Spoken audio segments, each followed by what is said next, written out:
should be fixed, everybody. You see, last time in the original version of this, right, with the first time I started streaming, I was going on about how I've committed the horrible sin, the terrible beginning. Oh, it's irreversible.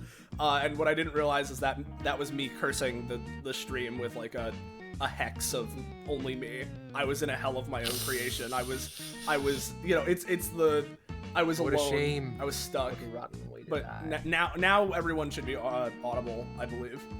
Obviously, you guys in chat tell me if I'm. Speak.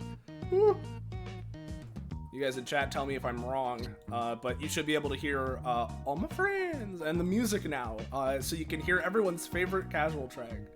Yeah, I like it, and no one else does. I like it. Thanks, Moomin. I like I you. also like it. Wow. I like Thanks, it Roche. every single time it's played. Yeah. Every single one. Wow, every single time? All of them. Iris. Time. Yeah, you know, just for you, I'm gonna go to your house and hide an MP3 player that playing this somewhere in your house. Don't worry, little DBA party. We have enough of the Scarlet brand casual theme to feed you your entire life. Like. Oh, God. Anyway, yeah. So hey, everybody. We're fixed now. We're back to normal. My sins have been corrected. So, we're all good. Anybody, you know, do we feel like having a retrain of the horrible Danganronpa discussion that we only heard my side of before? No, I actually want that to be part of the mulligan. Oh, okay. You know what? I have no complaints. All right, cool. Well, you know what? In that case, why don't we just get started then? Hey, everybody, and welcome to episode 207 of Destruction Bench Agreement, our more or less weekly tabletop RPG running the anime campaign or Epithet System, following and centered around the titular Destruction Bench Agreement, or DBA as we tend to call it, which is a fighting tournament-like organization you've seen shown in anime. However, those of you who have been around before will know that, well, it kind of sort of started out like that. It's morphed, transmogrified into a force, an organization within the world of the campaign. And its members often find themselves dealing with worldly or otherworldly scenarios. And similar to the Monster of the Week format that the show has in Universe, every week we have a slightly different set from our revolving door of a cast of GMs, players, and player characters. So you're never going to be quite sure what you're going to get.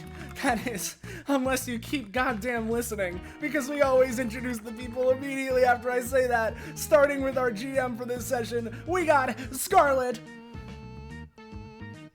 Hi, I'm the GM for this session. I put a lot of work into it, and I hope it will be worth it. Yeah. That's kind of all I have to say. Damn, thanks for setting that grim tone. Yeah. Stakes are high for this one. So yeah. I'm confident that I can capitalize, I promise!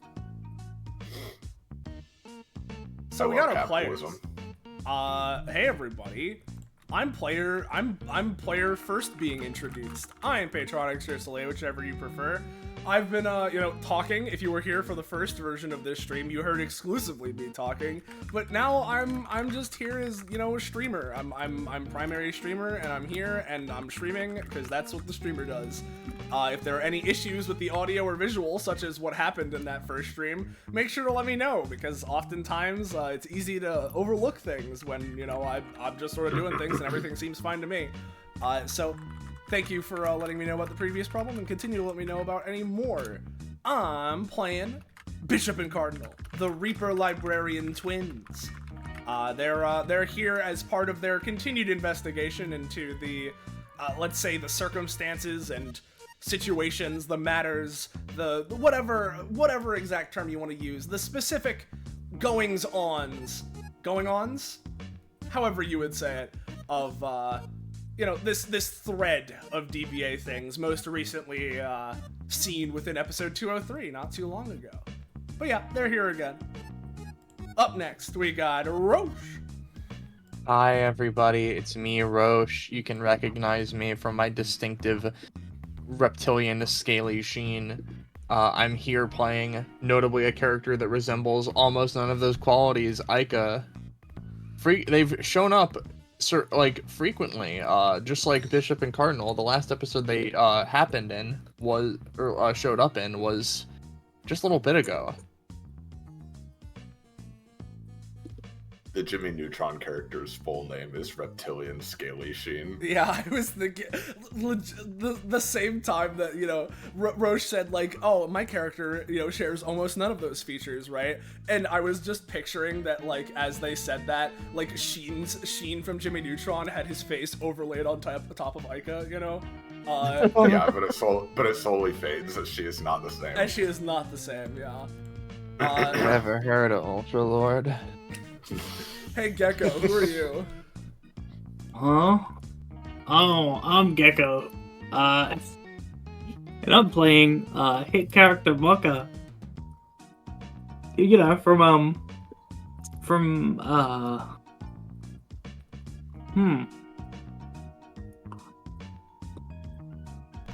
Actually, I don't think they've been here before.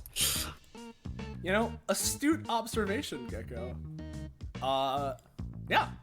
Hey, what's up with you, Iris? I don't really recognize your character either, so, you know, can you... Yeah. Well, the thing is, as I said, right, the stakes for this session have never been higher, so, you know, I needed to bring in my brand new character, who I explicitly made sure was as overpowered as possible for this. I'm playing Chef from 2 this session. Hopefully it goes well. Yeah. Hell yeah. You know, I've been excited. I know you've been talking about Chef from 2, so I mean, they've got a lot to live up to. You remember Chef from 1? Ooh, good times. Kind of, you know, honestly, some would say that tying your legacy to such an important and well-beloved character is simply setting yourself up for failure. But what I see is ambition. So you have to be bold and take that step forward into the brave new world beyond. You simply must be Batman the Brave and the Bold. You have to. Exactly. Oh. This is non-negotiable. Well, if Iris is brave and the bold, what are you, Moomin? Nothing! For those who don't know, Moomin just left the call. Oh! They did leave the call for that, but now they're back. Yeah, I had Hi, streamer it's mode. me, Moomin. I don't know who that guy was, but I'm here. I'm playing Funny Shrimp Man. You know, he's Hell silly. He's a shrimp. House. Yeah. And then last but not least, actually... Wait, no, that's it, isn't it? Did I miss someone? Did someone... No, I don't think so. I'm going insane. I'm losing it. My brain's falling out. Please, someone pick it back up. Anyway, yeah, that's it. That's our player cast for today. Oh, I've got some dirt on it. I gotta rub right in the creases a little bit, like... Ooh, don't say it like that. Give me a brain massage. Well, now that my brain massage has been completed, I feel mostly the same. So I think we're good to get back into this properly. If you're new around here, you're enjoying yourself, and you want to know when, where, how, why, you can catch up with more of the things we're doing here on this Twitch channel, whether it's more DBA, it's spin-offs, or otherwise. Join our Discord. Fine Dining, our Discord server. There it is. Whoa, wowza, even. Yowza wowza. There's our Discord, there's the link. Go there and get notified when we're going live, how we're going live, what we're going live with. Post memes and fan art related to the streams if you're enjoying yourself and feel so inclined. Or just anything. Just live your best life. It's community man. Discord, so that's the place where the Discord is community. It's insane. Anyway, I think that's everything. And I believe we're good to go. So I'll hand the reins over to you, Scarlet. What's going on? What's happening? Zina Vanderbilt, member of one of the most powerful families in Daybreak, recently made it quite clear that she is going to be going on a fun little escapade to kill somebody. Kill someone who has endangered the lives of at least one person's, and potentially threatens to end or cause some variety of grandiose catastrophe of a completely different race of creatures that is not human and therefore probably doesn't matter that much, especially not to Arlia, who has one of those sigils on her. Melody Mechansphere is the person whose line of comments shall be executed by today. She is given a random point in the middle of seemingly nowhere, and we are not starting in the locker room, which is, at this point, a modern DBA classic. Not starting there, for clarity.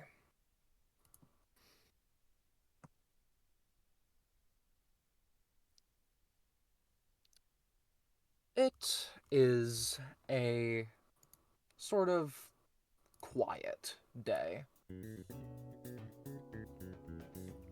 That sounds a little bit too happy. Sorry. Get out of here. Is this better? That's better. It is a bit middle of nowhere. It's more a hiking trail than anything, and it's a fair distance up and then a roundabout way around the hiking trail. You wonder why Zyna has to go through all of this effort to kill somebody, but hey, whatever. One of you, I imagine Blackberry, thought of waiting for everyone else, and then slowly you gathered up the party for this session with a lone asterisk. Tell me if you can see this map. I can. Yeah. I can. I can also see this grid up here. That's... Ignore it. Don't Okay. worry about it. That's interesting. That's interesting. I can see them. Yes. Please. If you all desire to speak amongst yourselves with this lone asterisk, feel free.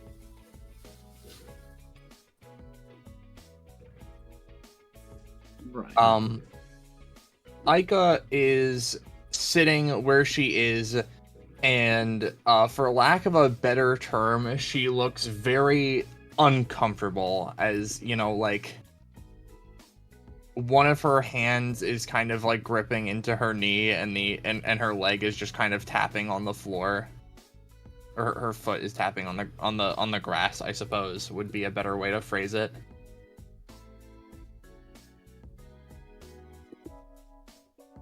You seem uncomfortable. Glad you noticed.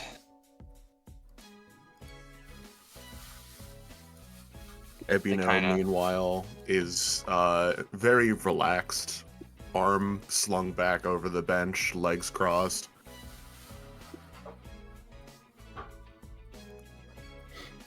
Blackberry is playing a game on her phone. Girl crushing candy out here.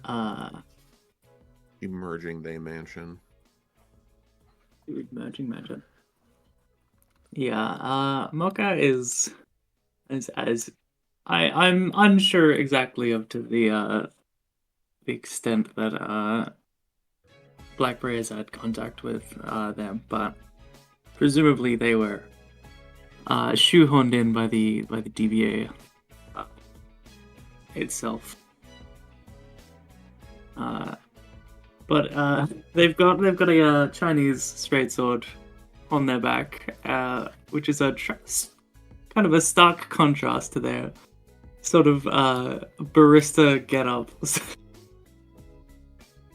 You know, the apron, sort of chillax, loose shirt. You know, and they haven't really said much throughout the sort of the time that he's been with the group. other than, you know, a polite greeting here and there. Is the sword authentic? Yes.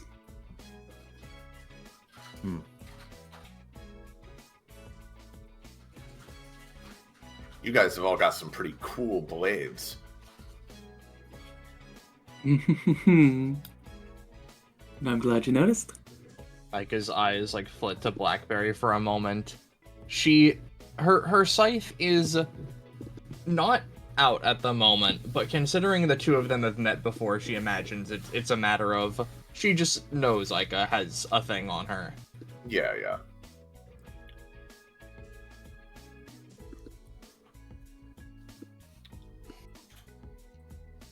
So, how did you guys all hear about Zyna?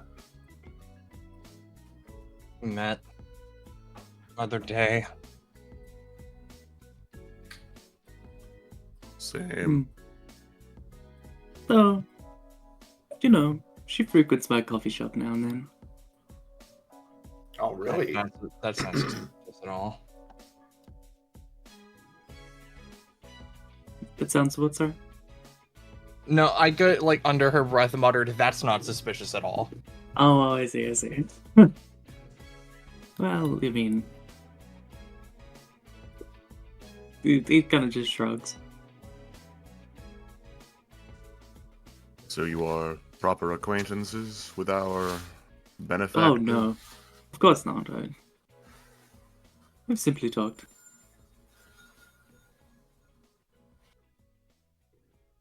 Quite frankly, I don't know anything about her, really, other than, well, the obvious. Well, multiple conversations is still more than I had, so I'd say you're the de facto expert of our little group here. Ooh. I only know what I've heard from a couple of her siblings and from the series of episodes she was involved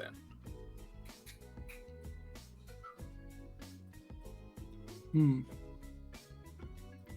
Yeah, because you've met with those guys before, yeah. They kind of have. It's like a rhetorical question. I also try to keep up to date with the actual episodes when I can. From what you can tell, Zyna's mostly chill. Referring to both Blackberry and Mocha. She prefers her coffee iced. Huh. Sweet or bitter? She tends to want something to wash down the taste of espresso, which she comments she doesn't like the texture of. I see.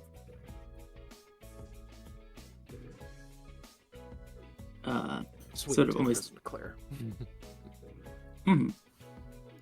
Almost taking advantage of a lull in the conversation.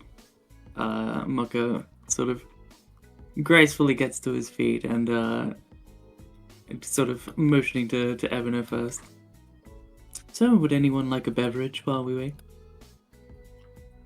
Ooh, that's very tempting. Let me guess. He kind of does a sort of slow lean forwards with hand to chin in like a thinking motion. Looks at Emino. I'm gonna say seaweed tea.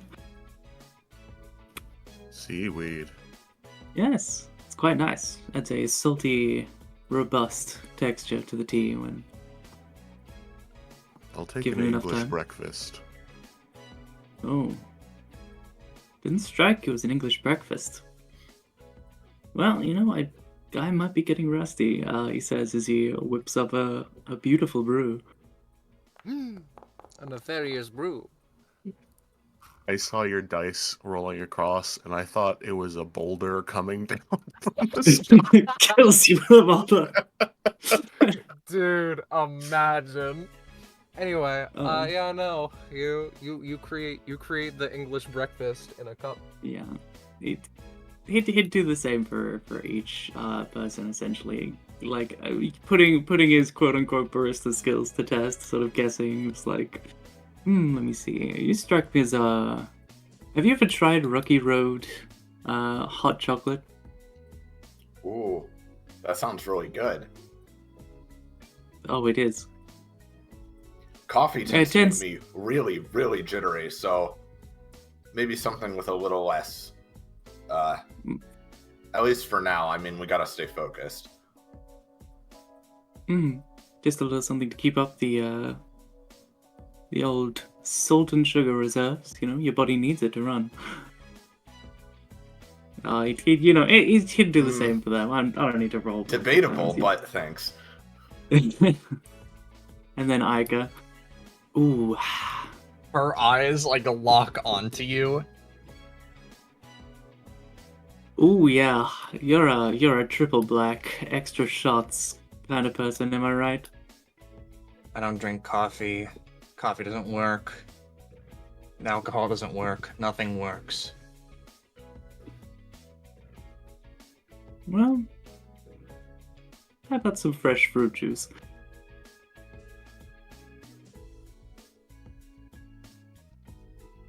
Her eyes flit away from Mocha.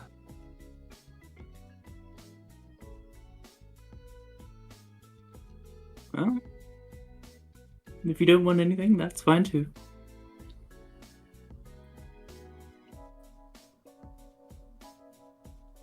Sits back down, makes himself a nice, like a big mug of coffee.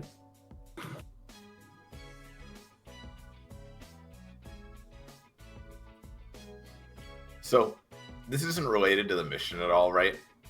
But I feel like I need to like spice things up a little bit since I've been on DBA quite a bit now, and I wanna keep trying to cycle through different fun things to do for my sort of persona and vibe, right? What are some things humans like when it comes to like quirky, like, ooh, yeah, this person's a lot of fun to be around, right? Because like I've been thinking like I could be one of those people who just like lies a lot. That could be fun. I've always wanted to try that. What's another one I thought of? She like starts fluttering her wings a bit as she thinks contemplatively. There's Boya like a has so- recommended eat everything. You're not sure if that will super work with the crowds. there's like a solid moment where like, you know, Ica is very much on edge this whole time, but like when Blackberry brings that up, there's just like a solid moment of like in their head it's like, oh wait, Blackberry's like a demon from like a hell. Okay. As they like, you know, clock back in a little bit, and it's like change your personality. Well, not change like not like completely or anything, but just to like add some layers, you know. Lying a lot would be annoying. Oh, is that annoying? Well, I don't want to be too annoying at least. Save I've it seen for, a like, lot of those like, oh, sorry. I don't know, save it for like a party or something where that's part of the fun, I guess. Oh, like I've seen humans do like murder mystery parties and stuff like that, like we have too. So maybe lying there would be fun. I've just seen that you guys also have like a lot of prank shows and like stuff like that. Prank Does shows are DBA do a annoying. lot of pranks? Oh, or is that television in general? I guess it don't depends on really- how you define prank. Because sometimes there's a funny twist where it's like, oh, that thing that was that thing was happening was actually like this kind of like funny misconstrued thing. But then other times like a twist happens where like a bunch of people die. So that's not really a prank. Yeah, if that's the criteria, DBA pulled a pretty epic prank on me. They say, kind of snapping a little bit. Not like at Blackberry, but Mocha! I realized the token wasn't updated, so I'm just gonna. They say not snapping at BlackBerry. Now, but see, just that's kind a of good like- prank. Shit points at Mocha. Behold, shadow clone technique. Sorry. But yeah, you were saying, Ica? No, I just they grumble a little bit, rub their face. I don't know. They take a moment.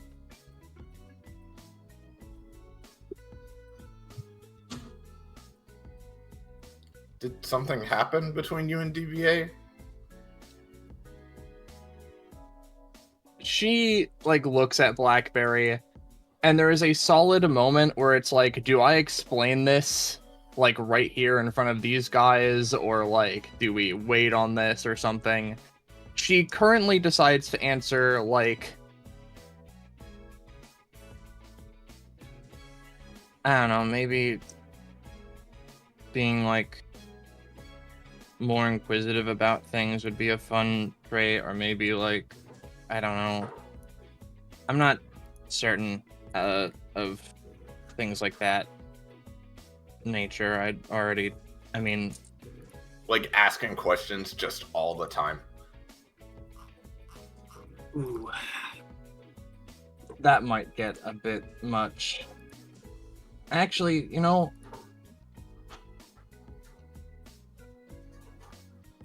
maybe just the vibe of someone who like has a craft that they really like showing off, just being like, whenever something relates to something you like, just bringing that up could be interesting. Well, I definitely bring stuff up when it has to do with making food. Oh, you know, honestly, huge faux pas by me. I should have brought snacks for all of you. Oh man. Snacks. Well.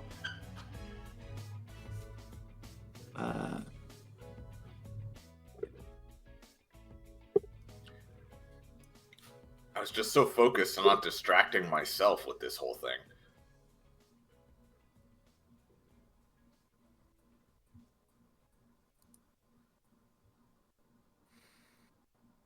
Well, maybe we can get some, like, after mission snacks. Maybe. Last time I was here, people insisted on ice cream breaks. I think twice in the middle of it, then once after. Ooh. Honestly, DBA should have union-mandated ice cream breaks. That might be somewhere in your contract, knowing how cool Venus is. The Oh, I union don't read mandated those, so... the union mandated breaks happen after every combat. Yeah.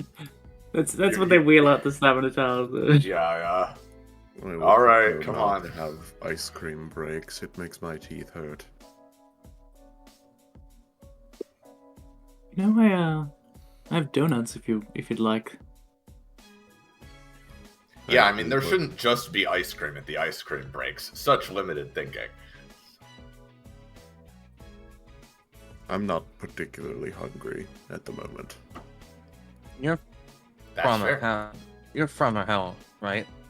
Blackberry, what's your name? Oh, yep. She like looks directly at Blackberry. The So super gay one, yeah. yeah, the same one with the Ica thinks about saying freak of nature, but that's not quite correct. Really, really strong red one. Right? Oh, yeah, that's right. You were there when Ein showed up and was being kind of super rude, honestly, but like whatever. It's not my place to question her. But yeah, she's one of the guardians.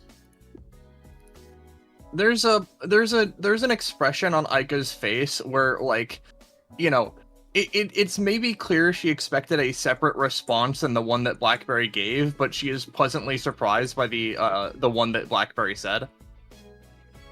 Do you guys... So, this is gonna sound really fucking stupid.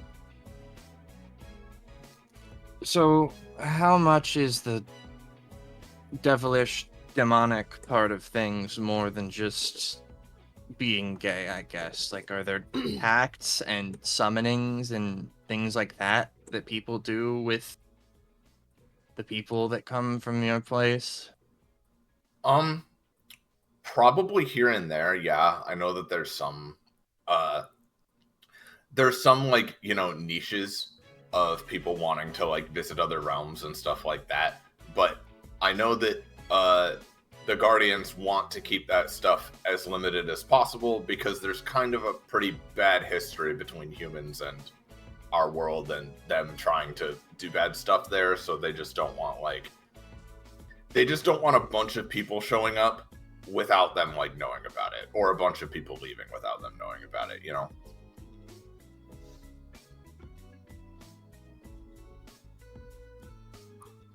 Nods. They try to keep it to a, you know, safe little bubble a lot of the time. So there aren't any, like, shady deals or anything like that done with gay hell demons a lot of the time, then? If there are, I'm not invited to whatever occult parties are being thrown.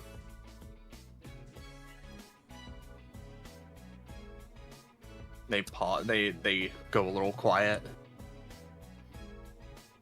Blackberry, you're starting to think that maybe the fact that Bishop and Cardinal aren't here is a plot point. Oh man, I wish that they'd responded to my invitations to the group chat, because then I could really make sure if they know that we're in the right place. Oh. The last people for this mission, she puts up quotes. Right. Well, if we wait too long, Zyna's gonna probably start doing her bullshit without us, so... What do you guys think? When mission is mentioned, she rubs her face. Kind of anxious again. Well...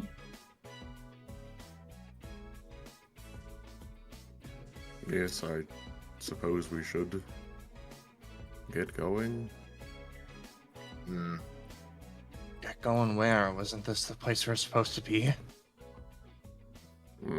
Yeah, but they're kind of taking their time, and they're not they don't feel like the type of dudes who are usually late to things.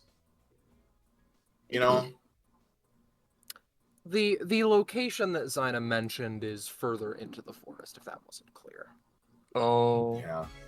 We were just grouping up here, so why don't we head there, and if they're not there either, or Zyna's not there, we can come back and check.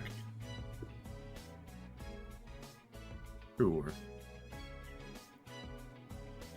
All right. Sure. Right. Aika starts to get up, and as she does, she kind of like stumbles a little bit. Looks like she's going to fall, but then, you know, catches herself a little bit. Shudders, stands upright. And the group begins to walk. All things considered, it's something of a peaceful sort of...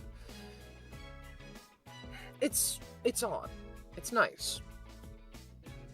Birds singing, flowers blooming, wind rustling gently through the leaves. It is novel, fun, if nothing else, a nice little peek into nature. Within a while, you will come to miss it. but we are not at that point yet.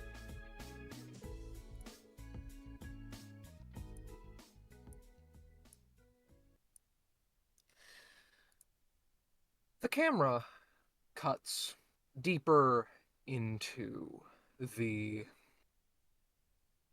forest. It takes a while for it to catch up to where it wants to or needs to go. It is generic, simple, a small clearing with currently one individual. It's moderately outside Daybreak's premises, and it is a singular woman. Her most recent experiment, mostly successful, walking along. She notices something, turns her head to a tree, and there's a voice behind her. Well, you're not who I expected to see, but if I'm fully honest, my resources don't lie to me. She turns around to face the voice again. Zyna's behind her, quite clearly toying with her, and the simple mask makes getting a read on her difficult. She turns to face her properly, taking a step back. She seems annoyed more than anything. Rev Heloise, quasi-adopted daughter of Ambrosia Heloise, hell of a name in the underworld, recently placed a masterwork sigil on one Alphonse Burke, likely at the request of someone who isn't you. Coincidentally, you, as well, considering your situation, are now my mother's #1 assassination target, and I feel like doing something nice for her, despite her insistence that I do not. A DBA party will be here to dispose of you shortly. And even if you do escape, I'll be able to track you down easily, because you can't just get rid of functionally radioactive material you practically bathed in at Alphonse's house. And, of course, if you want to kill me, hell, maybe even hurt me, then my mom will make you wish that you were never born. And even then, I'm fairly confident that, I could just kill you. But I am nothing if not a woman of my word. She wanders over to the tree a bit more proper. Distraction achieved, but as a personal request, I would request that you keep the interaction at least somewhat brief. As she says that, from around, sort of behind her, I suppose from behind the tree with how she currently is, there are twin colors of completely unguessable colors of light that flash out from behind before making themselves known. Keeping things short certainly isn't the most conducive to enacting a proper investigation, Bishop says as he brings a hand to the bridge of his nose as if he's pushing up glasses that he's clearly not wearing. Cardinal continues from where Bishop left off. Time won't be a concern, but we'll keep your request in mind. He pulls out a notebook, getting right to business, as the two continue stepping forward. You are Rev Heloise, correct? She blinks. Yes, was Zyna really necessary for me to say my name? Unfortunately, our usual reserves of information are uncharacteristically barren on this matter. Bishop takes over. A name may seem like a simple thing, but the basics are often needed to reach the complexities. The presence of a fact leads to the presence of another, and sometimes the absence of another fact is what— Bishop, you're doing it again. Zyna pipes up. His facial expression sours. Cardinal doesn't look up from his note-taking. Your name is not Melody Mechansphere, is what he was moving towards. Brother, must you join her in this cruelty? Originally, we had assumed that Mechansphere would be the one we would need to meet with. Well, great news. In the short time I've known her, I believe that her only skill is running away from mistakes and having other people take the fall for her. You're one to talk. Shut it! Regardless of who's to blame, epithets aren't normally able to just be hoisted onto a fall guy. Why is it that we're talking with you here today instead of Mechansphere? Her eyes noticeably tighten. Well, you know what? For my own reasons, I need to keep this conversation quite short. And frankly, I am a witness to a third of the situation at best. You want answers? Ask the goddamn source. She holds out a hand. Daedalus. In the approximate location she gestures, a handful of black puddles reveal themselves, which quickly form into a pool. And from the pool, a shape begins to emerge, cylindrical and featureless for a few moments. It slowly gains features as though wanting a grandiosity to each one, all made from the same material. A cloak, or something reminiscent of one, a head, eyes, horns, a fourth eye suspended on or through an unknown force. It finally gains definition. Very suddenly, the edges become a sleek silver, and all at once, the eyes open.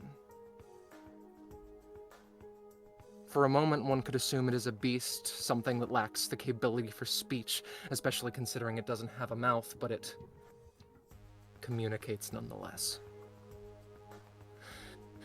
My, if it isn't my two biggest fans. Don't feel the need to catch me up on the conversation, though I can hope that my presence alone answers your inquiry.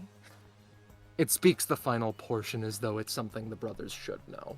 Which is very clearly not the case. The signs of shock, even if they are fairly subtle, at least comparatively to what you may expect, those looks still do betray them. With every answer, more questions. But Bishop mutters to himself, scanning the figure twice over.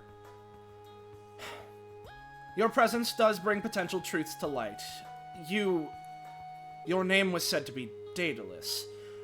Judging by the outward similarities, I presume you are some sort of epithet manifestation, much like Alucard with Ceres? And the brother of mine is the first to take a point. Ceres, I'm so happy to see he's stuck around after so long. Its body extends outward slightly as though to study the pair further, though its eyes stop on Zyna for a moment too long. They return to the brothers after that moment, though. You know of us, but not of Ceres' whereabouts? So presumptuous, I never said anything of the sort. I was told of his little escapade by Rev. And you two cropped up, first in the castle, a few more times, and now we're here. I tried to stay ahead of my own gossip, something like that. I know he's in one piece. I could summon him if required, but I can't discern much beyond that. Summon him if required. If so, then you truly are, Cardinal finishes the thought, the source of this phenomenon. A three-clawed arm pops out from the crease of Daedalus's cloak. A singular sharp finger points to the sigil on the half of their face. Do I need to make it more apparent? Cardinal sighs a little bit as he crosses his arms. The symbol itself is present on multiple subjects other than yourself, something I'm sure you're acutely aware of. Simply having it visible on your form isn't unique to you. Daedalus gets an annoyed expression as though there's something obvious they're missing, but its face returns to neutral quickly. Regardless, assuming your claims do in fact ring true, Bishop continues. As we have inquired before, what caused the shift from Mechansphere? What caused the shift between Ceres' previous user and Alucard? If I work my magic on an epithet, it can be passed off, though the sentience primarily means that if one already has an epithet, an unchained revenant takes precedence. Though for Mondays, as I'm sure Miss Heloise would tell you, do not wrap me up in this, Daedalus. But make no mistake, I've been intending on ironing out that little issue in time. An epithet that not only gains sentience, but can also freely manipulate its own usage. Fascinating in a way. Bishop, deep in thought, looks down as Cardinal looks up. In which case, allow us to cut to the chase. Cardinal lowers his notebook to his side. Your masterwork sigils. What are they, truly? There is much that is clear at this point. They grant what they are inscribed upon great power, to the point of overwhelming one who isn't prepared. And once they are inscribed with the sigil, its effects are immutable. Nothing is able to interfere. But beyond that, Bishop continues, it's never quite so simple, no? Everything has inner workings. Things work as they do for reasons. They are as they are for reasons. To what ends are your sigils working towards? To what end? Brothers, why do humans have beating hearts? Why do reapers oil the gears of death? You do it because you were born that way. As you exist to bring souls to an afterlife, I exist to make things perfect. Is that so? Cursing a man with inescapable social anxiety seems a peculiar way of achieving perfection. Its head rocks back and forth subtly a few times, as though experimenting with how to respond to his point. Whilst he had this inescapable social anxiety, what is it that he did? Turned from a small-time car thief into a man with the capability to create megastructures that even the most powerful epithets can only dream of. He had the ability to chop up his soul and have it remain in one coherent piece. His social anxiety may well have been the best thing to happen to him, especially if I did my work to the fullest extent. The man himself would disagree, we're afraid to say, Cardinal interjects before Bishop picks back up. A victim of horrid assault that left him in a state of utter disrepair, one that ruined his life, a situation so dire that he's dedicated every moment since then to reverting his perfect state as quickly as possible, no matter how many lives he needed to take to do so. And is that not far more impressive than a carjacker? I can bring up 3 additional comments. 1, his lack of acceptance of a newly acquired gift. There's a reason I tend to do it on willing targets, something my users do not fully concur with. 2, a request from Rev's mother to experiment that I couldn't deny. And 3, to reiterate, I simply placed a sigil on him. I could have furthered my work, but Rev found it unnecessary. Such excuses make it more difficult to accept that perfection is what has been made manifest. Perfection is a rather inflexible idea. It's not very accepting of very many caveats. Excuses. Would you complain of a painting if the creator was permitted 20 brushstrokes? A statue if the bottom half was... It pauses its speech. In the latter portion of your comment, I suppose our ideals are simply different. The anger vanishes. After a moment, the brothers seem to sync up, more so than usual even, in a moment of understanding between the two of them. Cardinal resumes. Regardless, it appears that our previous question was not clear, so allow us to reiterate to Bishop. You've etched deep, irremovable scars into many, likely more people than anyone alive even realizes. Whether they being made perfect as you say or not, they have been irrevocably marked by you. This is undeniable. But once they've already been subjected to this fate, what next? Do you intend to simply marvel at your artwork from the sidelines, or is there a further step to take? Something else that will befall those you've touched? You two are both men of science. It whips out the claw, holding the points in the direction of the brothers. Would you like a demonstration? It retracts the claw. Little more than an increase in heart rate. Pardon my theatrics. But first, let me know if you change your mind at any point. And second, I believe we've been neglecting someone from this conversation.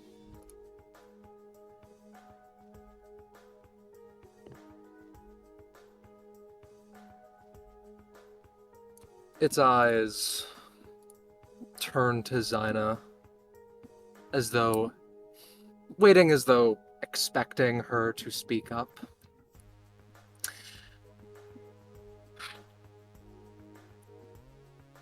How about you answer them? We're more than well acquainted at this point. Her expression narrows. She gauges the brother's reaction, but stands up. I got over my fear of you a while ago, Daedalus. And I believe that reigniting that phobia would be wise. When I'm done with Rev, you're dodging the question. Iteration. The further step is enjoying the art it has made, and then making another project, bigger and better, however many times necessary. What befalls my victims, it speaks the two words with repugnance, is bliss, brothers. That's what you truly believe? If you found a genie who gave you 2 wishes, would you complain that a third is missing? It would certainly be an oddity worth noting, if nothing else.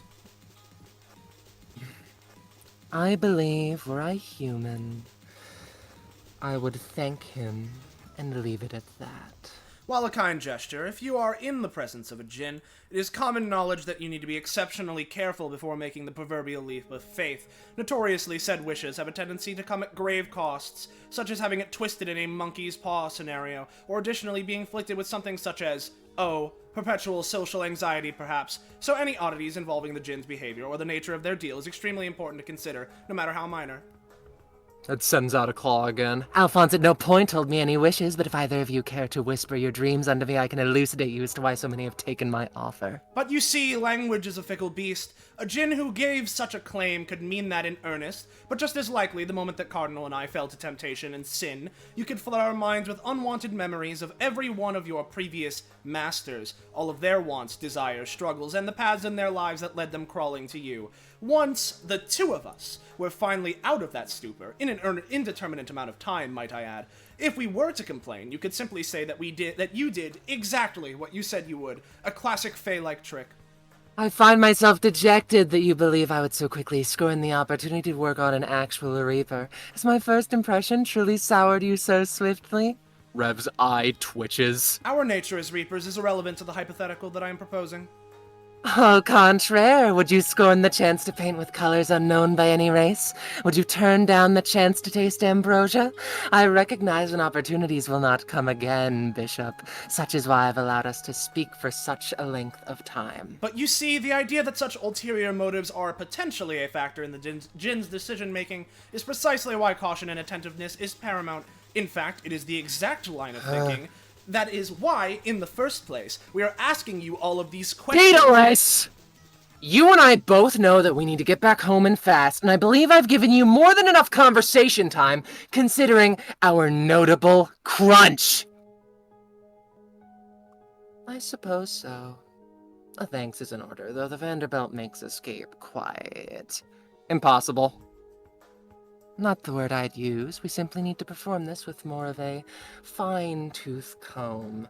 I believe that the simplest would be Daedalus! I've heard much of your destruction bench agreement, and Zyna's comment of them showing up momentarily is intriguing. Perhaps I could kill several birds with a singular shot. Its claw re-extends, lights up in a yellow-orange energy. Perhaps I could show you perfection firsthand. Rev, do me a favor, darling. Target Zyna, the child that we recently picked up, and oh, let's make it fun. Relia, too. Bishop and Cardinal's eyes widen as they immediately manifest their scythes. You! Cardinal grimaces. So, no more facades then. Facades? I find myself offended. I have been nothing short of incredibly honest.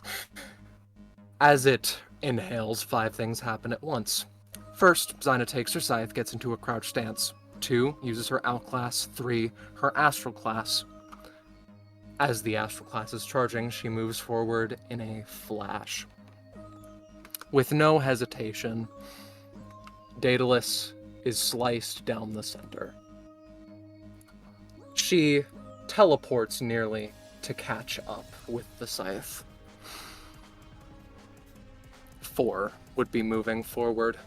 The distance, her speed, the use of 2 of the strongest abilities that any Epithet user would have at their disposal should render Rev's death instantaneous. Daedalus moves slightly. 5. Rev uses her overclass. It is a full second apart. It should be too slow. A faint trickle down her neck is seen, and Zyna holds the weapon uselessly.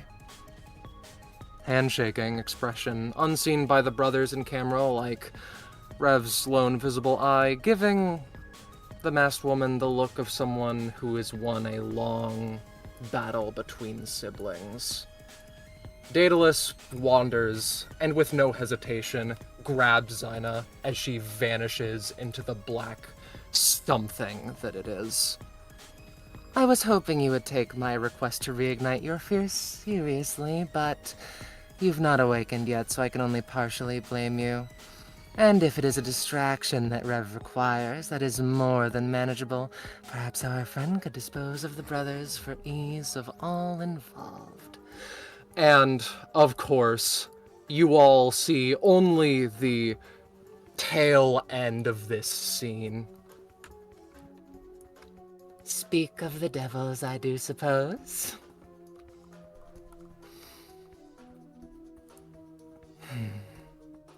Ica manifests her scythe. She reaches forth, and from a like cloud of mist, she pulls it out. What the fuck is going on? Zyna's been compromised. The two of them, both simultaneously say as they're just immediately prepped and ready, and if not already, just moving into action. Blackberry, Mocha, anything more than battle stances? I wouldn't even say Boca has entered a battle stance per se. He simply gazes at the figure before him in almost childlike curiosity. What does he feel gazing back at him? Before many actions can be taken, as though a surprise to everyone, a rift dramatically opens beneath the battlefield. And it is heavy. That is the best word used to describe it, as the gravity of it pulls you in suddenly and dramatically. Daedalus's eyes all blink in sequential order as they simply comment, "Oh dear."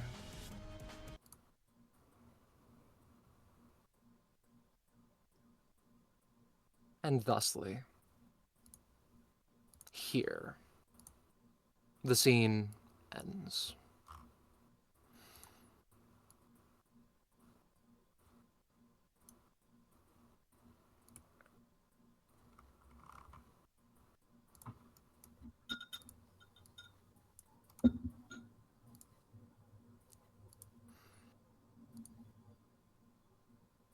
The camera moves as though to imply distance, time passing, both.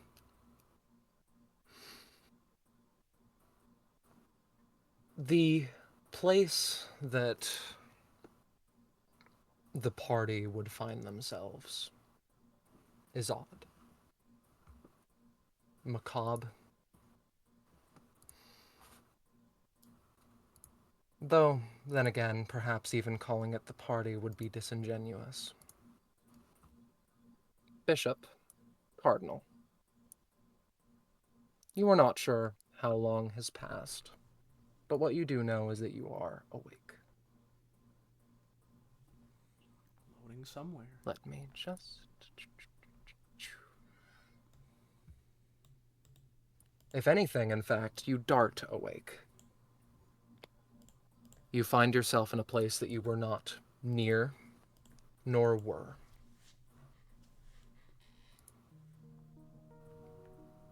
No one is around you, pardoning each other. The city that you find yourself in is odd.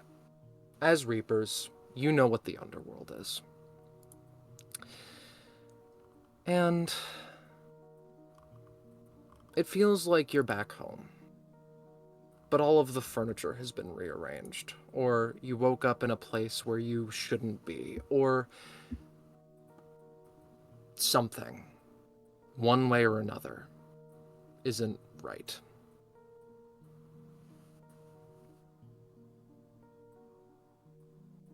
That is all. The two of them, after waking up initially, stand back up, turn to face each other, as they both sort of in like silent agreement and understanding with each other. Oh, the buildings can be moved? Yeah, they can. That's cool. Ignore it. So, where was I? Right, they stand up and look to each other in sort of like a moment of like they understand the sort of thing that they're feeling.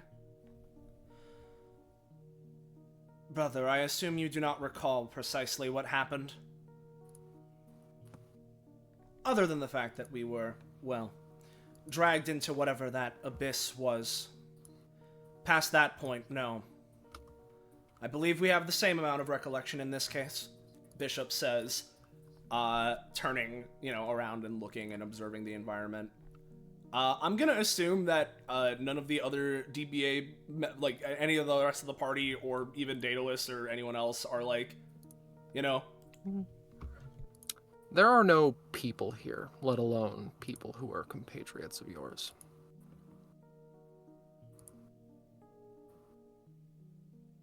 Is there anywhere to go? Like, does this road keep going? Presumably so. The road keeps going. The mist makes it difficult to discern, but it's manageable. As, they... Let me get this straight. They yet again turn to each other.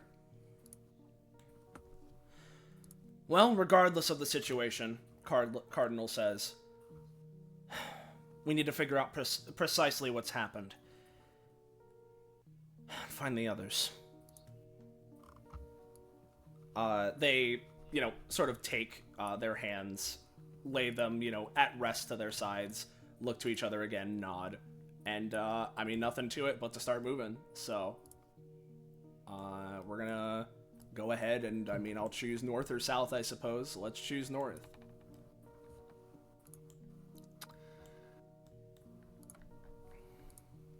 The city, as you traverse through the mist, does not get any less dense nor it started confusing considering you merely woke up here, but it gets more as the buildings start to not make sense as you continue to traverse through the mist, and then they go back to making sense, and they go back to not, and they go back to making sense. Skyscrapers coming out of full, entire other skyscrapers, houses built on top of other houses, roads that stretch vertically upward instead of to one plane, one side that you may be used to. Occasionally, a foggy building that you can see just peeking above the skyline that the fog permits you. This place is like some sort of lucid dream. Bishop says to himself as they're walking, sort of looking around, taking a note of everything around him. But like he's taking note of everything around him, but is not focused on any one thing in particular. He's just darting around everywhere. You continue to walk, and you will be walking for a long while. Blackberry, Ica, on the previously mentioned place, streets that can move up instead of to each given side, to what you would understand the north is as you groggily wake up. Ica, adrenaline for the first time in a long while kicks in. You've seen this place in dreams or nightmares, or a bit of A and B. Not quite here, but here. Not in this location, but within this place. To your north, there is, as you would see it, buildings poking out of the fog. A city laid upon its side. Odd at the best of times.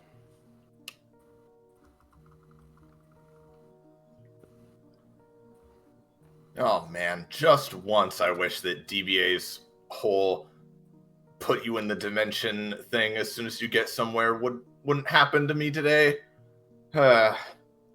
Ica is on her hands and knees, sort of shaking a little bit as she looks up and realizes just where she is. And there is a solid second before she begins to laugh a little bit. oh. I'm here? It's real? Where's She's here? real. She looks over at Blackberry. Her eyes are wide, and contrasting previously where, Ica didn't look like, she looked anxious, but she also didn't look fully there. She is as you might think, how she might have felt if she had accepted the offer of coffee, as she looks around and pushes herself off the ground. She says, I don't know. It's a city. It's a fucking city. She puts her hands on her face and rubs a few times, shaking. Look, I know urban sprawl can be a little bit intimidating sometimes, but we're okay for now. It's fucking Silent Hill. Not really, but that's you're gonna need to help me out a bit on that one. Spooky city filled full of mist, no people, and monsters. Sounds about right. She draws her sword. Why are we here? Well, that's what we're gonna have to figure out. We're also all split up, of course. God, of course. I mean, Arlia's real. This place must be real, but I only... Arlia? Yes, Arlia. Oh, because she has the sigil. No, I don't think... Maybe it is, but... Didn't look like it intended to do that, whatever it was. Yeah, I don't know what's going on. All I know is we gotta find Bishop and Cardinal and figure out what the hell is going on. Just another day at the office, I guess. I'd been freaked out this whole time. I thought it was another DBA setup. Go and kill a whole bunch of people who probably don't deserve it. Sponsored by the Vanderbilts. Oh, Real funny, put Ike on this one episode. No, we're going here? Okay, well, first of all, we're not going to kill anybody who doesn't deserve it, all right? We're going to figure out what's going on. Listen, I'll be real, I wasn't mentioning it because I wasn't sure what was going to happen, but the real reason I came on this mission is because I want answers to the whole sigil thing, just like the brothers do. So, to get those answers, we're going to have to go probably further into this place, and we're going to need to have each other's back, okay? Why are you interested about the sigil thing? Because there was a... I've We been can explain interested on in the it way. ever since I saw one on the inside of Hope. The Or Yatana, more accurately. the walking nuclear bomb of a child? That's one way to put it. And then there was another one on, like, the guy who, like, made the whole spooky monochrome castle thing.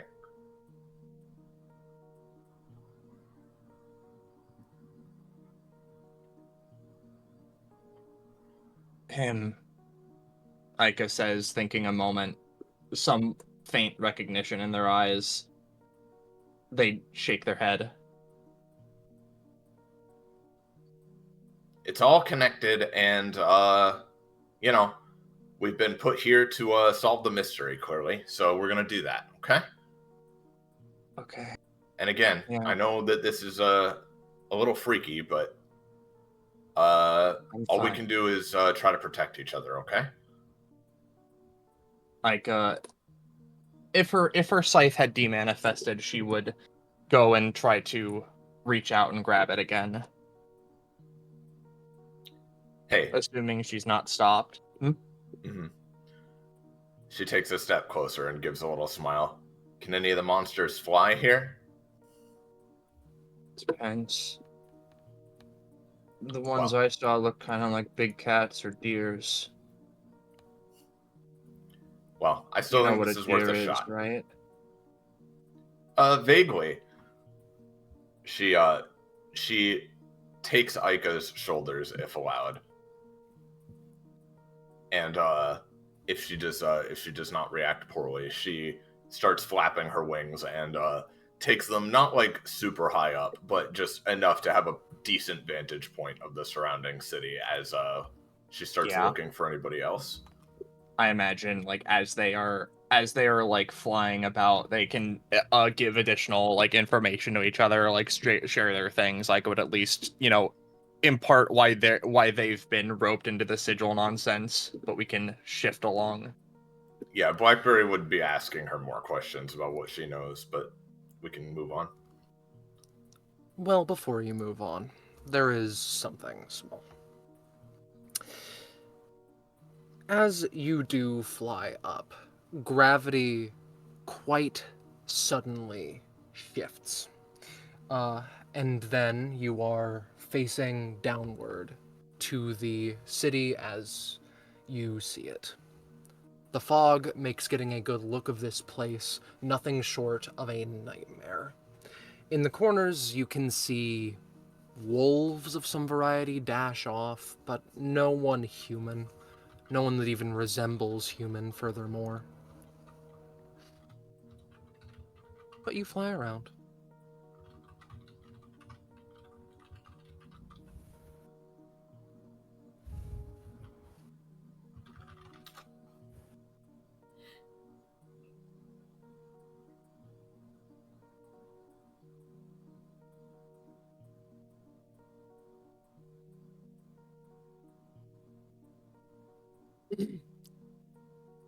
The best boon that Ebino has in this situation is the ability to keep themselves constituted, in my mind. Mocha, similarly.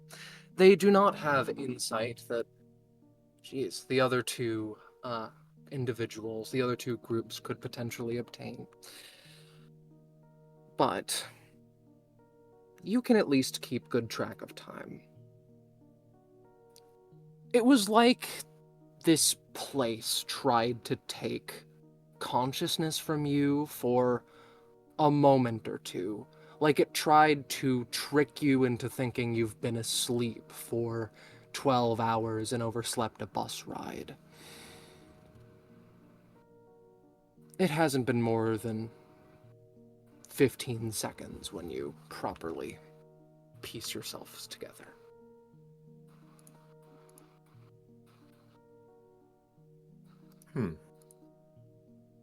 Yeah, Mucka just gets up, brushes himself off,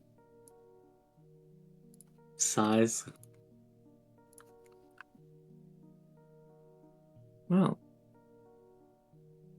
wasn't expecting to be doing some tourism today.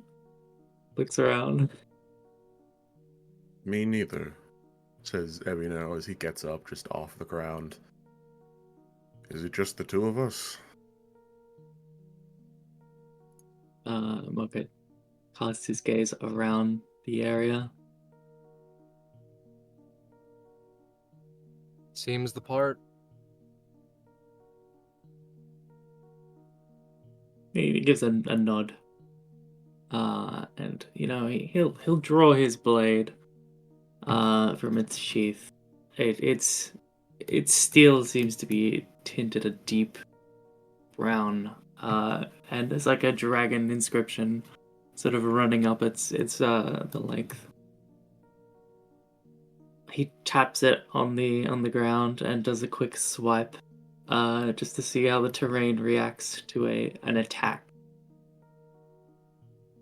It tings off of concrete, like how you imagine one would. Normally, seems to be the answer.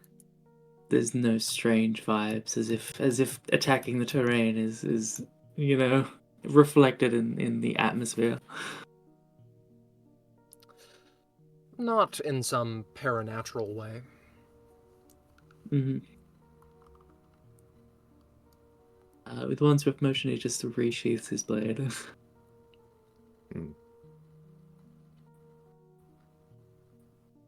So, don't suppose you have any way to escape foggy, mysterious cities? No, not easily, I suppose. To my mind, we are two possible places, and yet I can rule out both of them, which means I have no idea where we are.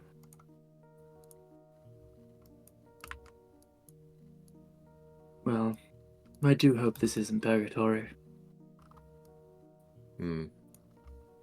That would be quite unfortunate. As well, Ebino raises his sword and points it at Mocha. Who are you? He does a little, slight bow. I'm Mocha, of course. Yes, you informed me of such. I'm to believe Jaina brought a barista to kill somebody. Well, let's just say I had a particular interest in this particular task. But no. He kind of you see his eyes glint, like he doesn't open them, but there's a slight glint from his eye as he kind of gives you almost a sheepish grin. Well, now you're not expecting a barista to reveal all their secrets all at once, so. I admit I was hoping so, but it seems those cards are not on the table just yet. Very well. You have your business here. I won't pry further for now. He sheathes his sword. Nice blade. Is it? Well, it's unusual. Is it of this world? Not this world, no. However, I would not quite call it a masterwork of any sort. Just simply all I could take with me when I left.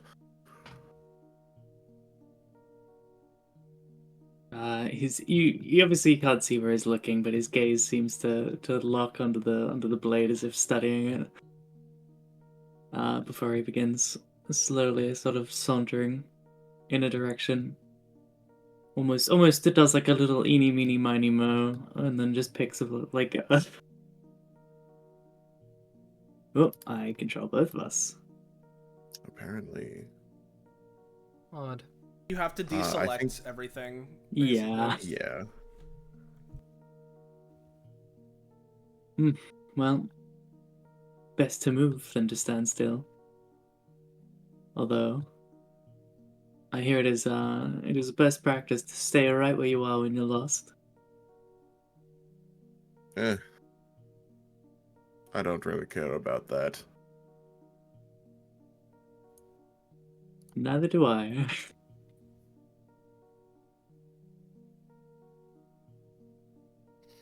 Suppose they just kind of...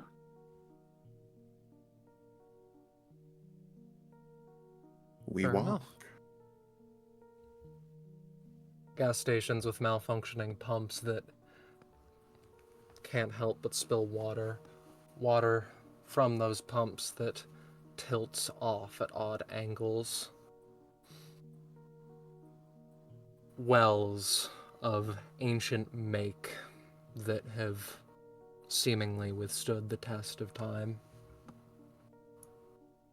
This place is nothing short of odd.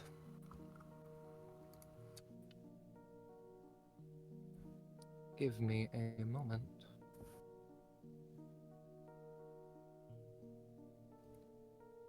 Blackberry and Mika. I think that Blackberry is able to not detect or sense when someone she knows has been through here in mechanical sense, but when it comes to DBA, you learn to trust your gut. And this is one of those times where that may come in handy, you believe. Somehow it feels like Bishop and Cardinal have been here. And furthermore, I would like the two of you to give me a roll. Okay.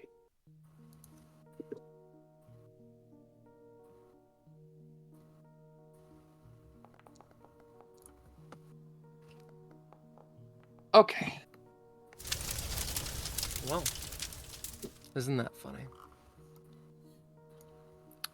Aika, as you have flown, you've noticed a sensation of things or thing singular following you, perhaps. And after a while, something interesting happens. You, I imagine, well, Blackberry, lands to catch her breath for a moment. And as you do so, there is something in the medium distance from the two of you. A small drawing, nearly.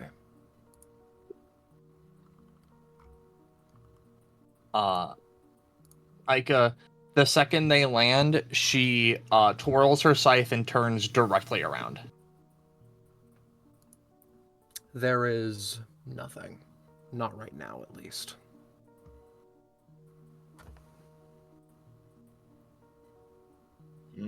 Is that a piece of random street art, or is it some dark inscription for a vile ritual?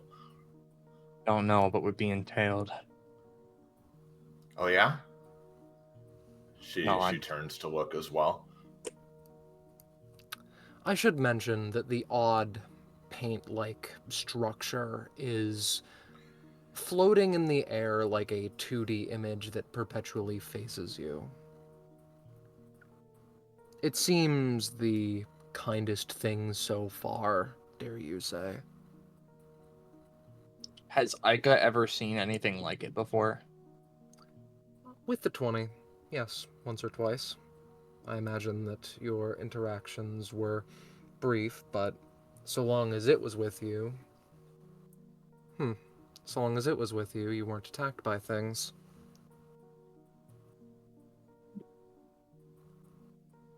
Maybe he was meant to be safe. She takes a moment. So, you said you recognize this place, but like, what? But not because you've been here before?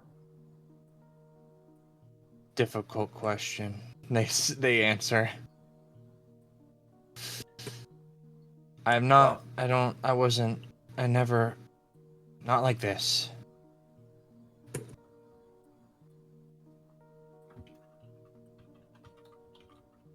When I go to sleep, sometimes I'm here. Oh. She thinks for a moment. Maybe this is a kind of dream world? Maybe. But I'm the only one, other than Elia, who I've ever seen here. As You've you seen Arlia approach... here too? Okay. As you approach the eye, it changes shape into that of a small arrow. An arrow, huh? Never seen it do this before. Where does it point? This approximate direction. Ooh. That's fancy.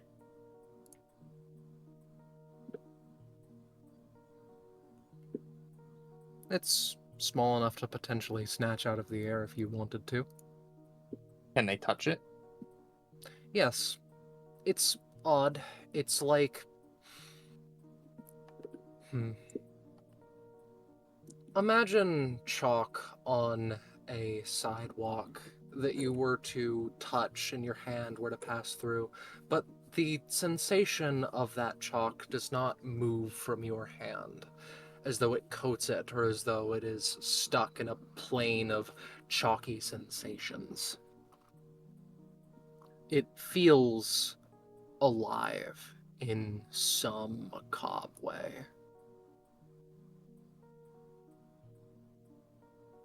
I have no idea what this is, but it's probably belongs to something else.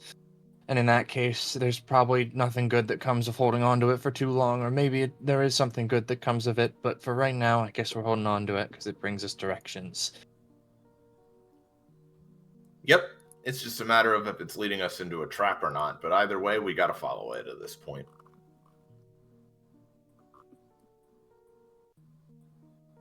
You good to hold on to it? Yeah, is it just like a physical object that Ica holds, or does it like wrap around their palm or something? You need to... You're very used to this sensation, oddly, considering your epithet's drawback. The way I would describe it is that it is an arrow, and you basically need to...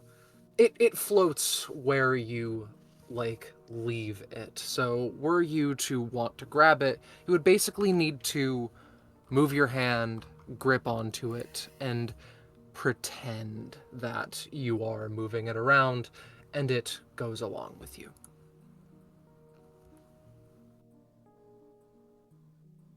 I can keep a hold of it. Epithet might make that difficult, but she looks at Blackberry. We want to follow this thing or try to look for Bishop and Cardinal? Something tells me the two things might be one and the same. Here, can I try to help? She holds out her hands and seems to be trying to coax whatever this is over to her if it will move of its own accord. It moves easily. Oh, come here, little guy. Oh, you're a good little navigational tool. Yes, you are. She tries to pet the arrow. The sensation continues. You anthropomorphize a lot of things. Oh, here and there. But I mean, hey, there's nothing wrong with being friendly, even if it's not going to do you any good in the long run. Even if Like, it's just to some random little phenomenon.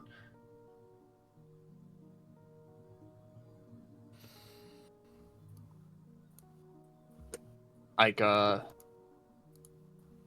lets that linger as they, presumably, start heading in the direction of the arrow. Yep. Let me know if we need an extra pair of eyes, by the way. The two of you,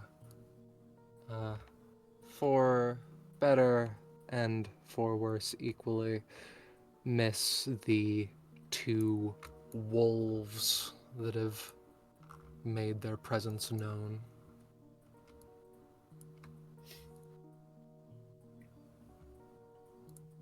But for now, you do not see them.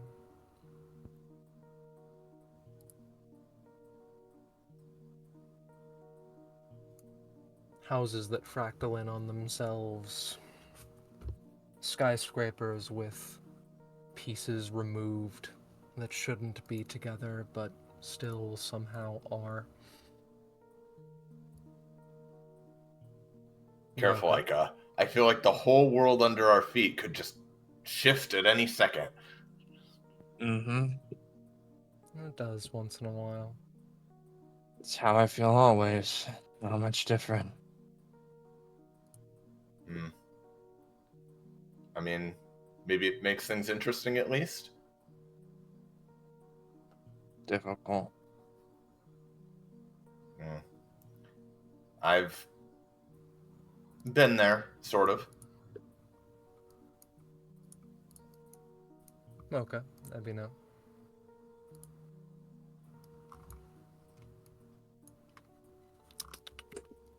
Actually.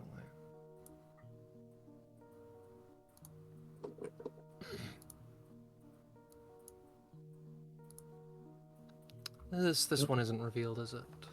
It was, It was. and then and it became dark. You turned it off, yeah. Eat black. It's okay.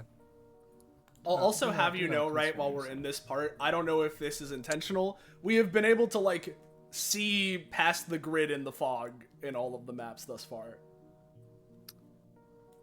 That is very frustrating, but life goes on, doesn't it?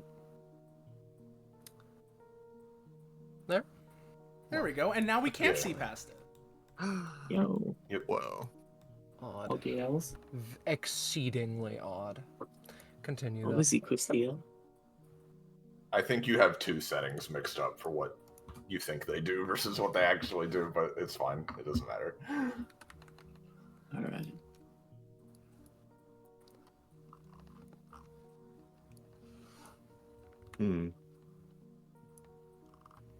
So many tables. I'm getting a strange sense of familiarity. He kind of gazes at the table. They would be seen in something resembling a cafeteria. In fact, maybe that's what the building is. Ebino raises a leg and axe kicks the table. It shatters.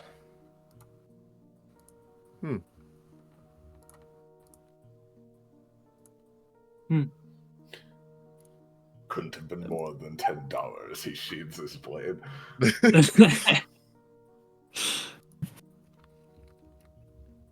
Well, what the fuck is this? What is that? What's what? That? Yeah, that. Yes. It's a rock. It's got like strings on it. Yeah, it does. Hmm. Reminds you of radio cables. Hmm. Mocha just kind of, I guess Mocha. I'm like my brain, the pronunciation's getting mixed up. Do Mocha not kind of just concern like thyself. gazes along the horizon. He kind of stops. He just takes it in.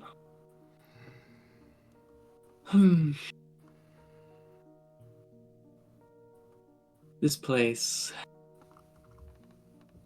it reeks of a bitterness. Harsh.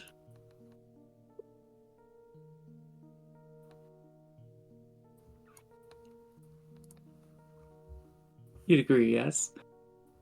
Bitter? Yes. Quite so.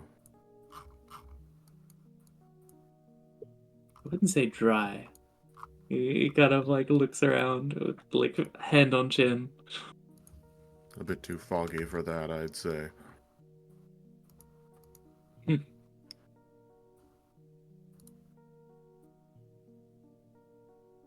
Hmm. So, since I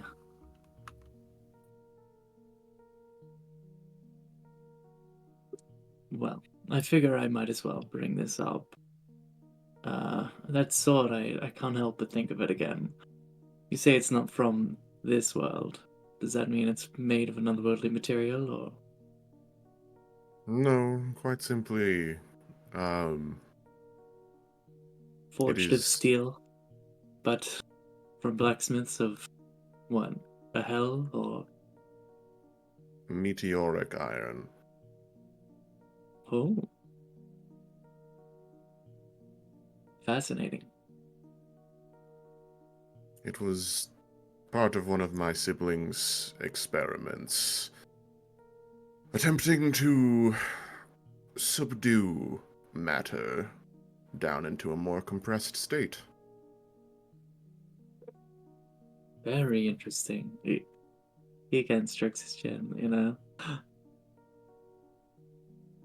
So a condensed matter, would that mean greater, how do you say, force when swung? Hmm. Honestly, not considerably. One of the eye designs is stuck within this crystal. Air quotes.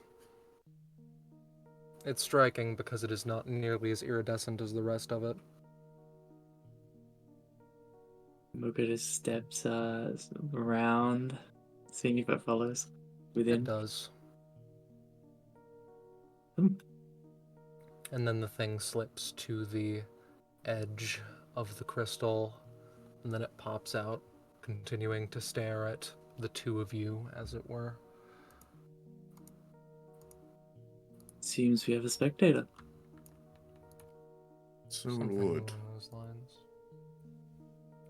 Am I getting any It's- sort of, like, Mm-hmm. I guess I'll just post this. Ebino has, like, minor electrical senses. Interesting. Minor. Okay. Ultimately, number one, electricity does not come from the eye. Number two, this place feels odd in many ways, but no electricity. Though, energy. Is it just electricity? Or Yeah, it's basically just like a very weak magnetic field.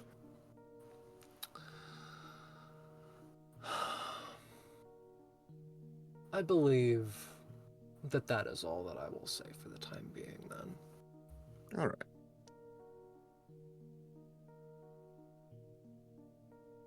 Curious.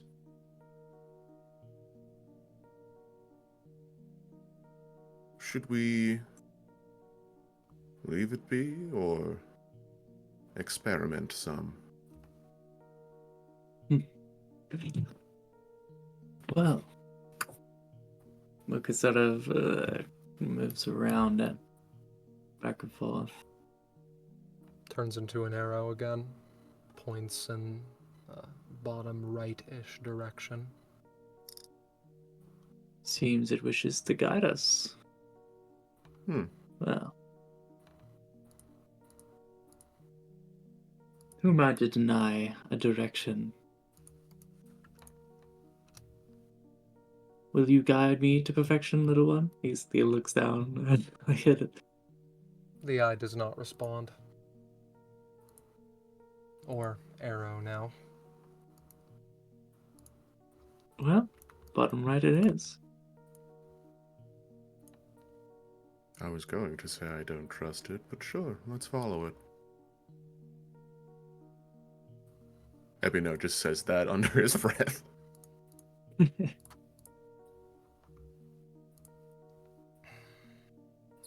Give me a moment, if you would be so kind.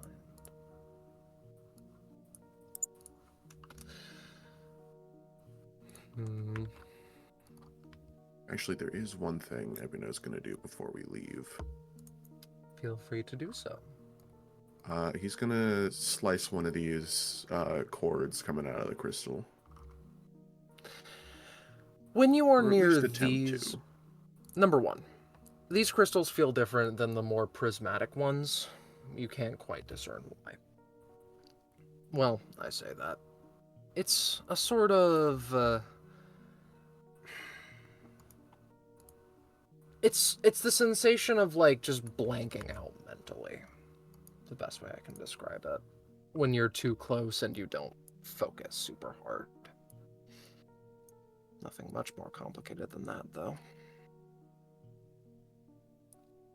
One moment for two separate reasons. Mm-hmm.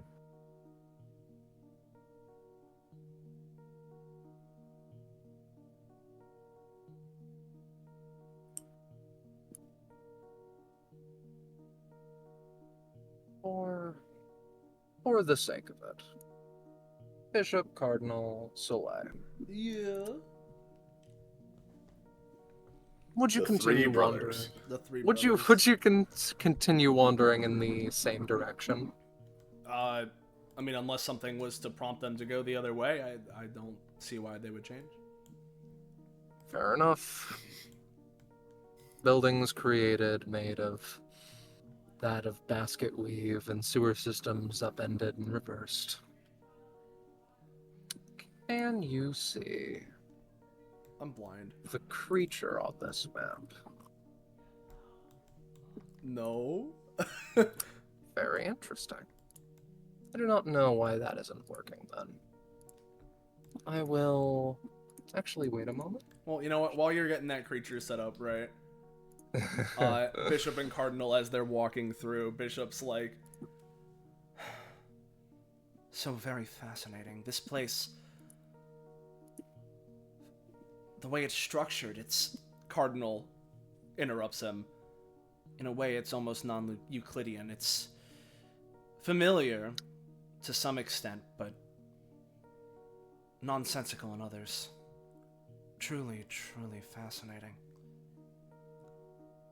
This place, this thing, is a skyscraper on its side with a road running through it. And upon it, you see the first instance of life you have seen thus far, of any variety.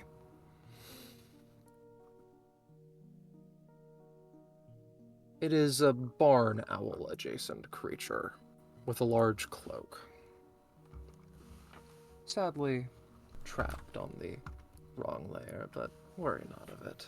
It idly picks through the glass windows as though experimenting with which ones to keep and which to discard.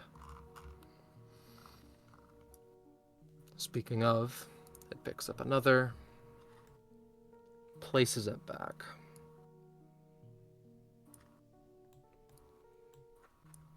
Brother. Picks up another. Cardinal looks to Bishop. Yes, I see it. Places it back. What matter of creature? This certainly doesn't look like any ordinary bird I've heard of. Picks up a window. Places it within its cloak. Its arm is thin, more reminiscent of an owl's foot than an owl's hand.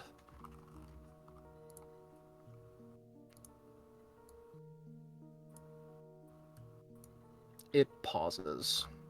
Its singular eye looks to you.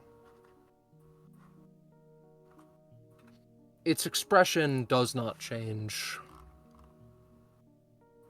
Its demeanor doesn't either. It grumbles slightly.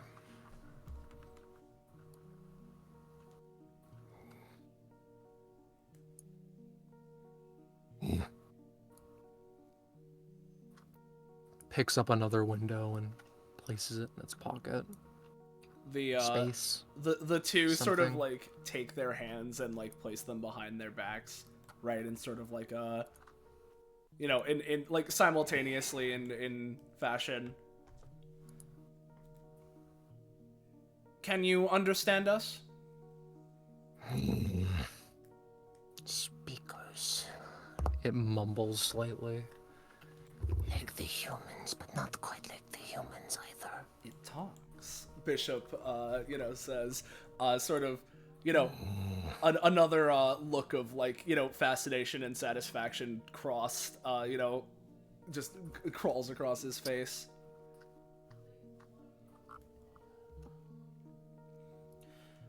Its lone eye blinks. In which case, then, Cardinal continues. We intend you no harm. We've, seems as if we've found ourselves lost in this place.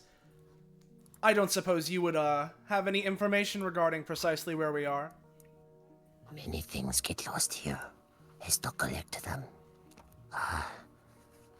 If lost here, You can hear an idle tapping from underneath its mass. can maybe find other losties. But likeliness complicated.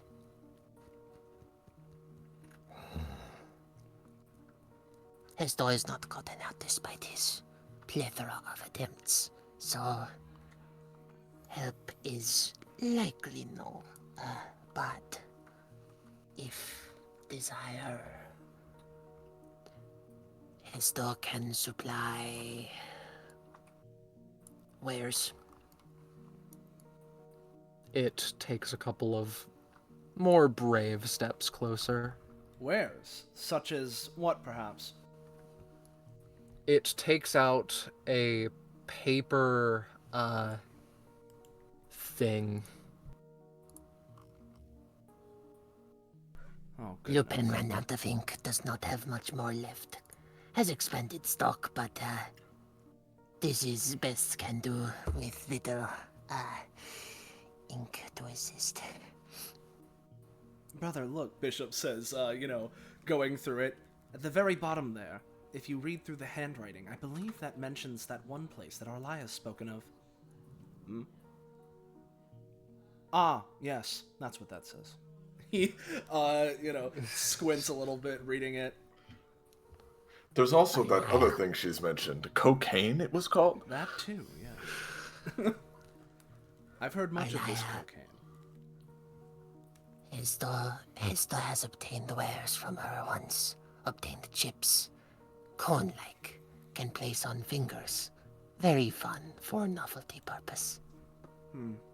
Well, novelty purposes are, in one way, intriguing, Bishop says. However, unfortunately, with the current circumstance, we have much that we need to be focusing on past novelty. As much as I would be intrigued to investigate this place on a more, I suppose, casual, less dire circumstance. Though, through reading this, I was speaking with my brother regarding this. The name of this place. Epithea, is it? Epithea. The Misty City. Yes, Histo has heard that name many times. Usually in his nightmares. In which case, brother, Bishop looks at Cardinal. I believe it's fairly possible, if not likely, that we're in some sort of, well, land of dreams. Dreamscape, perhaps. Whenever Arlia has mentioned this, it's only within her sleep, the rest, dormancy. So perhaps we are within some sort of unconscious. In which case, Bishop takes a hand to his, his collar. My skills will prove rather useful, brother. I would certainly hope so.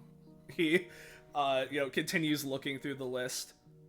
This sounds like the kind of thing you've been waiting for a while. In fairness, Bishop in particular would realize a small hiccup in that. Mm-hmm. Arlia has said to you as Reapers that she made her home in Epithea at least one point.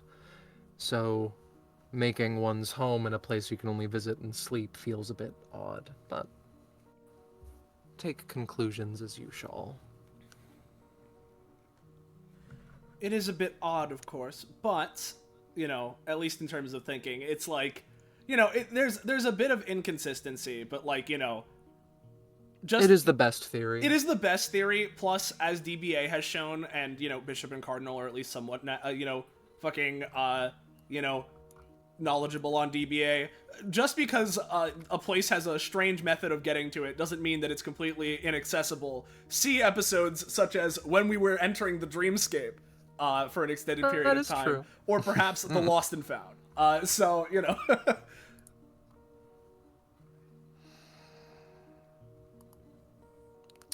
It is,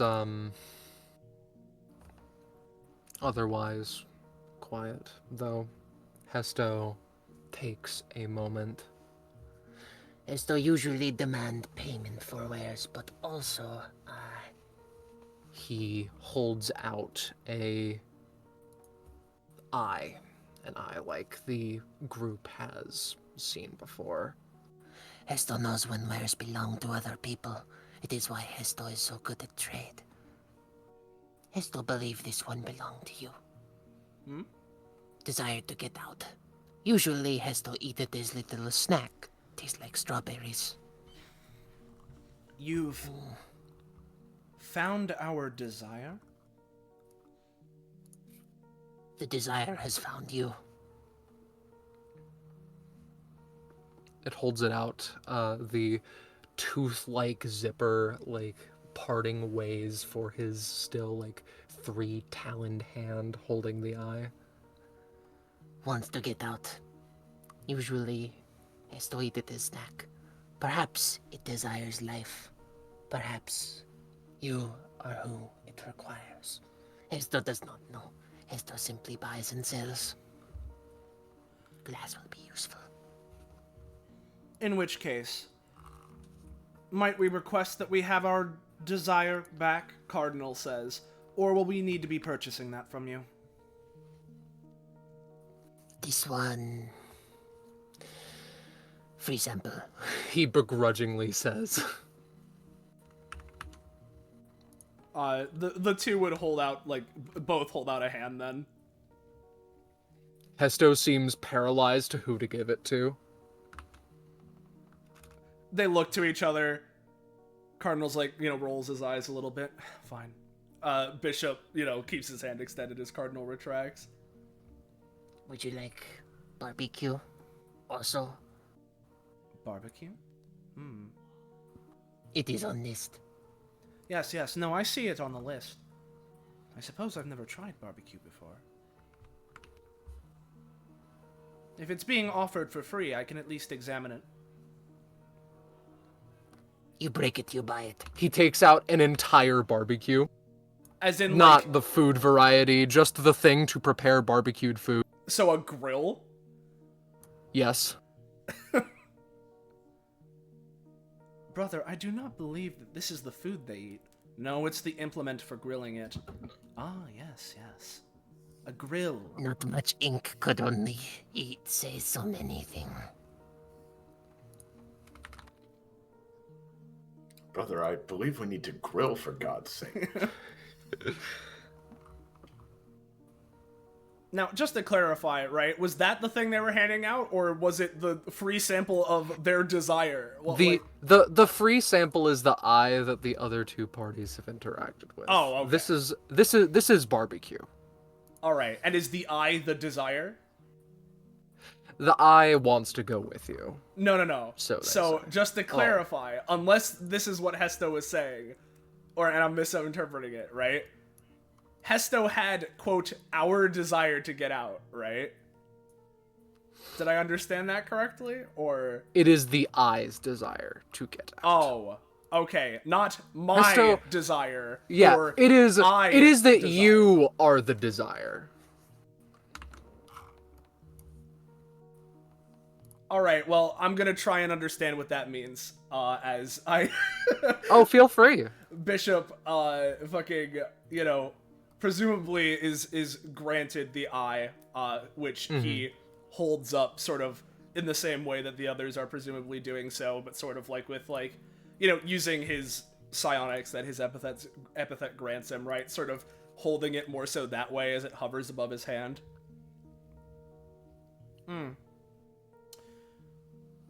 Presumably it's also turning into an arrow, yeah? After a few moments, it does so. Which way is it pointing? Up, and a little bit to the left. It appears we were on the right track then. Bishop looks to Cardinal and then back to Hesto. Our many thanks for this gift.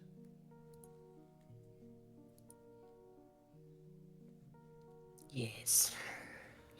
In the future, if we were to desire to purchase from you some of your gifts, Cardinal continues, what sort of things would you be desiring in recompense?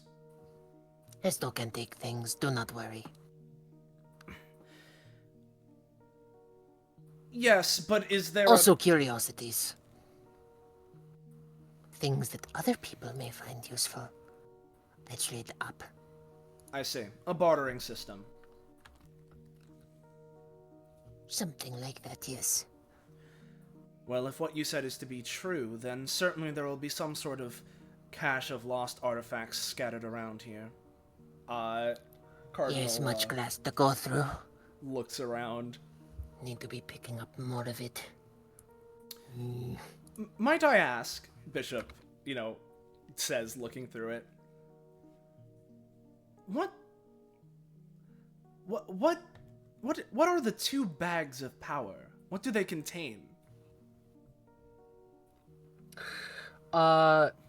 He goes from studying more glass to kicking more to turning around again.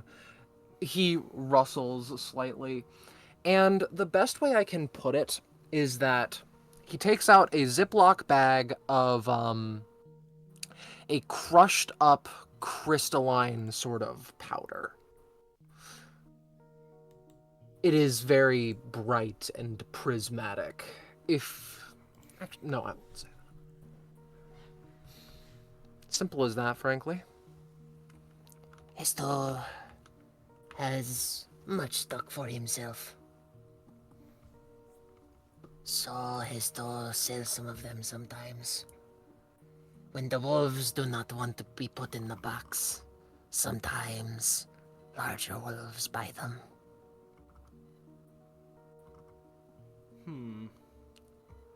What about the Cardinal's, eye, not twitches, but, comes close to it? Reaper chips? Hesto puts back the bag of power and then takes out a bag of bugle chips. Given to by Reaper. Can place it on fingers for entertainment, as mentioned previously. Also taste okay. If you care about that. Understood. Well, if we, or more likely some of our other compatriots that are down here, end up feeling hungry, then I suppose we know of at least one place to be stocked up on. Do you want to find me after you leave? I suppose it wouldn't hurt to have some sort of guide to you if you have one. No, big problem. Big problem in Misty City. Cannot find places unless places find you. Cannot search places out if they do not want to be searched. Once we stop seeing each other with eyes, chances that we meet again are minimal.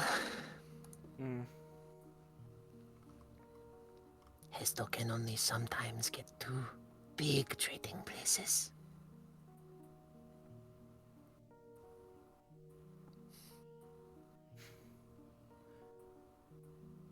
In which case, I suppose out of nothing else, what could we offer you for the bag of power? Brother, what do you have on you? Bishop looks at the Cardinal. I can obtain something if desired. Uh, People tend to get angry at me if I do, though. What do you mean, obtain something? Hesto will give example. And he reaches out with lightning fast speed and pierces into Cardinal, and before either can react, it retracts an odd, like, little green sphere. It doesn't feel like he took anything, oddly. Will need to be dried off for later. It doesn't even feel like you took damage.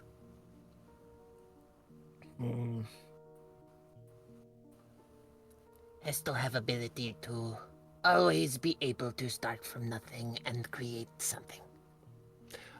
He puts it back in his cloak, seems to finagle it for a few moments, and then gives, holds out a book with no title. Selling this will end up difficult. There is nothing inside. Who want book with nothing in it? Useless, useless, useless. Though, that is trade achieved. He takes out the, quote, bag of power again and hands it over. And then I suppose as one final question before we bid our adieu, until next time, Yes. if that time does come, what is the... Bishop sort of like, tilts his head to make sure he's reading it properly. Hesto heart? That is what I just used. Very important, very big price, but one moment. He takes another second and pulls out, indeed, a nearly concerningly anatomically correct heart. It pulses and vibrates with blue energy, and it leaks blood. Many. You are newcomers, yes. Yes. You will learn valuable lesson then. Creatures, small, ears. Do not go past leg at best. Wolves. Bestial. Fight you. No. Human conversation manageable, not like with Esto. Larger than wolves. Usually better at conversation. Larger than wolves, if, like Esto, have item. Important item. This Esto's important item. Very expensive. He simply places it. He returns it to his cloak and presumably places it back. Why is it so important?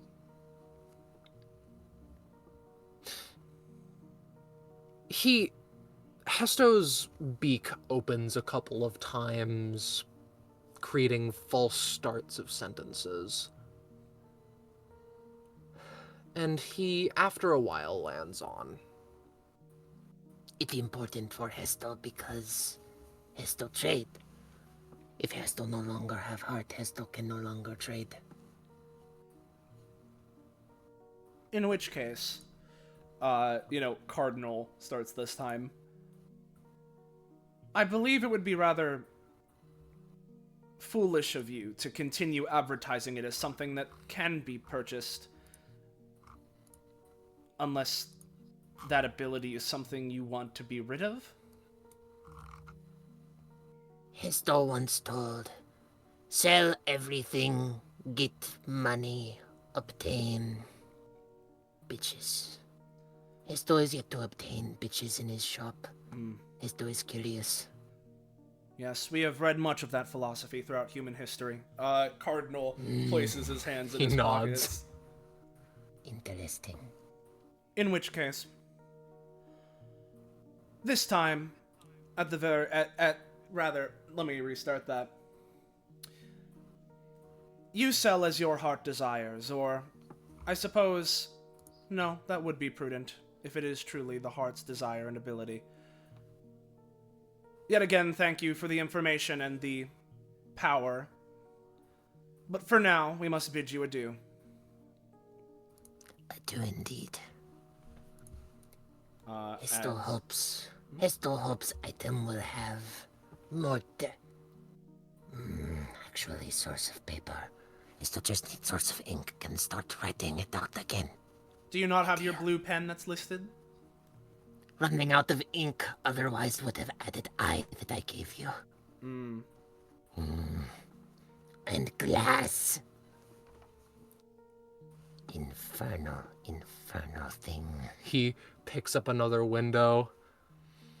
Look at how bad this glass is.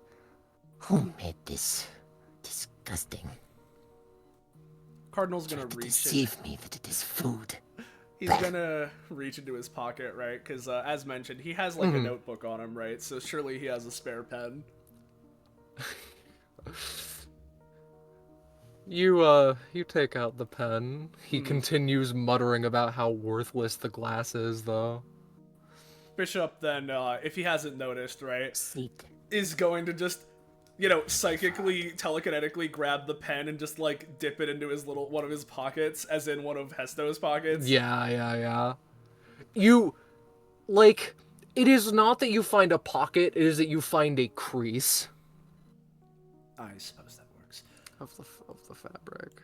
The two of them are going to allow Hesto to continue, muttering about the poor quality of the glass, right?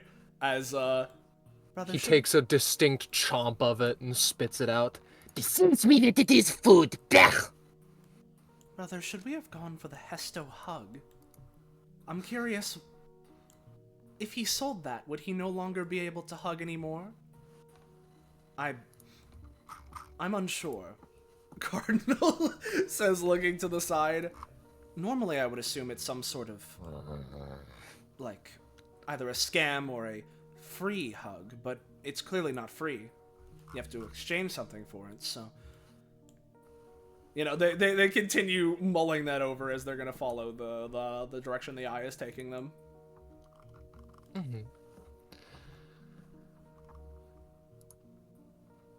I would like to take a moment.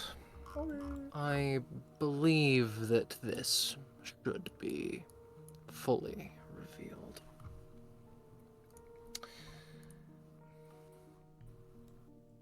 The Misty City in its entirety, intentionally due to the mist, cannot be observed. But despite having a place to go, despite having guidance every party, it does not change the fact that moving through this place is moving through molasses. You sometimes see something odd, beautiful in its complexity, a bit of A and a bit of B. Plentifully, you see nothing important. Sometimes the wolves Hesto mentioned pop out, something that each of you would need to interact with in at least some minimal context. A good 45 minutes pass due to no fault of the miniature compass by all of your communal sides. Simply due to the size, due to how large the place is.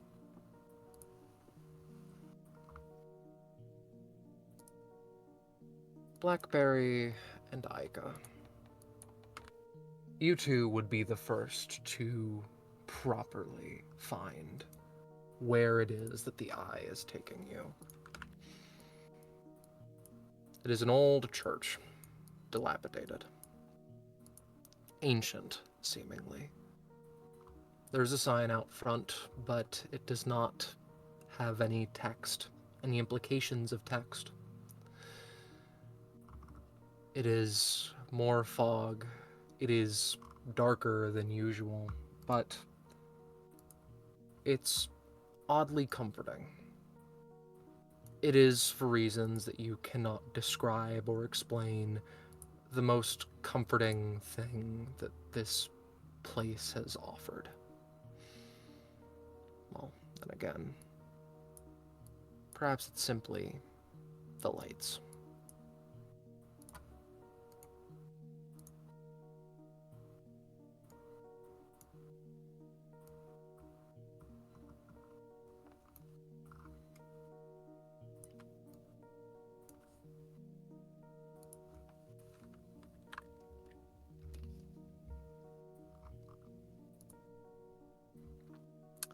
I was muted. Go on. The eye points to the gate of the church. Ica takes a moment. Where does it say it leads? She looks down at it. It's a direct line straight ahead. Just further in here, I guess. Mm-hmm. This is at least the first time that it's pointed to a proper building and not moved around any further. Ica takes a moment and glances to the various like blue orbs around. Are they like weird wisps of light, or They are closer to stars that are just hanging there. Though, I suppose wisps is also a fairly accurate term. stars? I gotta say, by the way, the humans who like plan and build cities must not be the same humans I've been meeting and talking to, because like, man, couldn't these places use like even a splash of color here and there? Because like, what? Like, I'm goth. I'm down for a spooky church or an ancient tomb, but like, come on, like for buildings that you're gonna be walking through, she just gestures around. This is just stale. Well, never met the city planner for this place. But the unfortunate part of everything is, lets out a sigh as she kind of like looks over at Blackberry. Paint costs money, so nothing's allowed to be painted anything other than white. And if it is, probably because there's money in it. Sad. Disgusting. Then again, I'm sure people wouldn't really like it if I was in charge either, so... Everyone hates the one who wears the crown. Just pray it's not you. Not worth the hassle.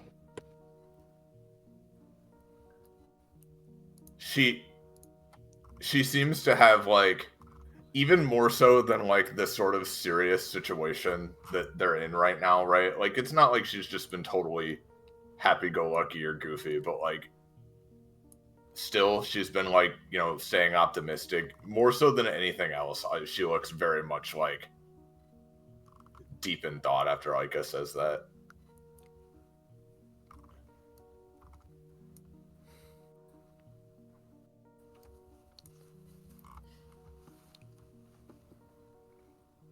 does this place have to do with this?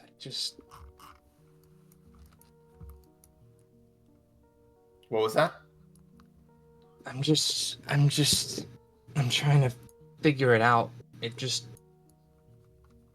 The city, the sigil, the everything. I don't know. I wish. Maybe you need to just remind me, Scarlet. Has Arlia like mentioned, like, I know she's mentioned Epithet in the city, but has she mentioned that like she has nightmares about it and stuff before? I don't think that she would mention that she has nightmares about it. She has potentially told you that it's a very lifeless place, which you can partially concur with. Yeah, I know Arlia has mentioned it before, but I wish I'd asked a little more about what the heck it is or what it means. But I'm guessing we'll find out before the day's out.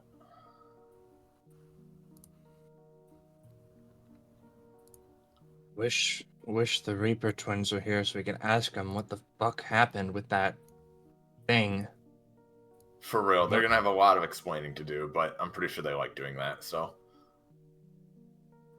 Yeah. You get the sensation you'll be in safe hands. You bet it'll take 15 minutes or 20? It's has to have been at least 2 minutes since we've come here, so who's to say? I'm gonna do something the autistic really quick. explanation. Oh, the explanation. Oh, I mean, same deal. There's no point in estimating it. I'm gonna do something autistic really quick. She flaps her wings and flies over to this little star. Aika doesn't put down Blackberry saying that. She instead just gently pauses and goes to watch, tucking her hands together. It wanders. It just seems to be a mode of light one way or another. She reaches out with a few of her dark tendrils, some of which disobediently and errantly try to snap towards it, but she keeps them back away from trying to eat the light, but more just trying to see how it if it reacts to a force like gravity. It does, yes.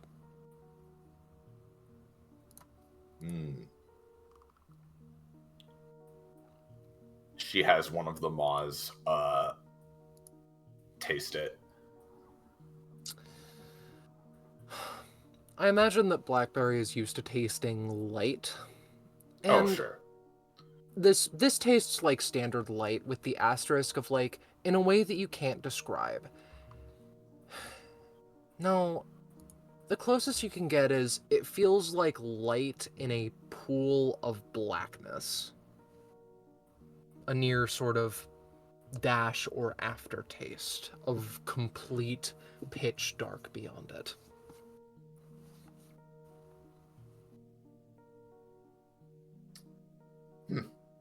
Well, I can't eat full-size stars, but I guess these are a cute little substitute. She eats it and comes back over. The taste of darkness lingers in you, which is perhaps one of the edgiest things I've said. And it's funny that I say it in regards to BB. She's been there, done that. What was the verdict on it? It's like a little star, but almost like it's suffocating in something. You can get all that from just taste? Oh yeah, I've trained myself to have a really good sense of taste because I didn't used to be able to do it, so it's just something I've tried to hone to become a better chef, That I was gonna ask something about that, but then you explained it.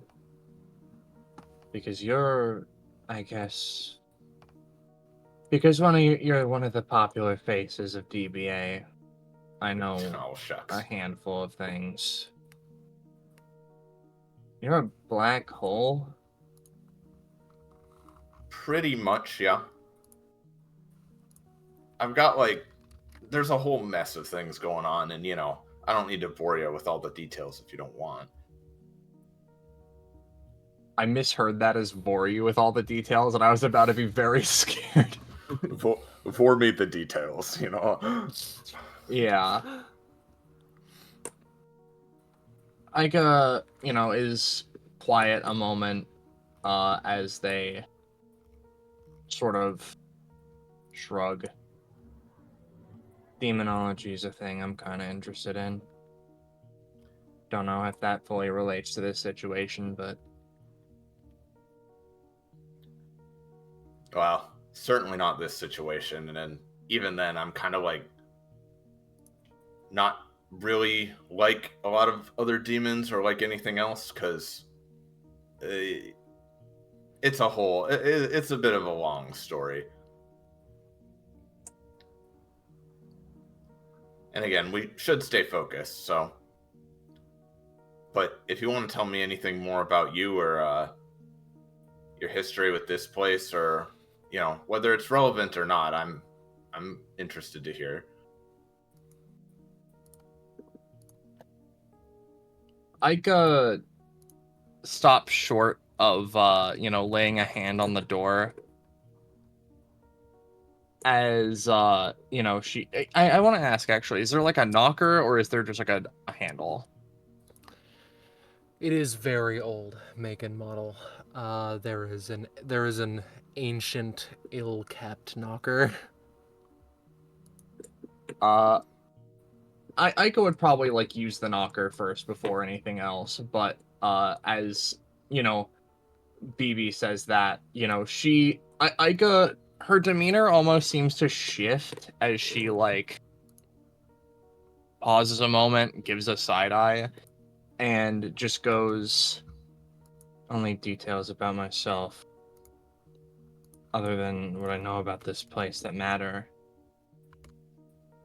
is related to what you were asking earlier. And yeah, DBA fucked me up bad.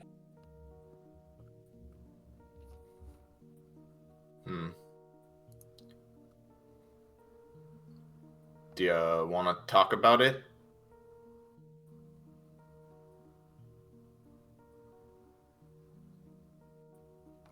I guess I don't know, as, they knock on the door, what specifically there'd be to describe, considering went just about how any DBA session goes. 5 people get into a haphazard situation, blindly start smashing their way through everything, and at the end of it, someone dies. Usually nothing comes of it. That time, it was my mom. Oh, God. I get it. There's justifications, there's reasons, there's endless numbers of things. Just DBA being heroes.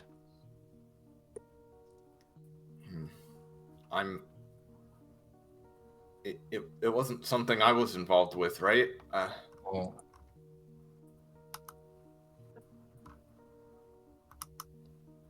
Well, to be fair, if it was, I'd be treating you a lot worse. Yeah. God, I had no idea. I'm so sorry. I don't really know what to say. That's horrible. The doors creak open, revealing nothing but darkness inside. It nearly deceives you into feeling like it's an entire just flat plane of blackness, but there does seem to be something in there.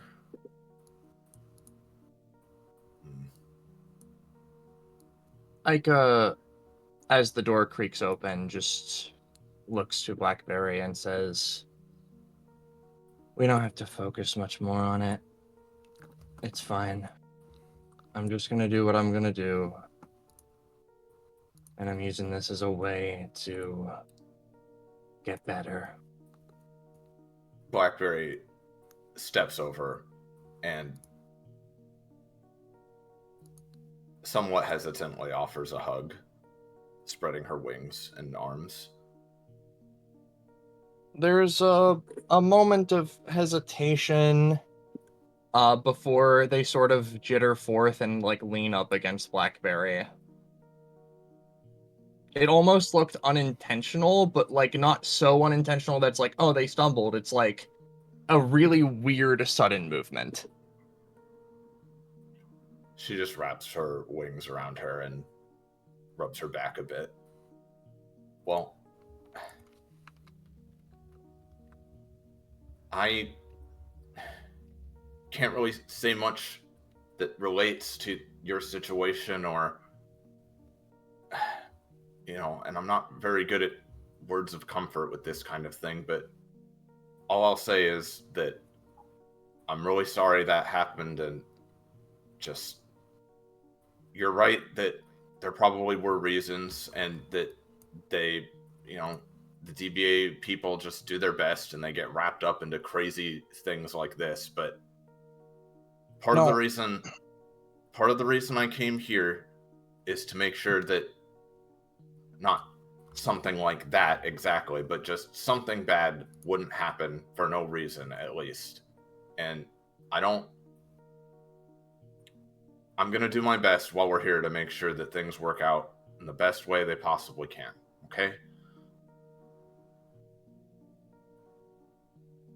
It's better than most people, but I know why it was. It was because Kevaya sent him on a manhunt or something like that. It was definitely a Vanderbilt thing. Definitely happened for a reason. And none of them stopped. Kevaya. She breaks from the hug after a bit, growling slightly. I don't get her deal, or any of them, really, but whatever. The point I was trying to make is that even if there was a good reason, you're still completely justified in how you feel about it, and it still doesn't make it right that it happened, and obviously there's nothing I can do to fix it, but I at least want to try to make sure that I always try to make sure that even if things get a little messy, that everything cleans up okay in the end. And as long as we stick together, I hope that we can make that happen. Aika is a little silent for a moment as she lets that linger and then nods before beginning to walk in. Here, let's shine a little light first. She holds up her sword and basically just has its rainbow light try to cascade through and provide at least some light as they move forward. There is something primordial about this darkness. It reflects the light, barely. From what you can tell, in this place there are no walls. You and I could take a hesitant step in, and the doors dramatically close behind you with an obnoxious ring.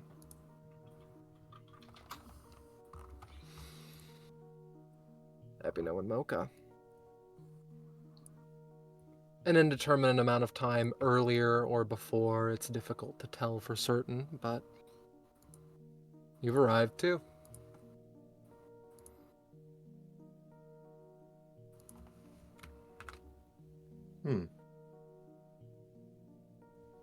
Doors.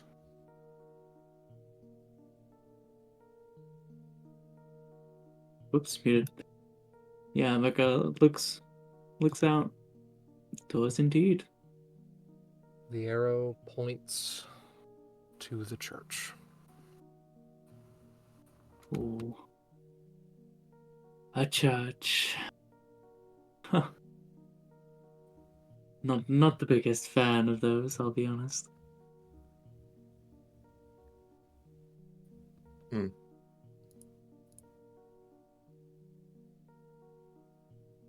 I find myself somewhat curious of human religions, but I don't think I'll ever understand them truly. I find myself thinking the same thing. Despite being human, there's a level of disconnection that I've experienced with those in high spirituality that, well,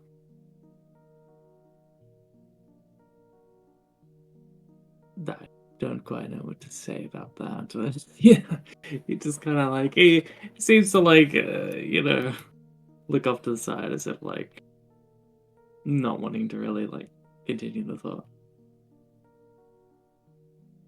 Hmm.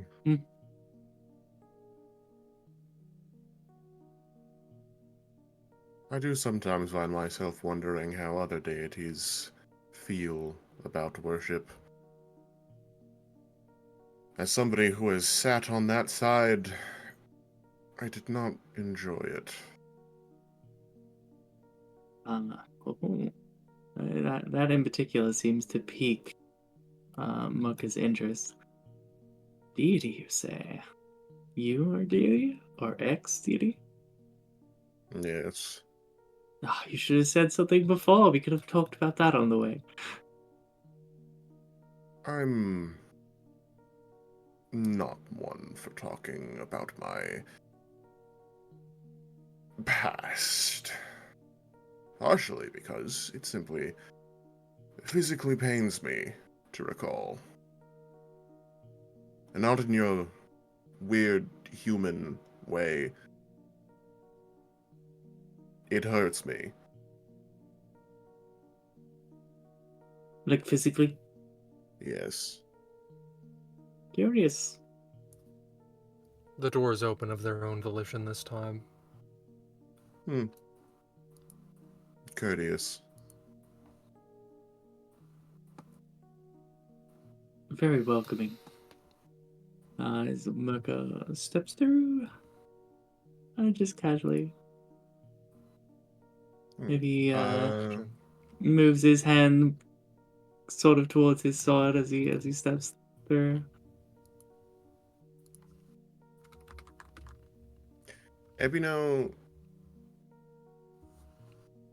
tries to put out this light before entering. It is glass protected. Do you want to break the glass?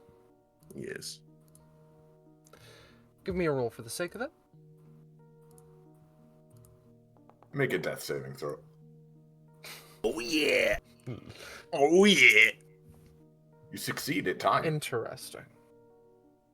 Now, I will allow you more if you desire, but frankly, I believe that with that, we can simply keep it to you take your sword, you smash it against the glass, and it is snuffed.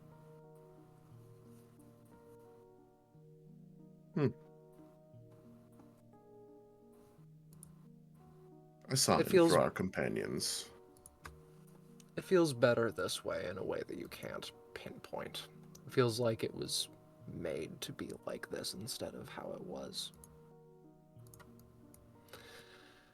I believe this leaves 2. Earlier still, later still.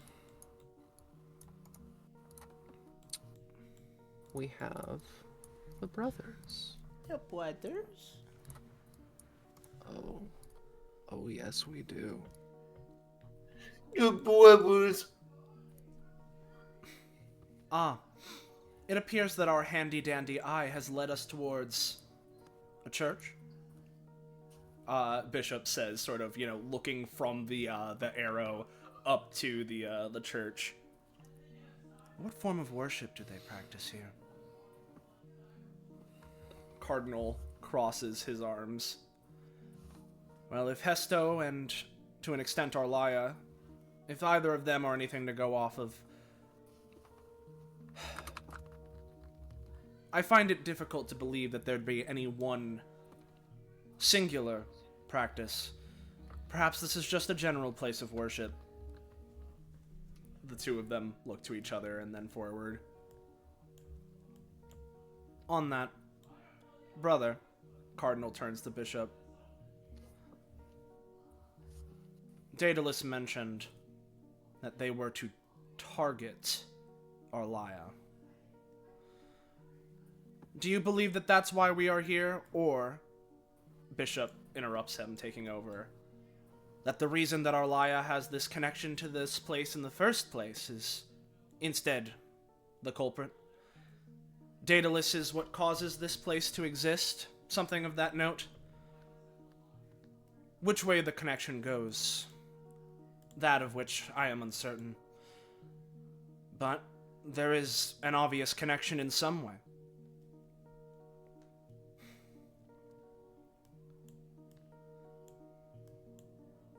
Brother, Bishop turns to Cardinal. Yes?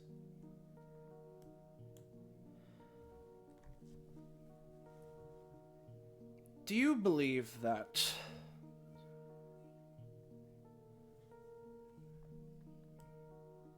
Daedalus and whatever it is that he's doing, how much of what he said before is to be trusted? He claimed that he was telling the truth.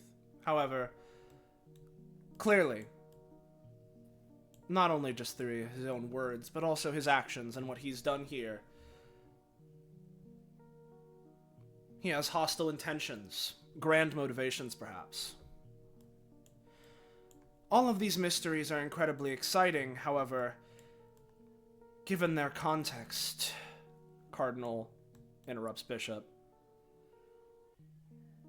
As much as I would like to go and think through every possible line of reasoning that Daedalus or anyone else regarding this whole mystery could have, what's important here is the connection to Arlaya. Whether she's here or not, we need to get to the bottom of this, and if nothing else, this presents the best opportunity for us to actually physically visit this place we've heard of before. So hopefully there's a clue to something. They both nod in understanding. And I'll ask as I get here, is the light shattered as per what Ebino did? Yes. Odd. Though I suppose if there are monsters around here, Bishop, as he says that, sort of looks around. I shouldn't find it too surprising, but... Do you think that there's anyone that tends to this sort of place? I believe if there was, either they, would have noticed this already, perhaps we would have seen more around, but there aren't many people here. Clearly enough to be worshipped. Clearly enough to worship, though. Much like the greatest of mysteries. Every question leads to answers, which simply lead to more questions. And, yeah. I mean, assuming they can open the door, they'll at least take a look inside. This is comforting in some way, because you open the door, and you can feel, see, experience familiarity. Behind this is the river Styx, and the ground seems solid enough that you won't just drop in.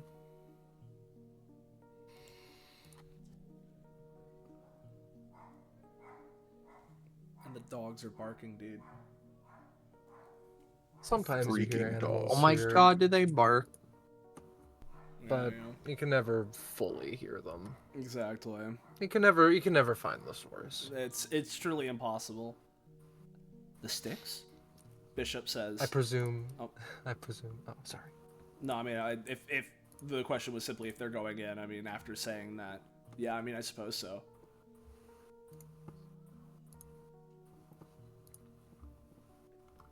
In another world, perhaps the story ends here, but we are far from in that place.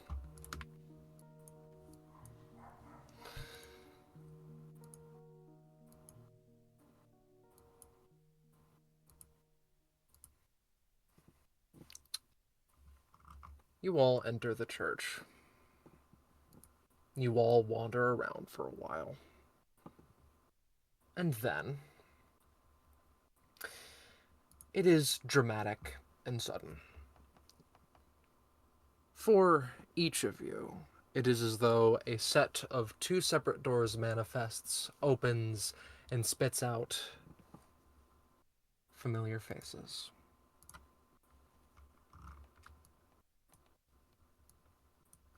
Before every single door simultaneously is shunted back into the river. This is an exceedingly dark place. I can see nothing if that matters. Interesting. One moment then. I see the doors again. Oh, well. Let's get rid of the doors again.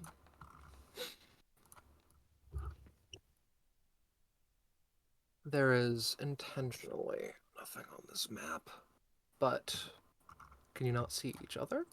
No. No. No. Odd. Also, specifically the lowest left corner is pitch black. This is all meant to be at least mostly black, but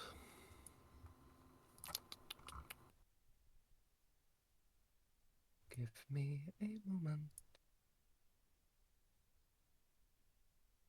There's gonna be mysterious second Ica if the lighting comes back, but I'm gonna try and place down Ica and see if that does anything. Yeah, there's It Ica. does. I can see her. I can see her. Oh, well, feel free to drag yourselves out then. Any particular If spot? that's the around. Roughly centered, I presume, near your group.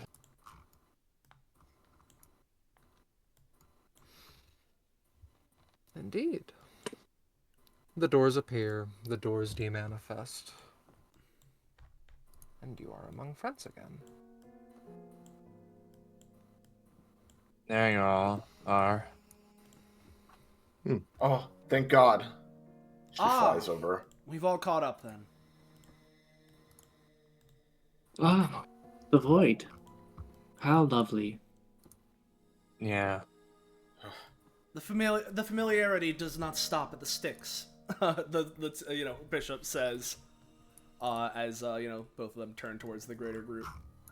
Is everybody okay? I'm fine. Physically, I'm not. in terms of physical state, yes, we are fine. Did something fuck with your head on the way here? Thought that was impossible. Ica jokes. Well, for the most part, it rather is, but it's more so.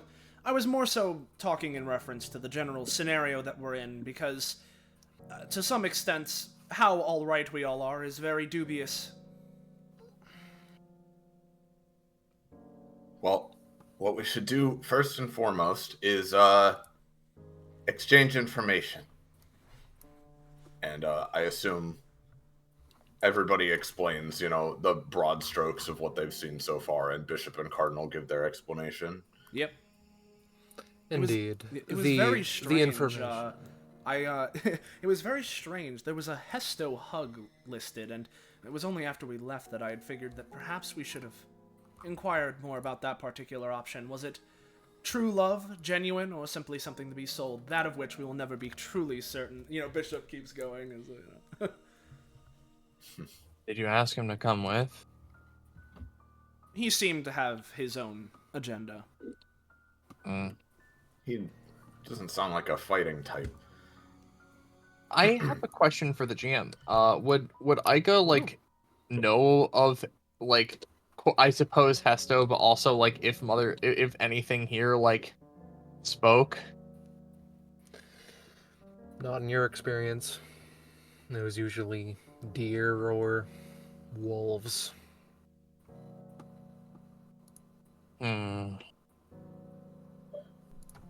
don't know as much as I thought I did, I guess.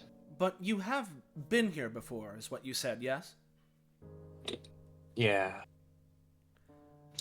I guess they're like Arlaya in that they have connection. You don't happen to have one of the sigils emblazoned upon you, do you? Cardinal says, taking a hand to a chin. We spoke about this. Almost did, but don't. Did I speak about this with you? Fuck. They rub their head. Last we spoke, there was much going on. And I wasn't sure what all of you guys' exact motivations were when Zyna asked you over, so I wasn't bringing it up, but we probably should now, given the situation. She looks towards Ebino and Mocha. So what is it you guys are trying to do here? How do you know about the sigils, if anything?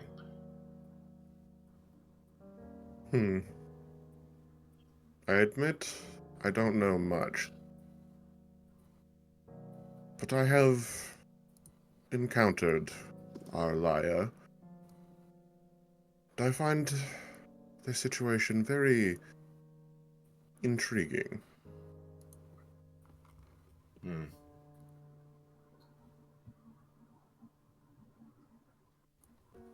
Looks to Mocha, yeah. Kind of taps their sword absentmindedly, sort of like, well, I have experience with these sigils, and in fact, let's say I have met Melody Megansphere. Was it, Bishop and Cardinal immediately, eyes lock on. Right, same as me then. Blackberry between them, awkwardly looks to the side in the frame of the camera and then ducks down. Yeah. Well, I'll put it this way, alright? At the very least, I was curious to see if Melody's fate. But I'll leave it at that. So, let me get this straight. Blackberry flips around, looking, addressing the whole group as she hovers a bit in the air. So Melody is the one carving these sigils, as far as you guys know? Formerly, Bishop says, taking his hands and placing them behind his back. Fuck you mean formally? Yeah, because I was going to say, if this is her epithet, then how does this Rev lady have it? You see, that's... Up until right before this scenario started, these were much the same questions we were asking. But fortunately for us, though unfortunately due to this precise situation, a mix of A and B, of course. But regardless, I'm getting ahead of myself. Hold up. Sorry, before any proper conversations, she, looks over to Ebino. Your reason? Not looking to leave anyone out before we get into anything huge. He said he was intrigued. Oh, just intrigued? Fuck, I missed it. She rubs her face again. I don't know if there's something more specific. Not particularly. Nothing wrong with that. Alright, sorry for interrupting, just wanted to make sure. You're good. Before my brother continues, Cardinal says, just before anyone gets ahead of themselves in assumptions or whatnot, regardless of how much you know how we, he does sort of like a motion towards he and Bishop, but also sort of like generally operate. When it comes to the specific mission from Zyna, I suppose, we are not necessarily interested in ending any lives here today, as it were. We're not here on that sort of business, whether duty-bound or simply out of desire. We were here for questioning and nothing more. Same here. So, if Fates, or whatever force that may be, has plans for today in terms of who makes it out of this situation, that we are not on the end of. Regardless, though, Bishop continues where he left off before being interrupted. As my brother mentioned, we came here for questioning because, as I'm certain that some of you know, we've been rather intrigued ourselves regarding the Z sigil, as it were, for various reasons. Because of the stuff at the castle, right? Yes, and of course, what the stuff at the castle led us to regarding Arlia. But before all of you got there at the very end, I'm unsure of exactly how much of our conversation you heard, but clearly not very much of it. Normally, No. you would expect that, yes, Melody Mechansphere was the one behind it. She is utilizing her epithet in some sort of enhanced, supreme way to imprint her will, her soul, her epithet, her essence, whatever you may call it, upon others to greatly empower them, all tied to her as the patron. But there seems to be one step further, because it was not Melody who is the patron. It appears that instead, the epithet itself is its own creature. A living epithet. Is that so revenant then, or something worse? Similar in the sense of being its own autonomous being, representative and bearer of the epithet, caused by death, or what factor, that of which we're uncertain. But Bishop, looks down as Cardinal continues. If nothing else, it bears rather striking similarities to Ceres, which Ceres. I don't know how much all of you are aware of the events of one of the more recent Destruction Bench Agreement episodes, but if you haven't watched it, there was recently an incident regarding a gigantic castle that appeared within Daybreak Bay that we investigated. From there, we met Alucard, and in this case, more importantly, Ceres, who was sort of... They were much like Daedalus, the name of this host, this patron. Bishop continues. A giant epithet, construct, revenant, whatever you may call it, but a being that is the epithet. The difference being that, unlike Daedalus, it seems as if the whole situation with Ceres and Alucard's meeting and eventual bonding was more or less an accident of sorts. And, in a lot of ways, in part that Ceres itself has this Z sigil on it. And that Z sigil can let epithets live without hosts, at least somewhat. Perhaps. Is that so? Now I'm glad I didn't get it. It's strange. Our research, in various ways, has found that it's more so that it, generally speaking, is able to not only bring out the latent potential, or perhaps the desired potential out of whatever it is that's emblazoned upon. If it's an epithet, perhaps it works in a new way. If it's a body part, perhaps it's in peak condition. But what's important is that after it enhances it, it remains stuck in that state. It's complete, eternal perfection. And so going off of what you said, then yes, perhaps it's the reason why someone like Ceres, and maybe even Daedalus themselves, can survive is because the sigil is keeping their form manifest. Perhaps, anyway. That's all conjecture. But the important part being, in this case, Bishop, says, sort of flinging his hand around, is that Melody was not the orchestrator behind this. It was her epithet, Daedalus, who is now, of his own will, been passed on to someone new. That doesn't... Just saying manifest is... different than what's happening there, isn't it? Because when an epithet user dies, The epithet goes wherever it goes, and then is probably instantly snapped back onto someone new. It's a rather complicated thing that even we don't know all of the precise inner workings of, Bishop says. Cardinal continues.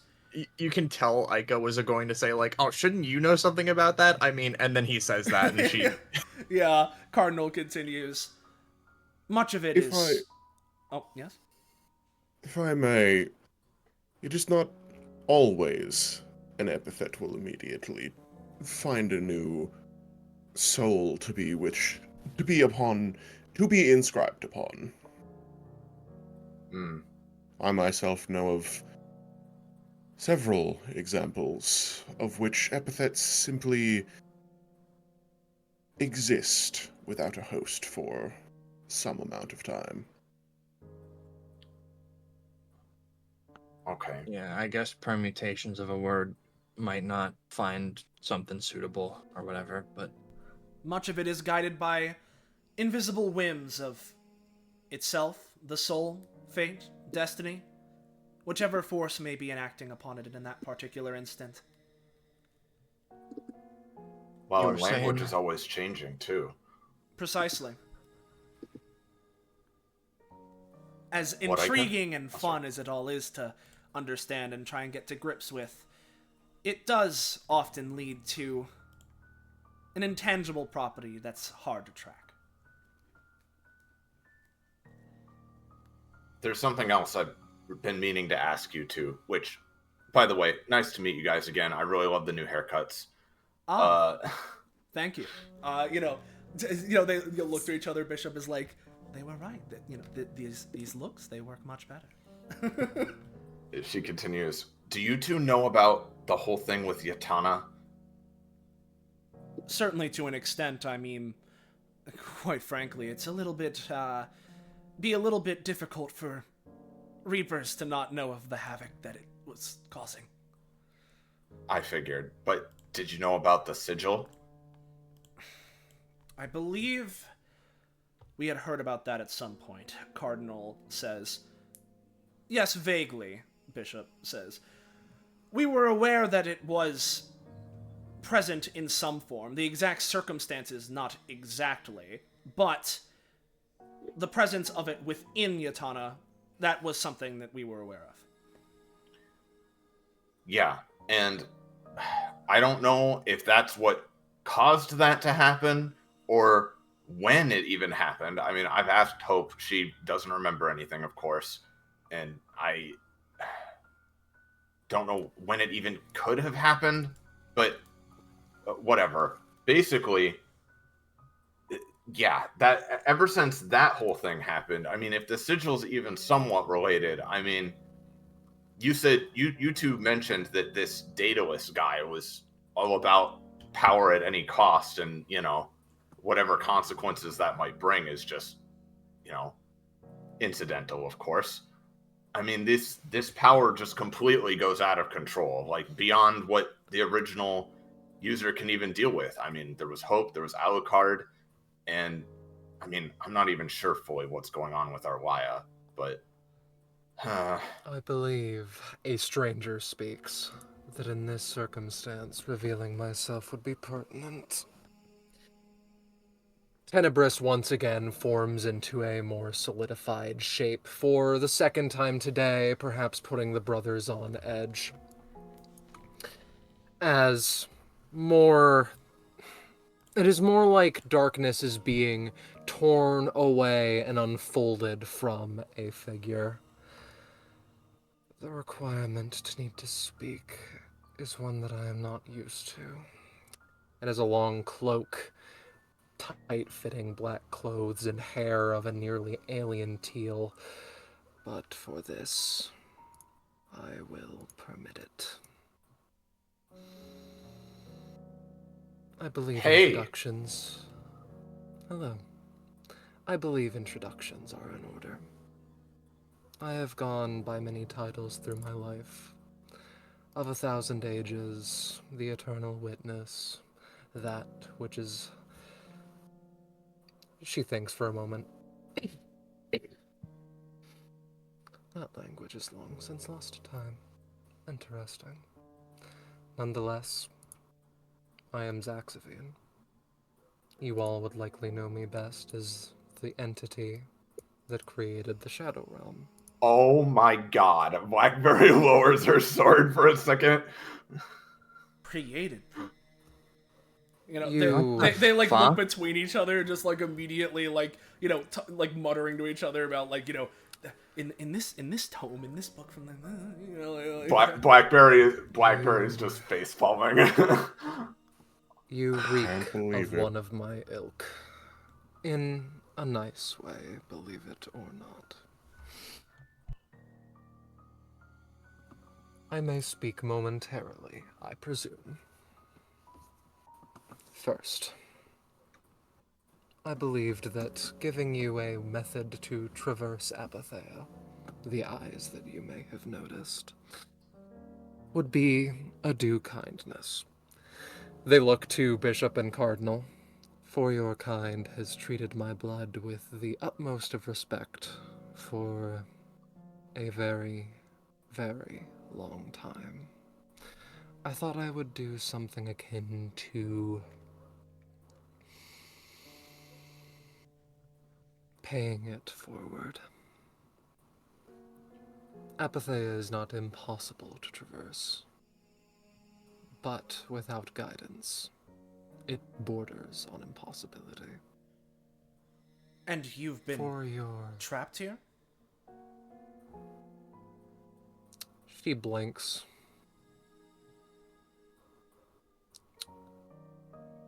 I have had nowhere else to go. I have found it unnecessary for me to traverse elsewhere ever since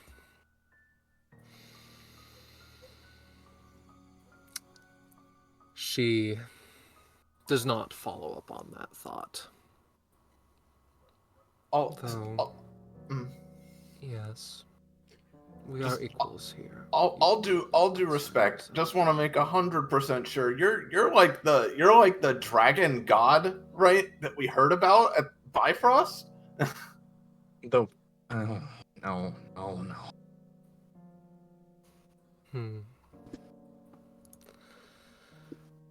I suppose, in human terms, a god is acceptable. If I may continue to my second point, however.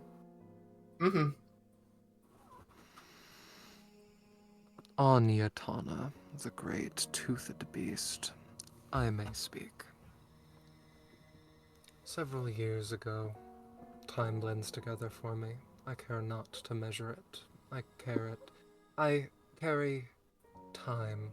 She squints slightly, still needing to get used to conversing with people, seemingly.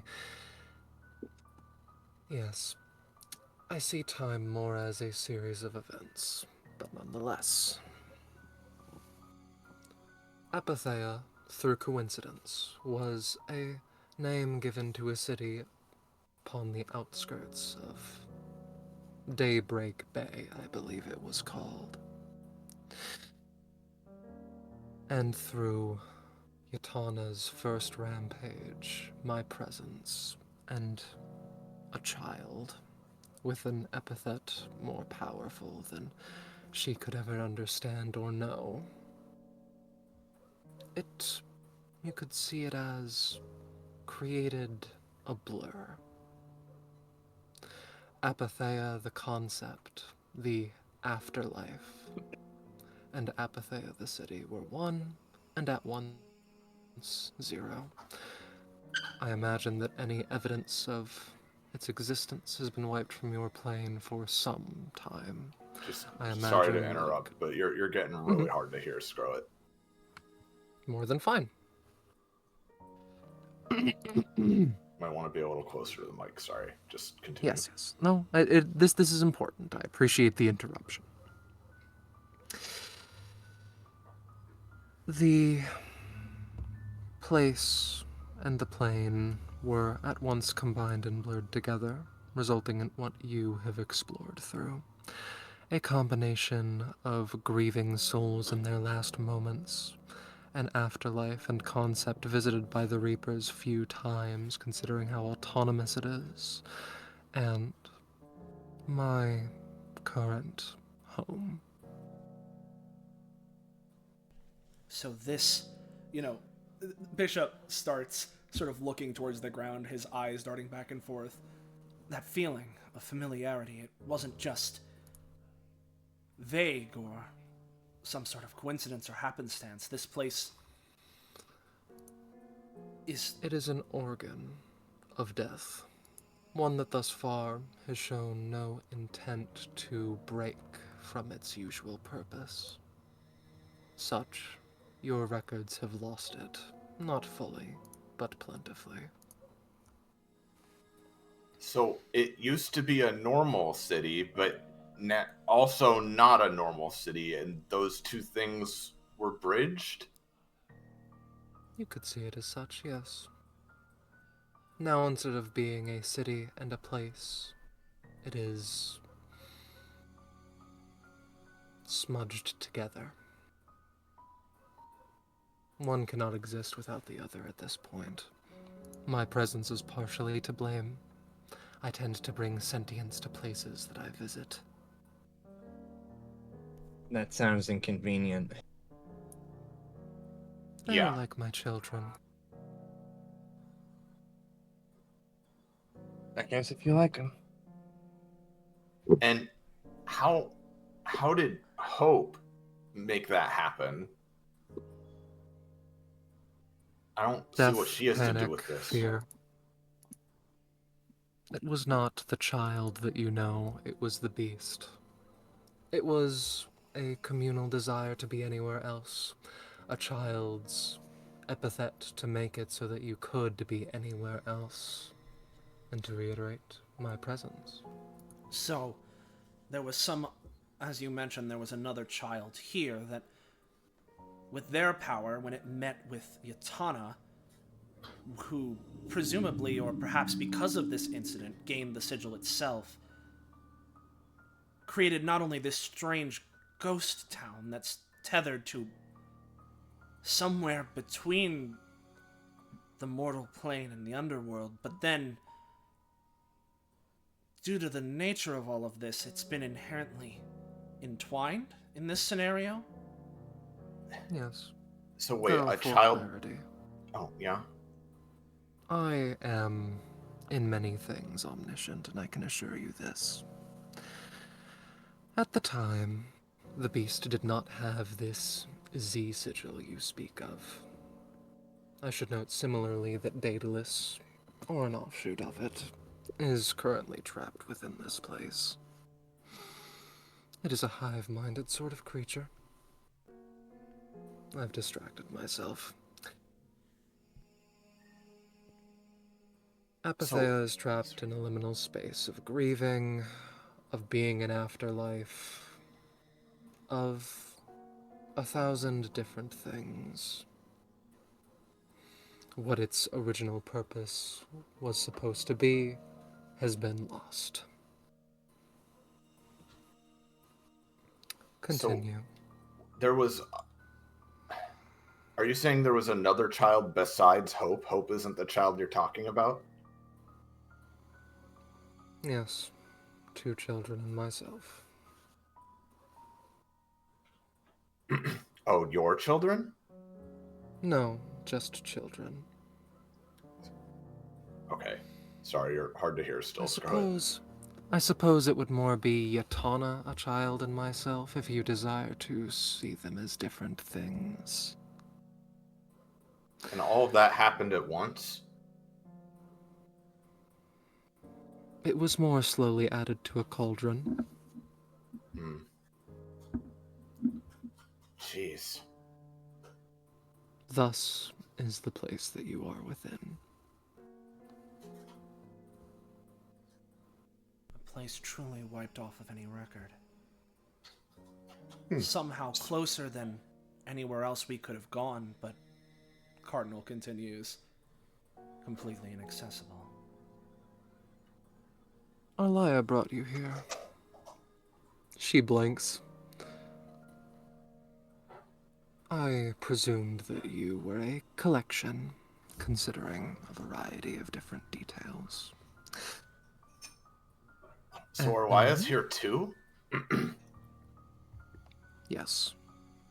Though, I will warn you, not in a good state of mind. Whatever Daedalus did then.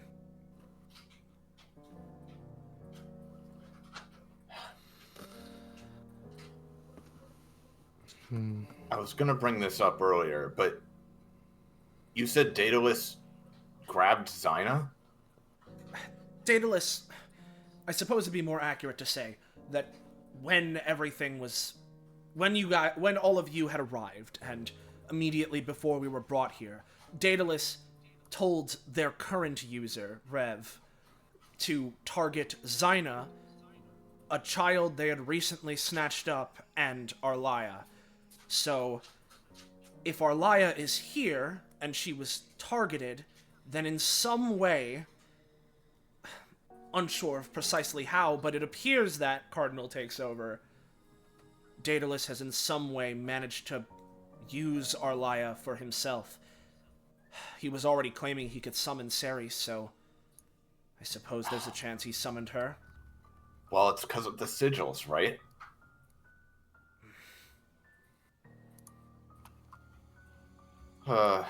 This is complicated. I was just gonna bring it up because unless Zyna is the secret lame Vanderbilt, then it's kind of concerning that he has that much power over her. Considering what my eyes see. She blinks. How do I describe this? You could see Zyna and Arlaya as being in similar states, albeit one in worse shape than the other. And furthermore, considering I was here for the Daedalus conversation, if not abundantly clear. If perfection is what the beast desires, then perhaps it will be an issue. Insofar as there are, to an extent, two sigils upon Arlaya. The one on herself and the one on her Almost inaudible. compatriot. Weird. Let me see. I don't know if you're just leaning back, but like, yeah, you're slowly getting quiet again over time. Wonder if it's my cat's fault. 1 second, let me. I'm going to spike my input volume. It's weird because I've been hearing Da, da, da, da, da. I've been hearing them Da, just da, da, fine. da. Now they're very close. Yeah, now they're louder. Yeah, but I've been really struggling to hear some parts of this. Sorry. Same. I apologize. If you need me to repeat something, let me know and I shall. All right. Well, you're a lot louder now.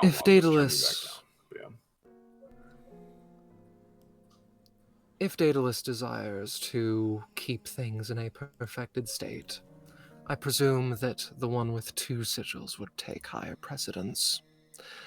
Ergo, if they have control over the Vanderbilt, presumably if you went to fight Arlaya, the Vanderbilt would intercept. And furthermore, the Vanderbilt is temporarily incapacitated anyway. So, if you desire to get to Arlaya, I imagine you must first get through her, which I can assist with. With whatever effect that Daedalus has enacted, if it's some sort of... I don't know if puppetry is the right word, but some sort of use of Arlaya, if they do have similar control over Zyna, then... it certainly would be a struggle, yes. I regret to inform you that you best prepare for it.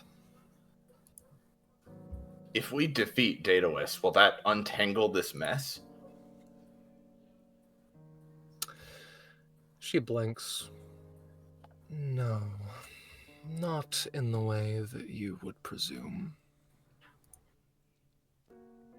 Daedalus is, or will attempt to trick you into believing that it is itself. It is not. The Daedalus that you assuredly will encounter is a facsimile, one with the same powers, but if you demolish it, make sure that not even a speck, a molecule of it remains, the user will still have it. Granted, were you to kill the user, I presume that the epithet would die soon after. And that's Melody. Is there perhaps a way to strike an epithet through the heart and kill it? I truthfully do not know. I can think of a couple ways. And it wouldn't be Melody. No, it would be the new user, Rev. It would be whoever holds them at the time, one way or another. But with all the stuff we've heard thus far, wouldn't it not die and just try to latch onto one of us or something? That's what I was thinking, because the last time that something like this occurred, or at least the last that we were made aware of it, when something to that effect happened, the epithet jumped out and tried to latch onto someone, and that's what led to Alucard being targeted, I suppose is the right term. So, as long as there was someone, anyone that it could latch onto, it would do so.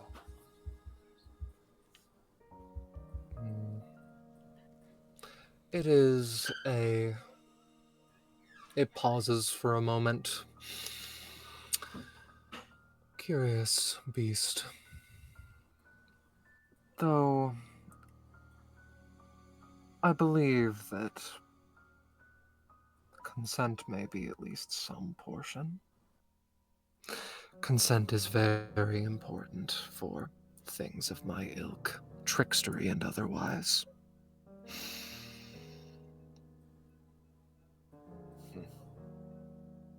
And I could guess not tell you for certain, though.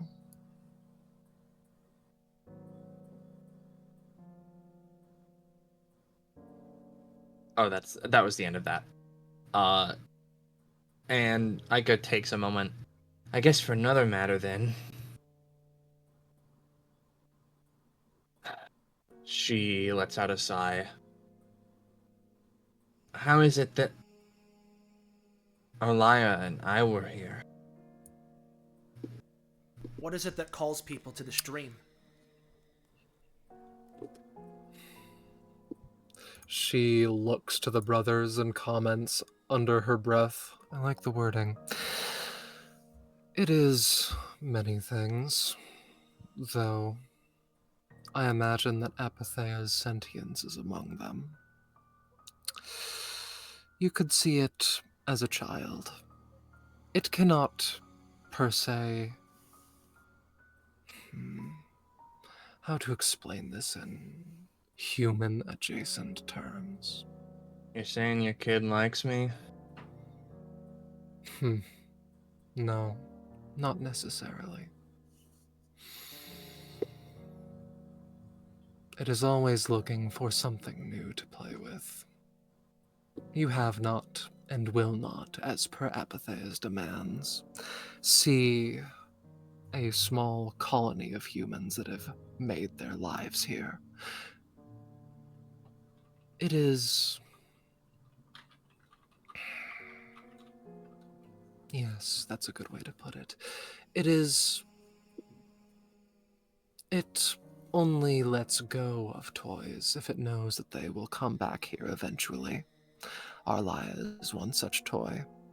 And you, perhaps in your sleepy state, were one of the toys that it could reach out and grab. Were you scared at any point through your dreams, or were they all sweet? Neutral at worst. Indeed, and thusly it has gotten entertainment from you. I can overwrite its demands, but I prefer not to. Such is the kindness that I'm extending to the brothers due to their care. of my Tenebrio blood, I suppose. You said the city is like a child, sort of under your influence, or because of your influence slightly. Is the child that you mentioned still here too? She visits once in a while. I'm not sure if she even truly fully cognizes that fact. I'm not sure if she truly cognizes that she's been here more than once, or if it's all some blur to her epithet. Ava, yes, that is her name.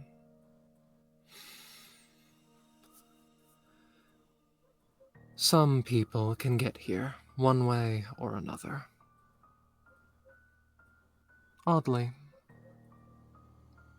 it is interesting that she can consistently escape. A hand highlighted in a very bright pink light to silhouette its shape forms, and she places it against her neck.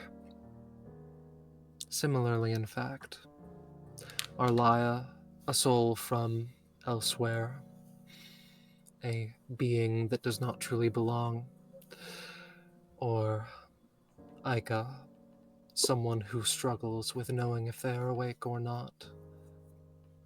It strikes me as very... bound by the same cosmic thread. Such is my opinion. Well, if whoever that Eva is fine, we still need to save Arlia and get her out of here and disconnected from that thing's influence.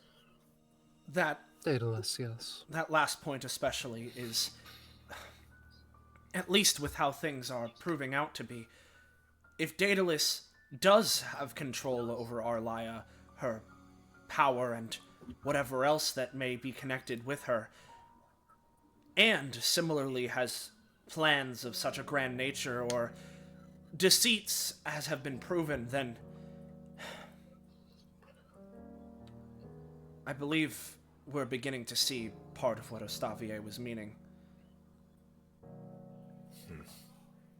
Aiko The rubs. machinations are interconnected.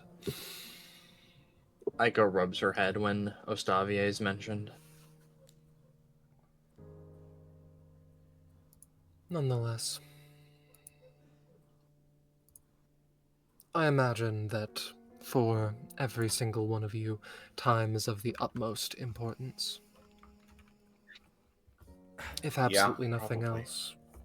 If absolutely nothing else, defeating a Vanderbilt whilst they are at their weakest is likely a smart idea. So it's controlling Zaxavine at this point? Zaina. Zaina, you mean? Or, sorry, yes. Lots of names. Many start with Z. Coincidental, is it not? No, it is not controlling her per se. It is...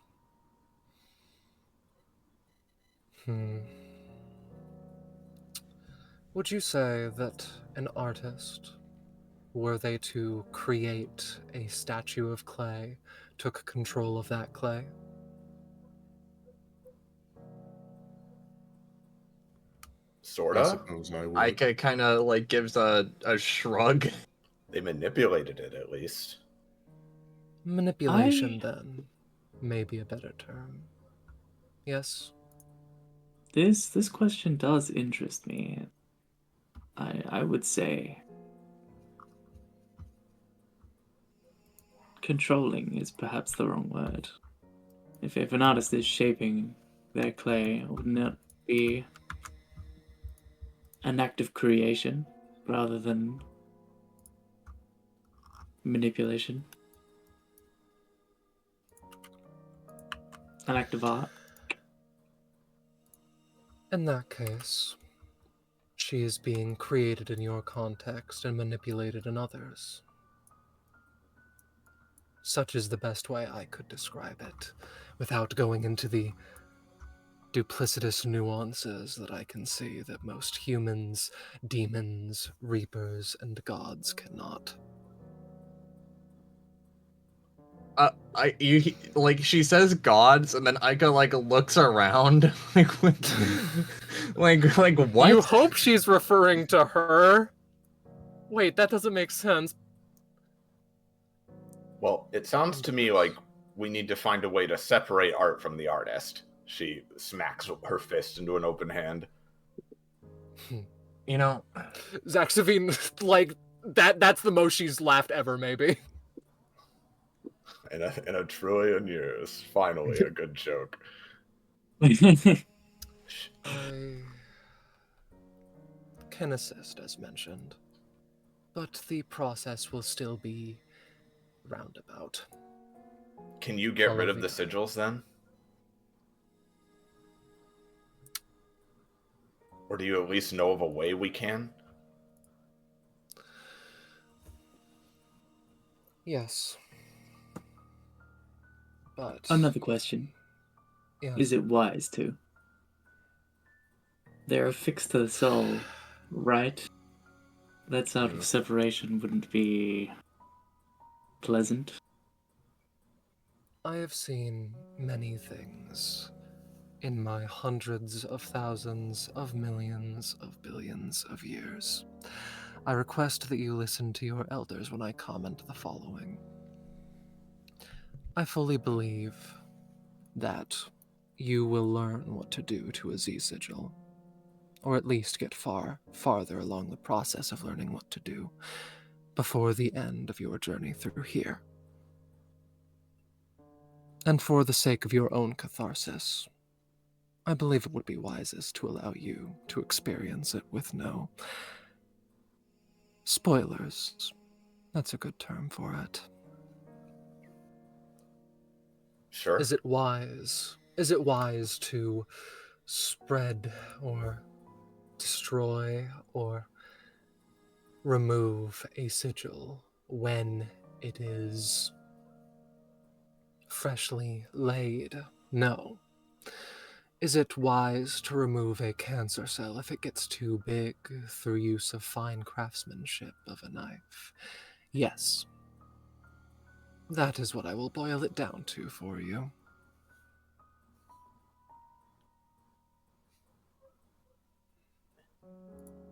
And if this Rev lady who has the epithet right now, I'm not saying we're going to kill her, but if she were to die, that probably wouldn't even necessarily fix everything, depending on what exactly Daedalus's deal is. Because of what these two are saying.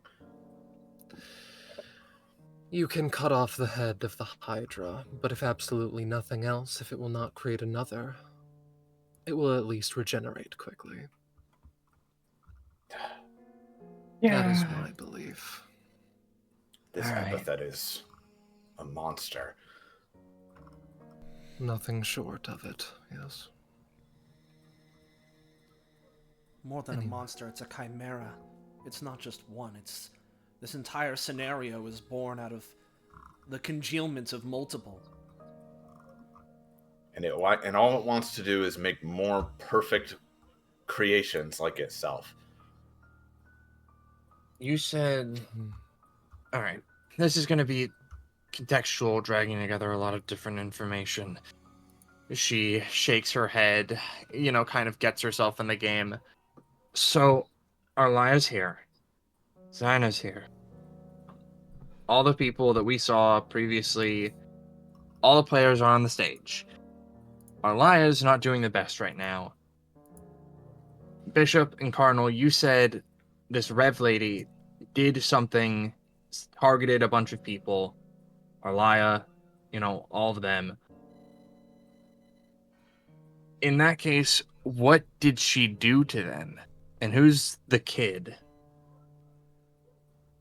As for the kid, we at the very least do not know, but what it is that she did, well, if going off of what Zaxavine here is saying, it seems bringing them under its control.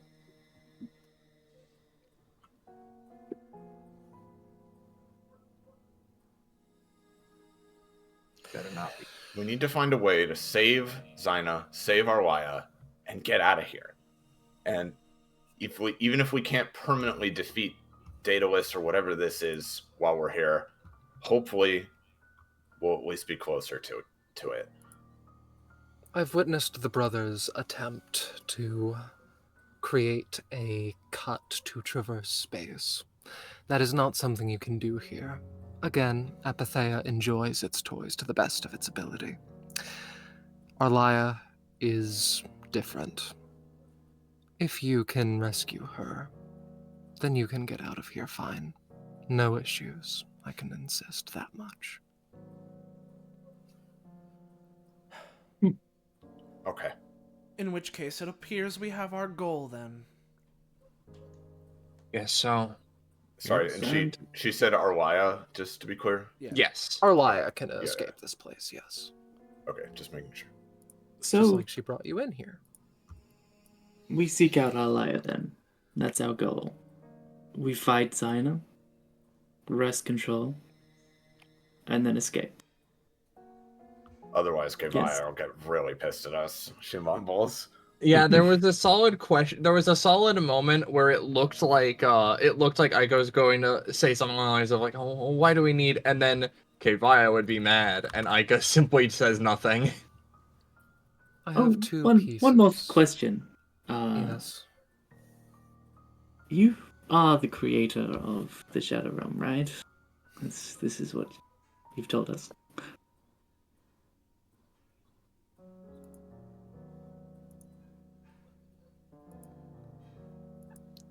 I would request you find someone else of my stature that that has the audacity to deceive you elsewise. Or in other words, do you believe that someone who has traversed a place and can guide you back here, in a place where you have not managed to discern north from south, is not deserving of the title, I suppose? No, I merely wish to confirm. And if that is the case,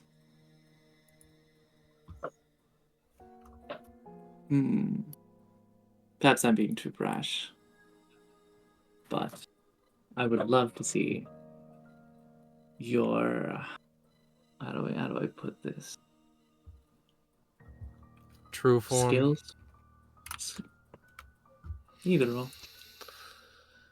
Many people have come desiring that. Few people witness it and ever return. Your desire shall be noted, but for the time being, I believe that is all it shall be. Yeah, I'm fine going without seeing it. Perhaps I'll return someday. This barista is awfully has an odd demeanor. How strange. I'm just If a normal it barista. is- I don't know what you're talking about. If it is simply my form, then I suppose I could abide by that. But I mean, don't do anything you're not comfortable with. Yes, of course. it's with all due respect, I comment that this is an extension of me. This is nothing short of... This is a courtesy that I've given you. In another world where I, air quotes, more cruel, I could simply have allowed us to go through this conversation mentally, albeit I imagine that would be a shock to a majority of you. I have no reason to hide a true form one way or another, so I have no qualms with it.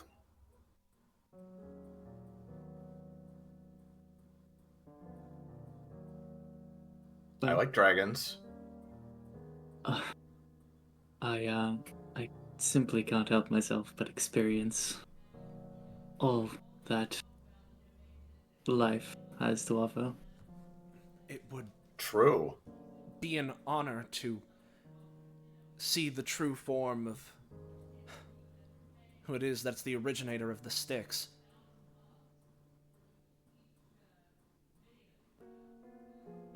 How novel a concept for a Reaper that must be.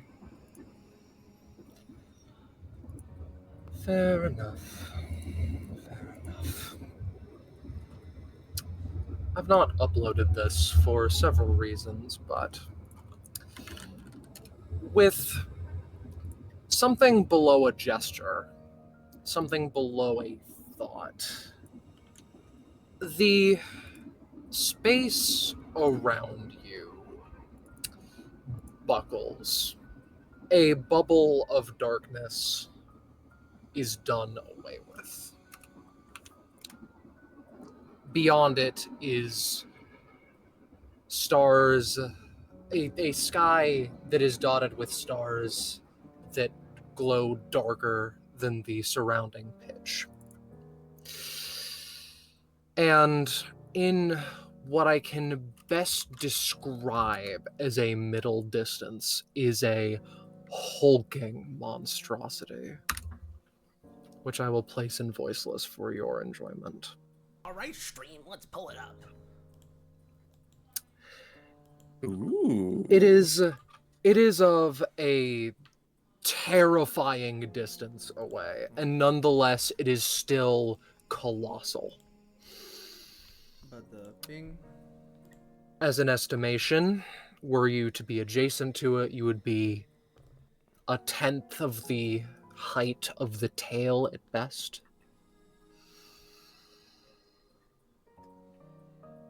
You can imagine why wandering is something that is a bit difficult for me to manage. Folding all of this up is a little bit of a pain, you could call it. Let's pull this back up.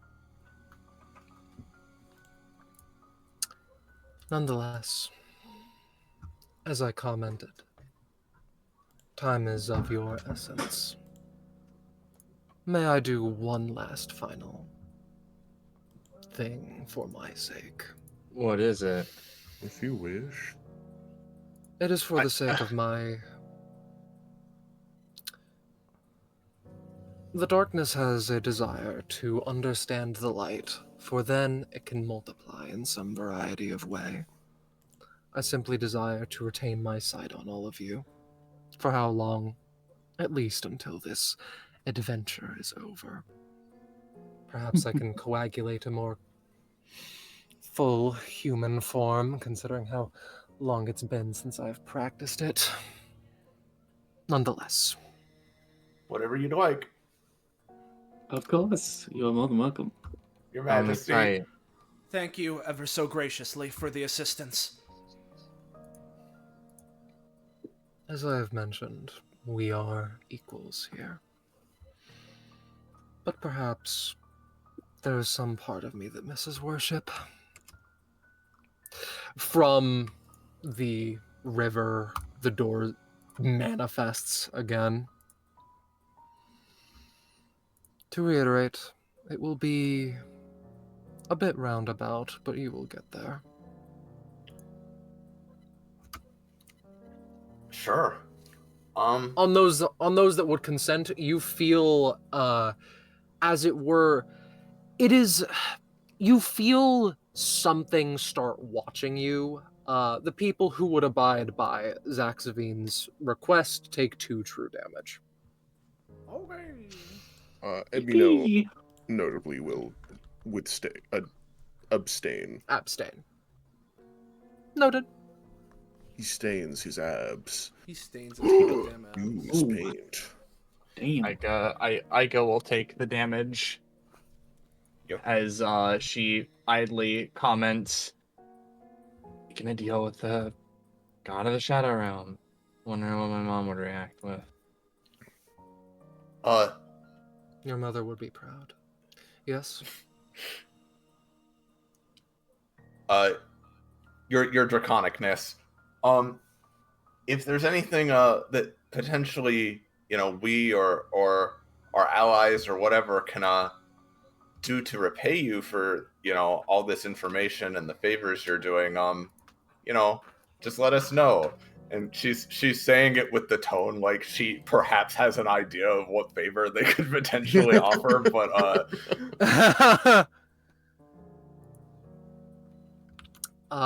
She nods. There's a solid moment, right, where Aika, like, as Blackberry is saying that, Aika, like, slowly shifts her head over and starts, like, shaking it, and then it's like, wait, okay, is this a veiled attempt to ask them out? Is this, like, she then realizes she isn't fully sure of what's going on and stops shaking her head. In her infinite omniscience, she perhaps senses some of that as well, but... Zaxavine extends a hand to Aika. May I see your moon object? Oh. Aika takes a moment. I believe that you should know something of it. Haven't had to show this off on camera before. As Aika reaches... There's a moment where it's like, like, you know, they look a little, like, shocked, but then it's like, dude, if someone, parentheses her, knows exactly what the fuck this is, Aika's not gonna fuck around. It's whatever. She reaches under her hoodie, and she takes out a little, it's like on a chain necklace. It is a strange moon medallion slash thing. I believe Scarlet can describe it a bit better. Yeah, no, it's pearlescent, sort of.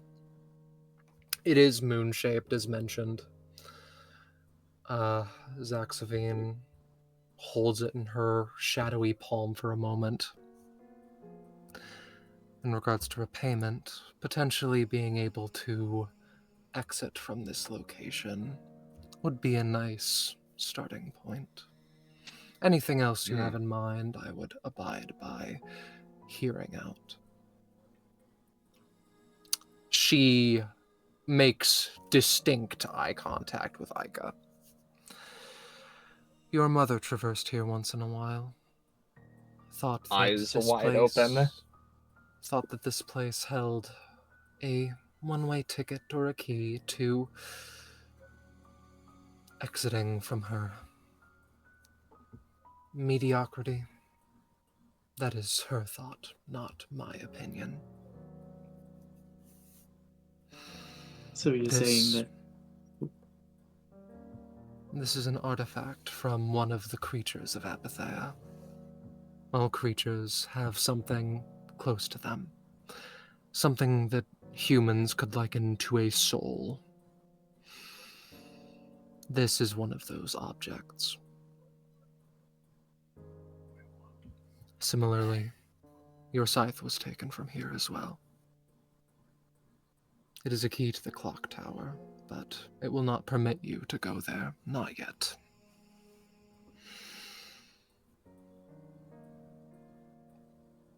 I believe that Sorry, go on. you were... I believe that you were...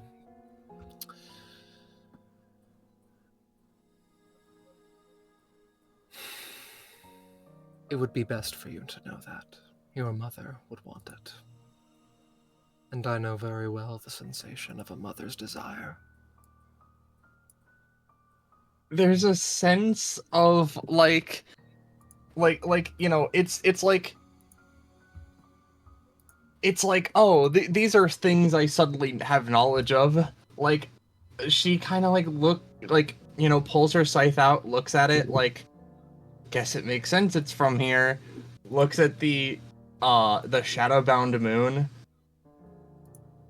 Something soul, question mark? Okay.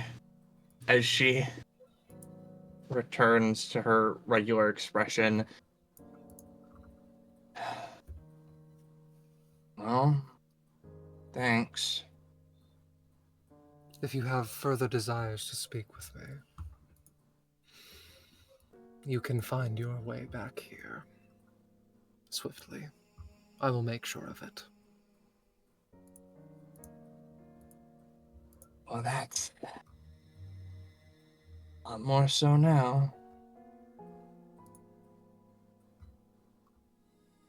As Aika puts the medallion back on, and this time shows it over her outfit, considering she's taken it out from under.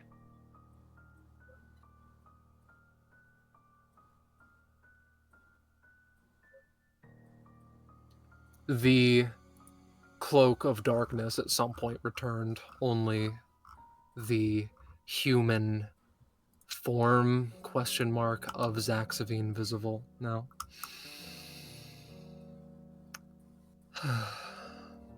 Conversing. How nice. Yes. Yeah. Anytime you want. This door will take us to her? No. It will take you closer, though. Okay. The method to go through Epithea is long, nuanced, roundabout at times, but you can always get where you're going if you know where to look. Coincidentally, I do.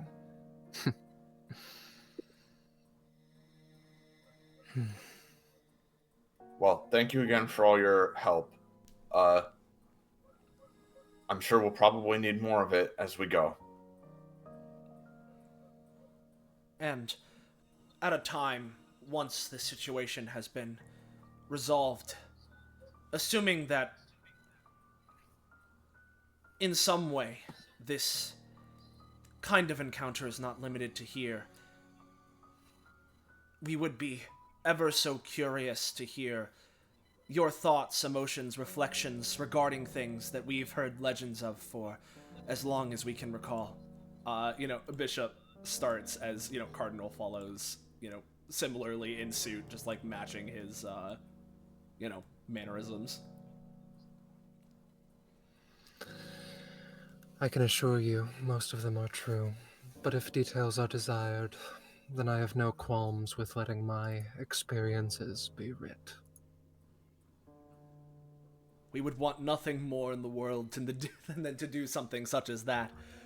They both say that simultaneously as they, manifest out, they manifest notebooks, understanding, no, not now, we can't keep going, we have a mission we have to do, we can't, just resist. Think of Orlia! Think of Orlia! Think of Orlia! Think of Orlia! Blackberry's tail tugs on Bishop's coat a little bit, yeah.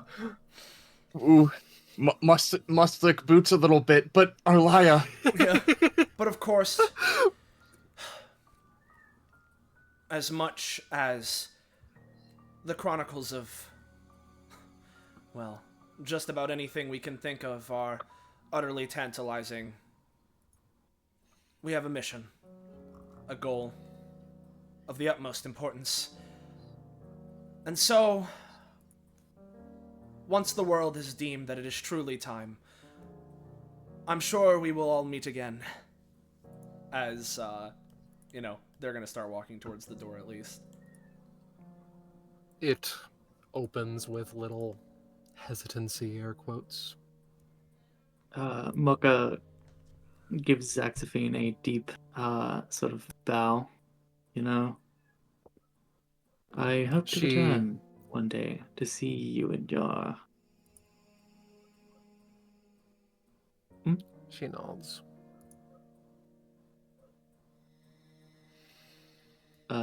Turns around and walks out. Ica pauses a moment, not quite ready to step out as she looks to Zaxaphine. There's a burning question on her psyche that it takes her a moment to scrounge up before she asks, "You know everything. Does it ever go away?" I do not know everything. I know many things. I know that which I...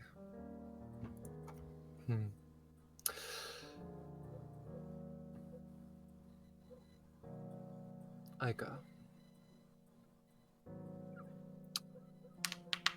In my eternities of life, if there is one thing I have learned, it is that bad experiences always come to an end. It is that wherever there is dark, there is light. It will end. And while I do not know that, I can guarantee it. She takes in a breath, lets out a sigh, hoping the end isn't me dying. She lets out a small chuckle.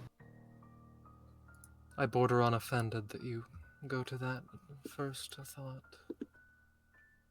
But I insist. Things will change. Thanks. You need not thank me for speaking the truth. Well, I already did, so... She gives a shrug. She begins to walk out. Insolent children, the lot of them.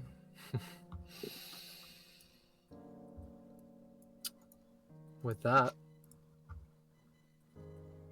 the door closes shortly behind you.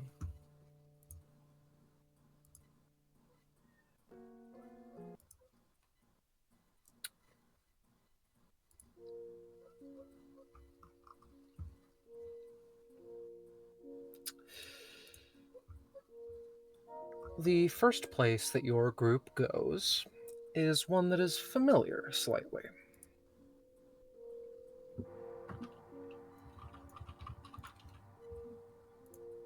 The eyes that your group has, Zaxby never took them away, all point to the upper left corner area.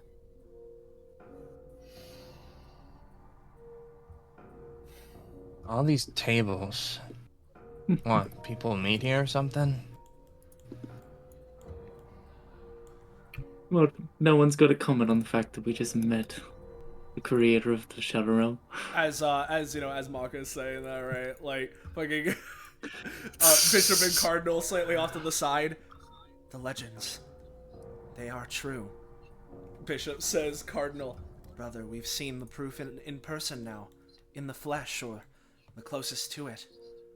What's more, Bishop continues, we now have an opportunity that just about anyone of our kind in even a relative position would do just about anything for. Truly, we've stepped in on something oh so great. He reaches down towards a book. You guys can fantasize about the lady of your dreams in a bit. We gotta start walking. The lady of our dreams? No. The history of the world and the universe. They begin, they immediately are both in their notebooks just writing down everything, and probably like the 2 copies of the exact same information of a recollection of what just happened, As If you ask me, he was a bit of a prick. Really? What do you mean? I miss being worshipped. Can't get more self-conceited than that. I guess, but when you're a big, giant, galaxy-wide shadow dragon, I mean, I don't know. I'd hit it. Hey, Bishop. Speaking of hitting something... Real quick, before you say I it, somebody has too. Cardinal selected, and is moving them whenever they move. Oh, it's me! Okay, continue. Bishop. Mm-hmm. As sibling of mind, Yeah. there's something odd about that rock over there. That's the brain rock. It is. It's true. As, they're walking forward and like, what sort of thing should we ask once we're back here? Well, how could we possibly choose where to start? There's so many questions. I suppose the Styx is one of the easiest things to at least initialize with. I mean, there are plenty of questions regarding its origin that Bishop, looks over. One moment. Squints. Can I roll to analyze rock? You may. Whee! Give me a detailed analysis. That was Emmerich doing that, All right. Detailed analysis goes like this. The antenna are not only for show. It's like this is a radio frequency that only seemingly you can tune into.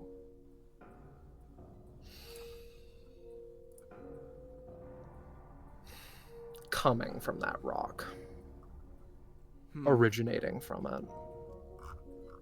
Rather There's another one a little bit above there, but rather strange, but I presume not even you can make note of this or use of this, brother? Of what? Sorry? Ah, yes. It appears that my talents are the only ones able to precisely attune to this, but good to know for later. Anyway, back onto the note-taking. You know, like... Mm-hmm. As for your question, Mocha... It seems like different localities have different pronunciations. It doesn't bother me. Gives a shrug. I'm not... It was a pleasant conversation, all things considered, but,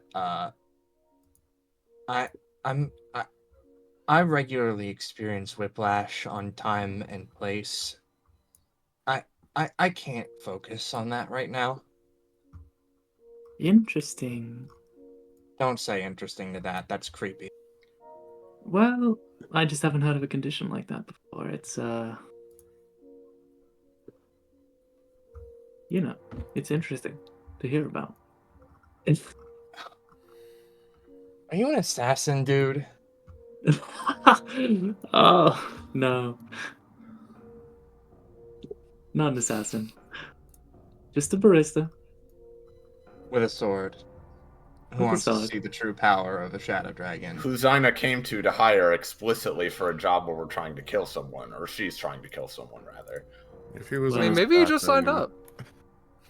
If She he was didn't an come to me, assassin, yes. he would not have put my blade to his throat so easily.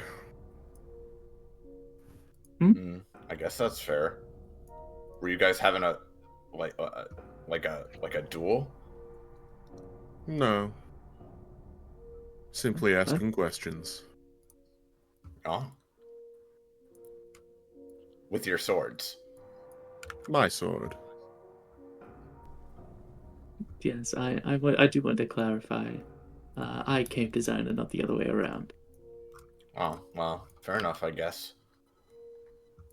Still, you were interested, right?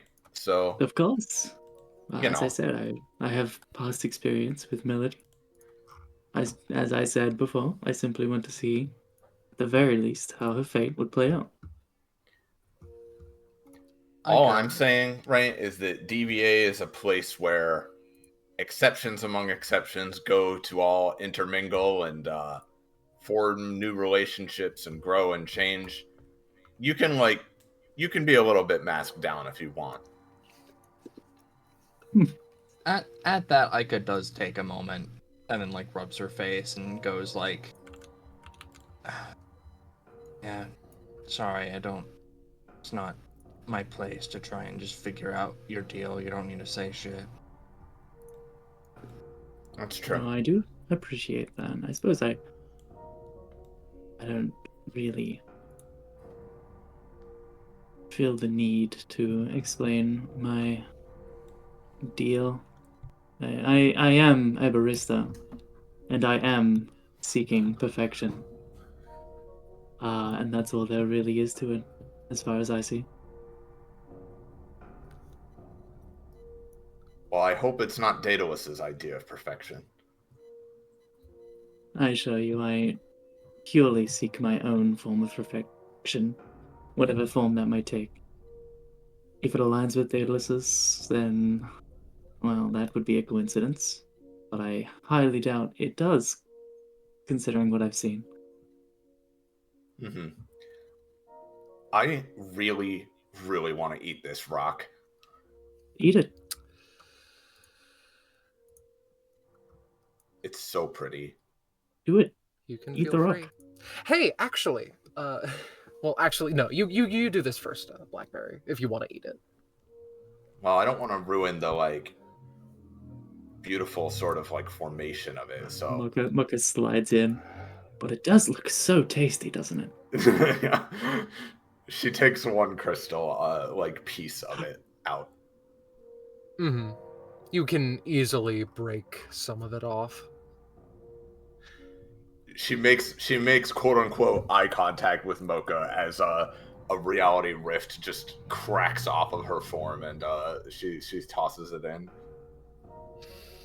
I'm not sure if blackberry is like Voya and that part of the taste is like the colors of a given object. It has very bright colors, but otherwise, like,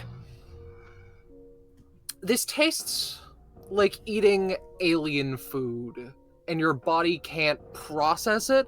Not in a, like, you're going to die now. More in a, like, it'll just pass through your body without it, like, getting anything from the food that you just consumed. Yeah, I mean, it's been pretty thoroughly established that blackberry can, like, eat basically anything, and it is, like, very much, like, annihilated and gone, and, like, there are very few things that can still exert influence from within her in that way. But even so, the colors and light that it reflects are indeed part of the experience, so to speak. Bishop. I'll leave the rest for the next group. Bishop, the bag of power that you bought is made of that crystal crushed up. Yeah. As they're walking by, and it's just like, she stated that she has blood, and that part of the legend is true. How much of her is mortal, or is that a different kind of blood? Is it more ichor? And, turns to the side. Ah, yes, the power. Write that down in, on a note on the side of his fucking, book. Regardless. So, The what? The ichor, Oh, right. What specifically were you asking about? The power? Right. When the two of us met with Hesto, Bishop starts, Cardinal continues. He offered us many things off of a list, including bags of power. Does air quotes. It seems that power is that rock. Or at least, well, not specifically that rock, but rocks of this formation. Really now? That is interesting. It takes a minute. I could do with more thorough analysis, Cardinal, says, right, as he, puts a hand to his chest. But simply from looking at it and using my epithet as just an immediate initial proxy, I can tell that they are much the same material. Cool. Mocha fucking, almost in an instant, fucking slices one of these, offshoots off, and then catches it in the air while he sheaths with his other hand. Understood? Shing! Well, I rolled a 3, but, I mean, it's cutting up a crystal. Yeah, no, you can take 10 and just do it. It's a crystal. Ica would do similar. Feel free to get quote unquote power crystals. It's cool that even a place like this has kind of its own ecosystem. Very interesting. It used to be a place, did it not? I guess. Oh, also, Bishop Cardinal, since you guys seem to be really interested in Zaxvine and that whole thing, she pulls out a notebook of a couple of bullet points. I wrote these down after Voya, from what I remembered of Voya telling me after the whole Bifrost thing, that parts of it might be interesting. She said she found them in a big library shadow thing, so. Right. Well, if absolutely nothing else, we can read over these. I assume it's a copy of the books that were found in there, or... It's more like the broad strokes of what Voya was say. I imagine she's and then she lost one of her eyes, and then W thing. And W, he was that kind of thing. And it went into the lake, and it didn't in the lake anymore, and they fought, and it ripped off her arms, baby. I don't suppose that you, Bishop starts as Cardinal takes it from there, happen to have any of the physical copies where these excerpts come from? Excerpts, more like paraphrases? No, she mentioned a good part of the library was damaged in the fight that happened, and it's in the Shadow Realm. As opposed to your dark evil library, of course, which is in the underworld, which is completely different. Our library may be dark, but it's certainly not evil. Cardinal, says, putting his hands behind his back. Ooh, I don't know. Historically, reapers have been seen as bad omens. Bad omens are one thing. Morality and good and evil are entirely different matter, Bishop says. What one may see as, well, for one, rather, it's a matter of perspective, and it's a bad omen in the sense of those who fear death typically wouldn't be very happy to see someone who is claimed to be an arbiter of it. But of course, once you have a different perspective, really, how scary it is truly a matter of, well, how you feel about things. I mean, being an arbiter of death, at least from what I could tell and from what Arlias said of the whole experience, it's different from killing people, you know? Precisely. In what way? Are you not delivering someone to their eternal damnation? There's a difference between killing and more so guiding. It's only after they've died and, like, met their final, like, resting place and all that. We're not the ones that pull the trigger, per se. We could explain all you want. Our sister might be even better at explaining it. Ooh, I'd be very happy to speak to a reaper to learn the ins and outs. I'm quite curious as to your... how do you say? Because when I methods. died, right, the first time, because when I died the first time, it wasn't like Velatri, their sister, was like the one killing us. She was offering us like a second chance, or at least an opportunity to reflect on things, after some totally unrelated guy killed us, who I still haven't met and don't know who, like what his deal is. That sounds rough. So you died, and then you came back. Yeah, because that it part was... does not typically happen. Bishop and Cardinal, like, sweat a little bit. Maka looks to Bishop Cardinal. So you can bend the rules? It is Well, not. It is a matter of... Fascinating. We are not necessarily a judge of the ultimate fate, but we as Reapers have multiple duties and multiple decisions to make and are able to evaluate precisely what happened, you know? See, the thing is, I was sort of like accidentally involved in both times this had happened, right? I imagine we're like cutting through the city as she's like still trying to explain this, right?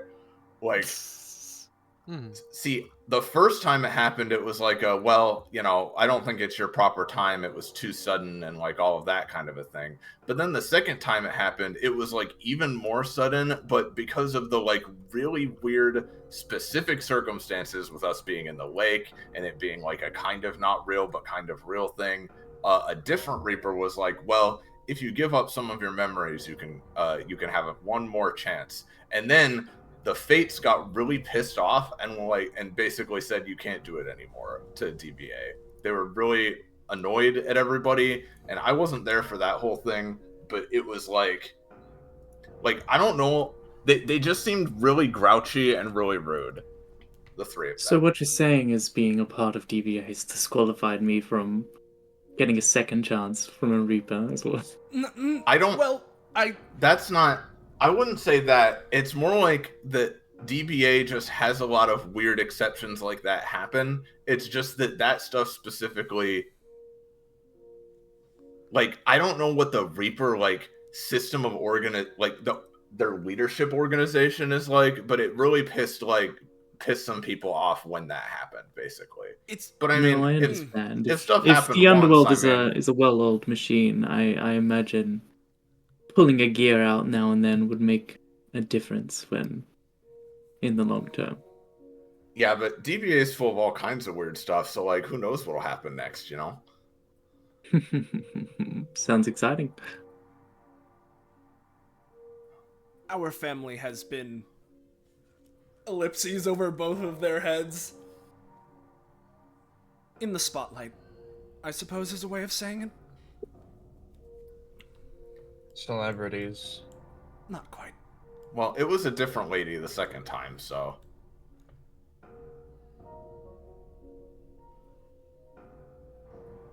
Point being, Cardinal starts, typically things like that are not to be expected. They are most certainly the exception. And... oh. You know, I realized... how much of this should we really have been talking about? He looks to Bishop. It was all on TV already, boys. A lot less than you'd think. Like mutters. I'm starting to understand the complaints that we receive. Bishop looks down to the ground. This is certainly opening my view upon Reapers as a whole. I had expected you to be more monolithic. Well, again... Don't treat everything like a monolith, he says mockingly. The monolith is death. We are its arbiters. And, well... everything has exceptions, but generally speaking, in 99.9% of circumstances, we perform our jobs as they should be.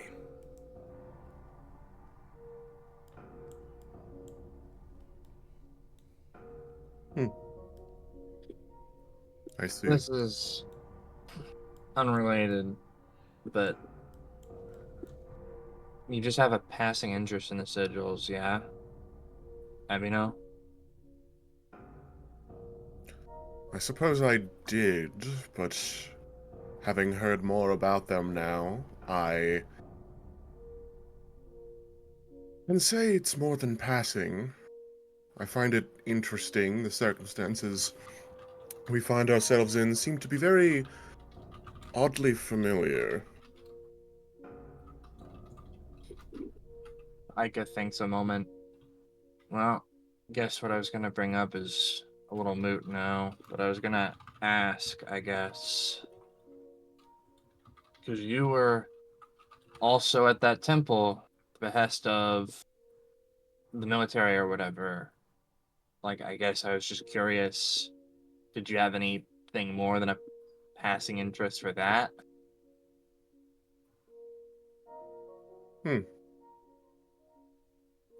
I guess not. I am at least intrigued by ancient civilizations that I have little to no knowledge of. Even though I was not quite the Earth historian back in my younger days, it was still quite easy for me to travel the globe. And so I am certainly somewhat puzzled that such a thing would have slipped my nose. I guess I was just asking because I suppose I just wasn't sure if you had a whole bereft of all wants sort of thing going on or not. As She Blackberry points. says this, Oh, fuck me. it is not turned to you. It is wandering through the streets, of all things, singing to itself. And a clawed palm resting against the concrete. If you want to view paradise, simply look around and view it. Anything you want to do it. Want to change the world.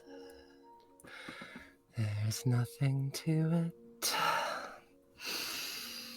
With It- sword, with wings spread, sword in one hand, black hole hovering above the other, she turns towards the group to see what the vibe is. Aika has scythe drawn and looks kind of ready. She looks like she wants to say something, but also it's like, if you want to say something first, you can go ahead. Bishop Cardinal. They got their scythes drawn at the very least, right? And they like look around as if like scanning for Zyna and or Arlia, right? And don't like see anybody. Nothing. Yeah. Not likely to work. Does anyone want me to cut him?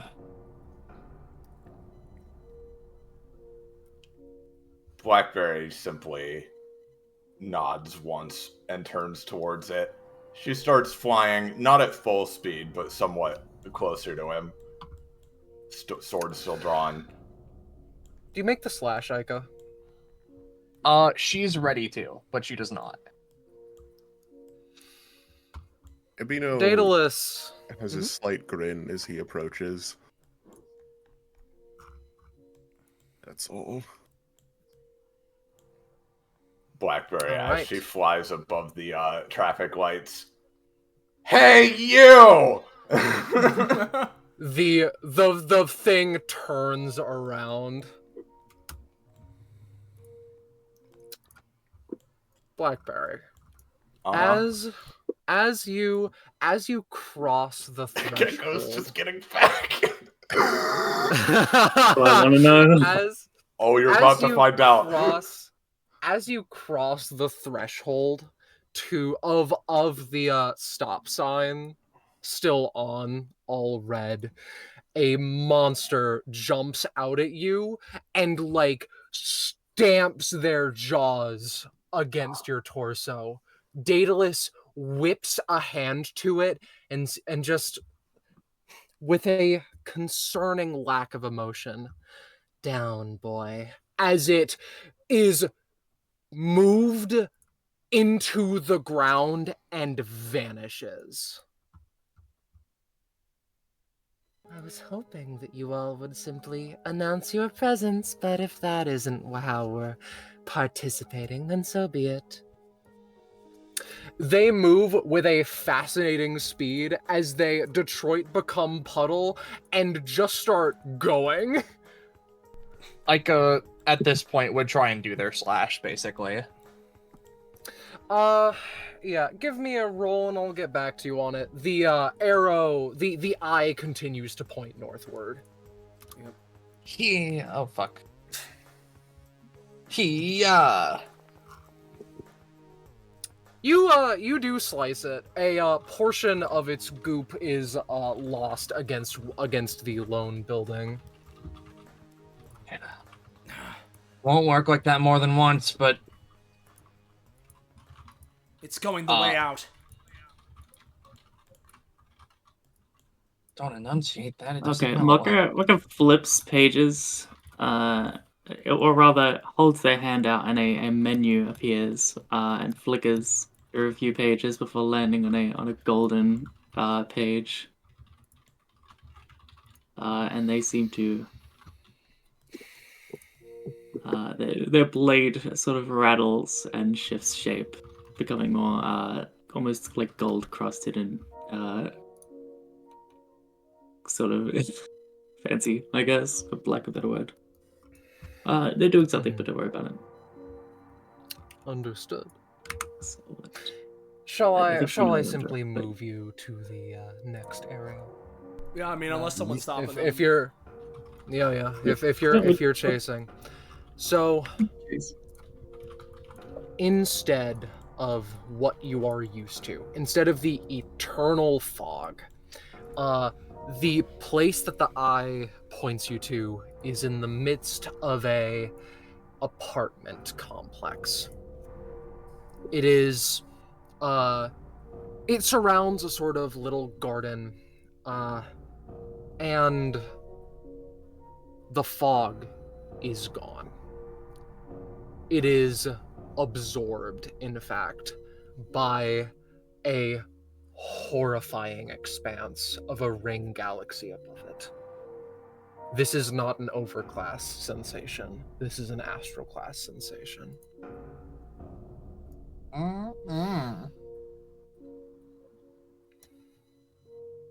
Hello could also have worked. Daedalus comments in their current position. Did you know that for years, Melody has forced me to place my sigils upon dross, maces and swords and things that I can do little more than improve the craftsmanship of? Here there are interesting things, creatures, things brimming with life. This is joy, bliss, inspiration. And I border on offended that you all simply want to take it from me. This is heaven, joy, everything I've ever wanted. And Melody has only choked it from me at every chance she had. And what about what you and she have taken from others, bitch? Goodness me. This conversation once again. I already had it with Bishop and Cardinal, but I will reiterate. What I take away, how about we speak on what I give? Oh, we've seen plenty of that too. More than enough. We don't like it. They don't want it. It's not consensual. You're just doing whatever you think you want to do. Whatever you think is best isn't what's best for everyone. There's no such thing as perfection, moron. Daedalus's eyes tighten on Blackberry for a second before their emotional state returns to normal again.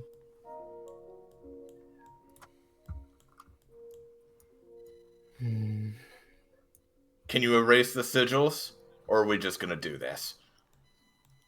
I can, yes, if you really want me to. Maybe if you ask nicely, or, in fact, what if I did so? It extends a palm and it glows with power. As a little exchange program. You're all very interesting to me. I wouldn't be opposed. Opposed to what? Sigil for a sigil, Ica says. Sigil for a sigil. Smart woman. Do you honestly believe that we're going to take you on a deal such as that after everything we've learned from you and otherwise? No, but I thought that I would be courteous, and dare I say, kinder than the lot of you by extending the offer. You squandered your chance for courtesy once you initiated this in the first place. Well, I am so sorry to hear. For someone who believes in the potential of others, you seem awfully keen on squandering that potential by killing who knows how many people, endangering others with just the consequences of your art. Endangering other people. If anything, I would argue that it's Melody that endangers other people with my art. As Yatana was rampaging for the second time, I know you all, you're very smart. That was when she wanted me to do it, so I did as such. In fact, I even tried to use my overclass, but it didn't actually work on it. So powerful was the being. I never said she's used you responsibly. Ica Well, on takes... that, perhaps we can agree. Ica takes a minute. I really want it off Alphonse, she says, muttering. Her grip on her scythe There is a tightens. simple way to go about that. And a deal with the devil is certainly not it. She lets out a sigh. Starving You all offend artist. me so. Devil. Sorry, but I've already made mistakes that have hurt God knows how many other people. I'm not about to make another one. Besides, the impression I got is we don't necessarily need you to remove them. You don't need me to remove them? Well, I will be very curious to see how you can go about that. Unfortunately But for understood. Unfortunately for you, we live in a world where anything's possible. including Unfortunately. undoing all the harm you've done. Unfortunately. All right. Ika takes a second. You're a starving artist type, yeah? No one respects your craft. People respect my craft. And if they don't now, then they will later. Such is my opinion. Aren't there limits? It places a claw on the husk thing in the center of this garden. To Aren't there what? limits to what an artist should or shouldn't do? Art exists to act as counterculture to what's currently going on. What's your counterculture? Art is many things. It is escapism. It is bliss. It is something to get lost in. Something to enjoy for your moments on Earth. There are many things to enjoy in your moments on Earth. May I speak on my favorite?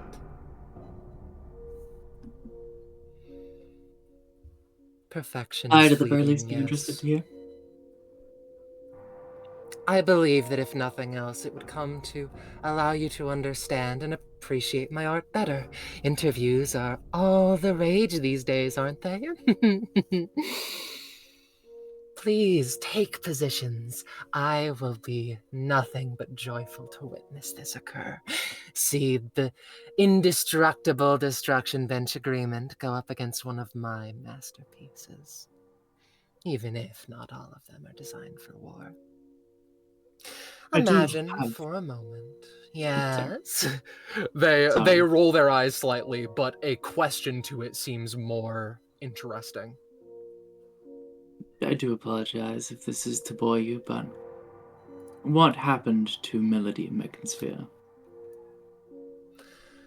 When the news of a Reaper apocalypse came by, she ran as far as she could go.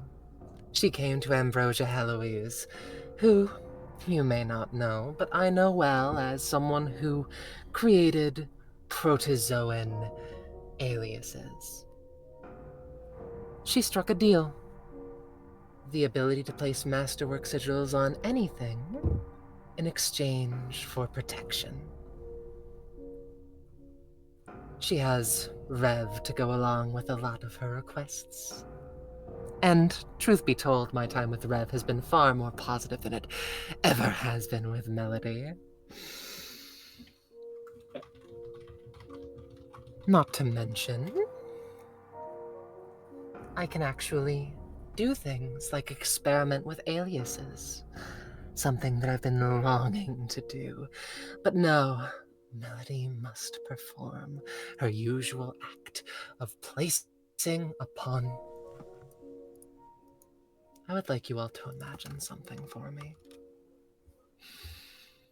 If you truly were perfect, if there was nothing you could do to improve, if you achieved the zenith of a craft or became undefeatable in combat, that sounds like the quickest way to experience stagnation to myself. How quickly would that bore you? How quickly would you let your craft slip? How fast would you fall from the apex? But what if we had a lone asterisk? It taps what you believe is a cocoon. What if you became perfect, only to leave one final critical flaw unable to be ignored? The now perfect being would search tirelessly, endlessly, to fulfill the whole resting at the center of its heart. Alphon's social anxiety, fated to be kept on a leash of familiar people, all so that he could wrestle against it, deny it at every opportunity, and evolve past it, becoming a monster that none could stop in search of his goal, which the alias assisted with. Ceres, thanatophobia. He has kept his edge even through death, so I've heard, and to myself that sounds as though it will be perfect for a long, long while, perhaps even beyond the death of his current user. Zyna, the child, all instances of me being able to only make the most simple changes, but now that they are awakened, now that Arlia too is awakened, they are perfect. They are art beyond what humans, demons, reapers, and gods have come to know. And with my assistance, they will stay like that forever. That is perfection. Beauty in its truest form. A perpetual motion machine to lay its path infinitely. You see perfection as all-encompassing, but I see it as far kinder than that. I see it as the culmination. And dare I say, I have done quite a good job with doing that. I don't know how you got so powerful or became so sentient. Your own goals, your own ideas, your own philosophies. I don't know it any more than I know how I became so sentient, how I came into being either. In my case, I've had my doubts, but in yours, I can at least confidently say it was a fucking mistake. A mistake! We will see how long you parrot that belief. Zaina, get rid of them. I will be watching. A noticeable crack manifests on the cocoon. Daedalus disappears into blobs of slime and then soaks through the floor very quickly.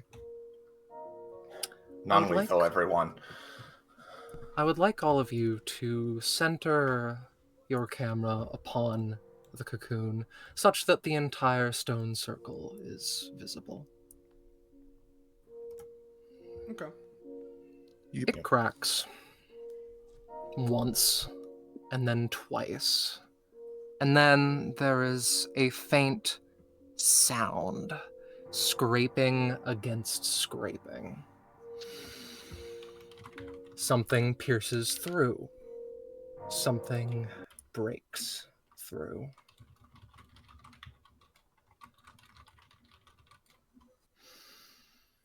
From the cocoon, Zaina exits, wielding a much smaller scythe and looking a fair distance different.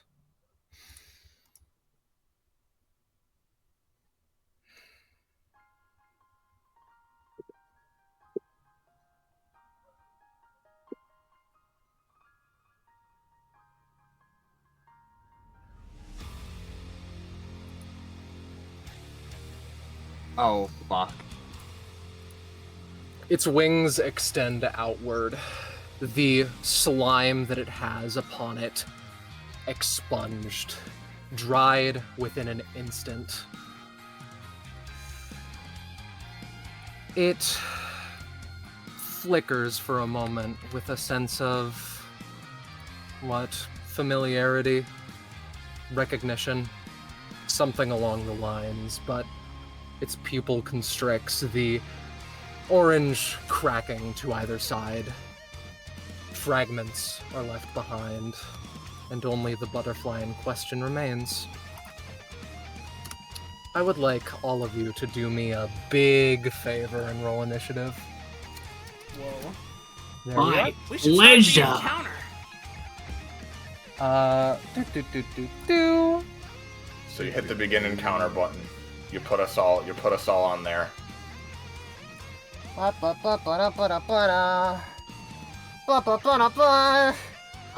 my god! One sec. Oh, that's a second encounter. That's my bad. I really Growing enjoyed pain. that this Oh, is it's a- weekend designer right there. Haha, maybe you can ask Daedalus about that. Yeah, well, Zaxvine already mentioned. Alright, yep, so that's Mocha added, yep, alright. And then Damn. we can add you. You can select and And- mass add too. Oh, fair enough, but, well, now we're already here. Alrighty. I'm gonna choose not to tell you how to make multiple turns. Oh, damn, You Skaven. ruined me. I did? Yeah. Yes, I was sorry, in combat. All intended, I mean. Well, can you set it to 20? Because... You can set yourself. Oh no, I to can 20, do it. Yeah. Yeah, I can do it. No, it's okay. We can all set ourselves to 20. Yeah! Ooh, yeah, let's all roll a 20. Let's. I get initiative just see. fucking and I don't get a Oh. proficiency roll initiative, which sucks ass. It is so deeply entertaining to me that she rolls a 20 on that. If I may, Iris, how do you add multiple turns on All right. initiative? So if you Asking right for a click, friend. if you right click the turn, you can duplicate the participant, Mm, and then set it to whatever you want.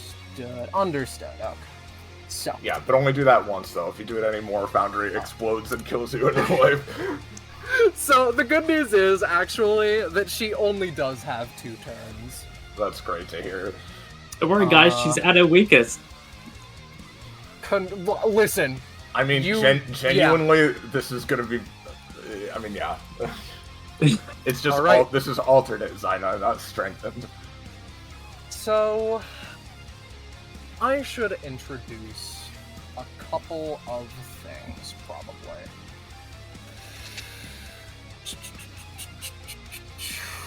Here you are. So, unobtained possibilities. Zyna, in a state of being an awakened masterwork, is able to tap into realities that never were and cannot be. That is where her true power lies in this state. Every form of the encomium butterfly has its own health total. If large amounts of damage are dealt to one, it is functionally knocked out. It cannot be switched to for the duration of this combat. Each one also has their associated kit.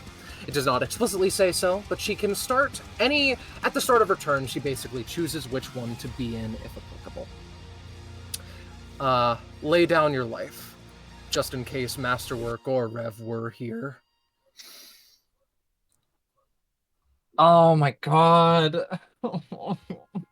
I believe that is all for the time being, however. Mocha, I will be kind and allow you to go first. Wow, that's crazy. So, at the start of combat proper, Mocha seems to take a deep breath, and for the sake of it, I'll post his passive specialty Understood. menus. So he has menus that he can swap to. He has regular, which is his base kit, sweet, salty, and the secret menu.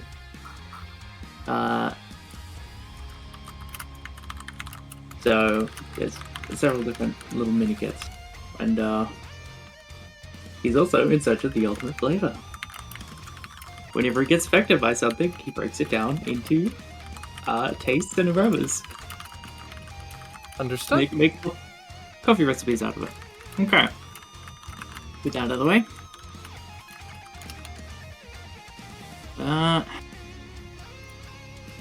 God, oh god, how many fucking, how do you measure spaces? Oh my god.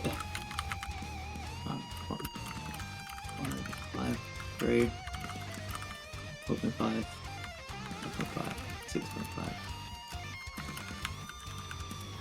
3, 4, 4.5, 6. Oh, shoot. Okay, well, is she technically classed as in all of those spaces in the middle there, or? Yeah, for the sake of it. For now, at least. Okay, dashes up without a word, throws bit of grounds, and slashes just to see what she's got. Let's give her a little test run now.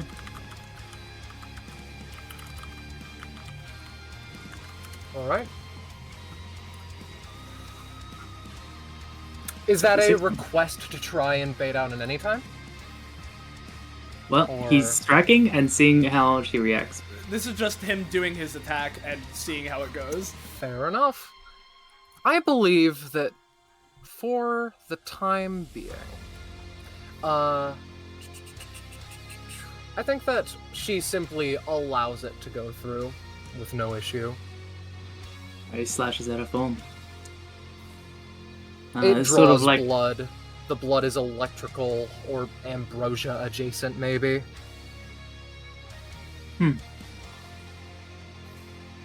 And that's his turn. Understood. Well, look who it is. I forget the... There we go. That's the correct button. So, which state do I want to be in? I will stay in the default currently. The default has abilities that every version of the butterfly can access, but let it be understood that the weapon is not one of those. Alright, that's not fantastic. I will say that she will do 2 instead of the standard issue 4.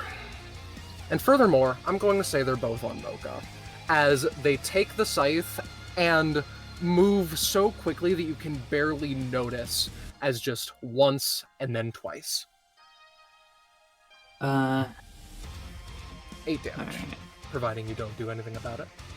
Yeah, let's You also might as well. He's not just gonna let her get a hit on. That's Also the assume- not yet. So Alright. he upon his instincts sort of kicking in, his second nature, he detects an attack coming his way. He's gonna order up my. So essentially, what this is a deflect, but fuck. I'm afraid Never that you mind. will simply. I'm afraid you will simply take the cost on this one. Mhm. Sure. So that would be 2 plus 8. Correct. Understood. Yeah. Okay. As in like if that's it, then just yep. Mhm. Yep. Yeah. Alrighty. Aika. My turn. Alrighty. So,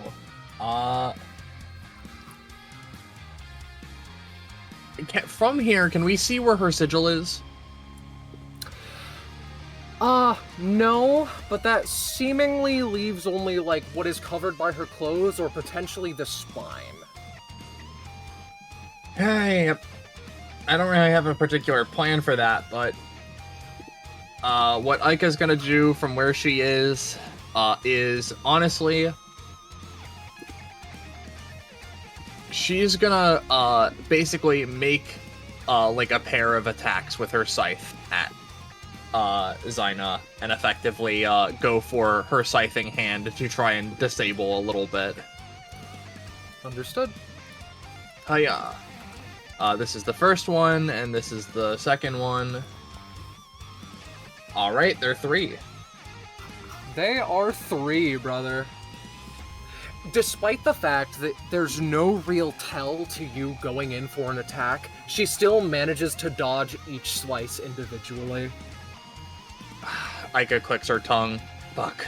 As she's gonna, move a little bit around. That's gonna be the end of her turn. Understood. Ebino. Alright. Ebino. Yeah. He is going to draw his sword and Sorry. make sure it's the right one. Yep. Caprellidae. As his skin contracts and his limbs extend. There they are. Odd.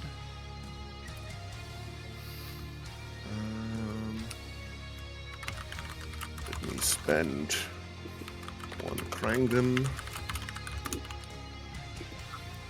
And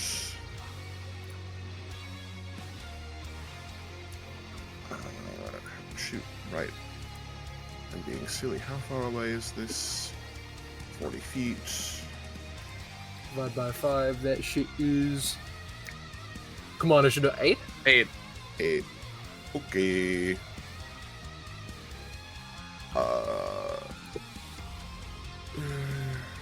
Sorry, I forgot I would have to do math when doing this. Okay.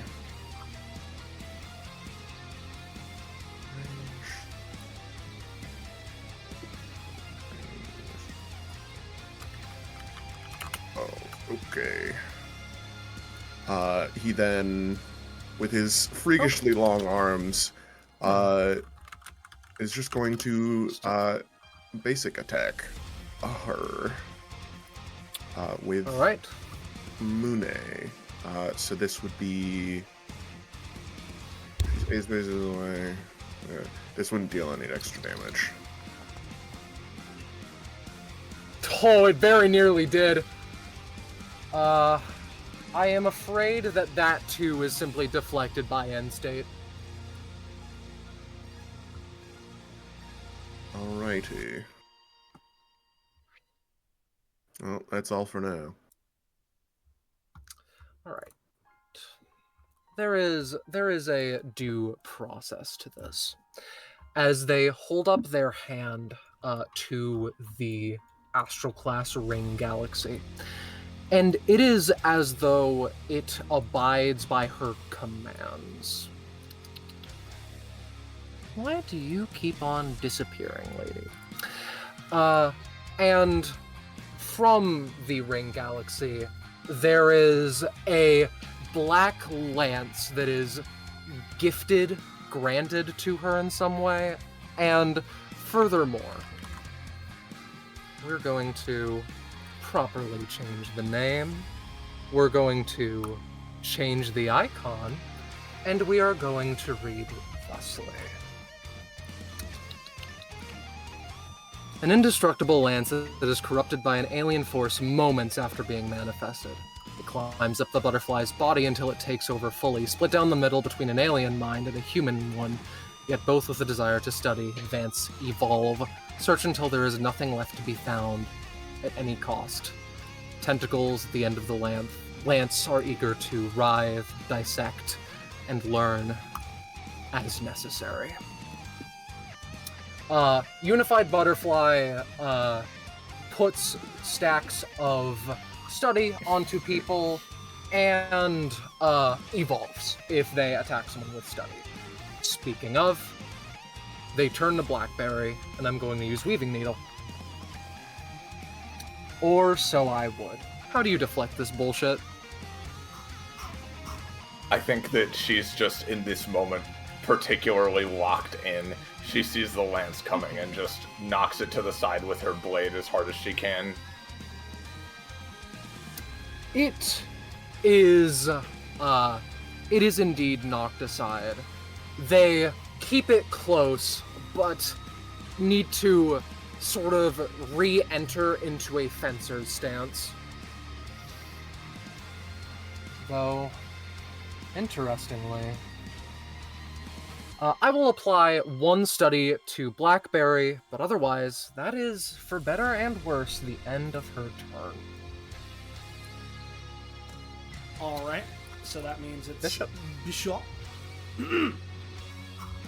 As we go to Bishop, do you want me to try it? Yeah, go for it. Alright.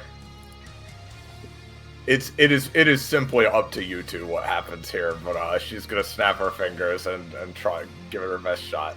Yeah. So It's an 8. yeah. So for full Understood. clarity, right? So what Blackberry is attempting to do is fuse Bishop and Cardinal. Yep. Though, I mean, I suppose technically speaking, right, because Cardinal's in the incorporeal state, right, he can't be targeted, but like... You can just do away with it. I'll allow it. Alright, so I want to ask then, right? As kind GM, locally. How is this functioning? Is it, when they fuse, is it Bishardinal? Same limits? How does it function?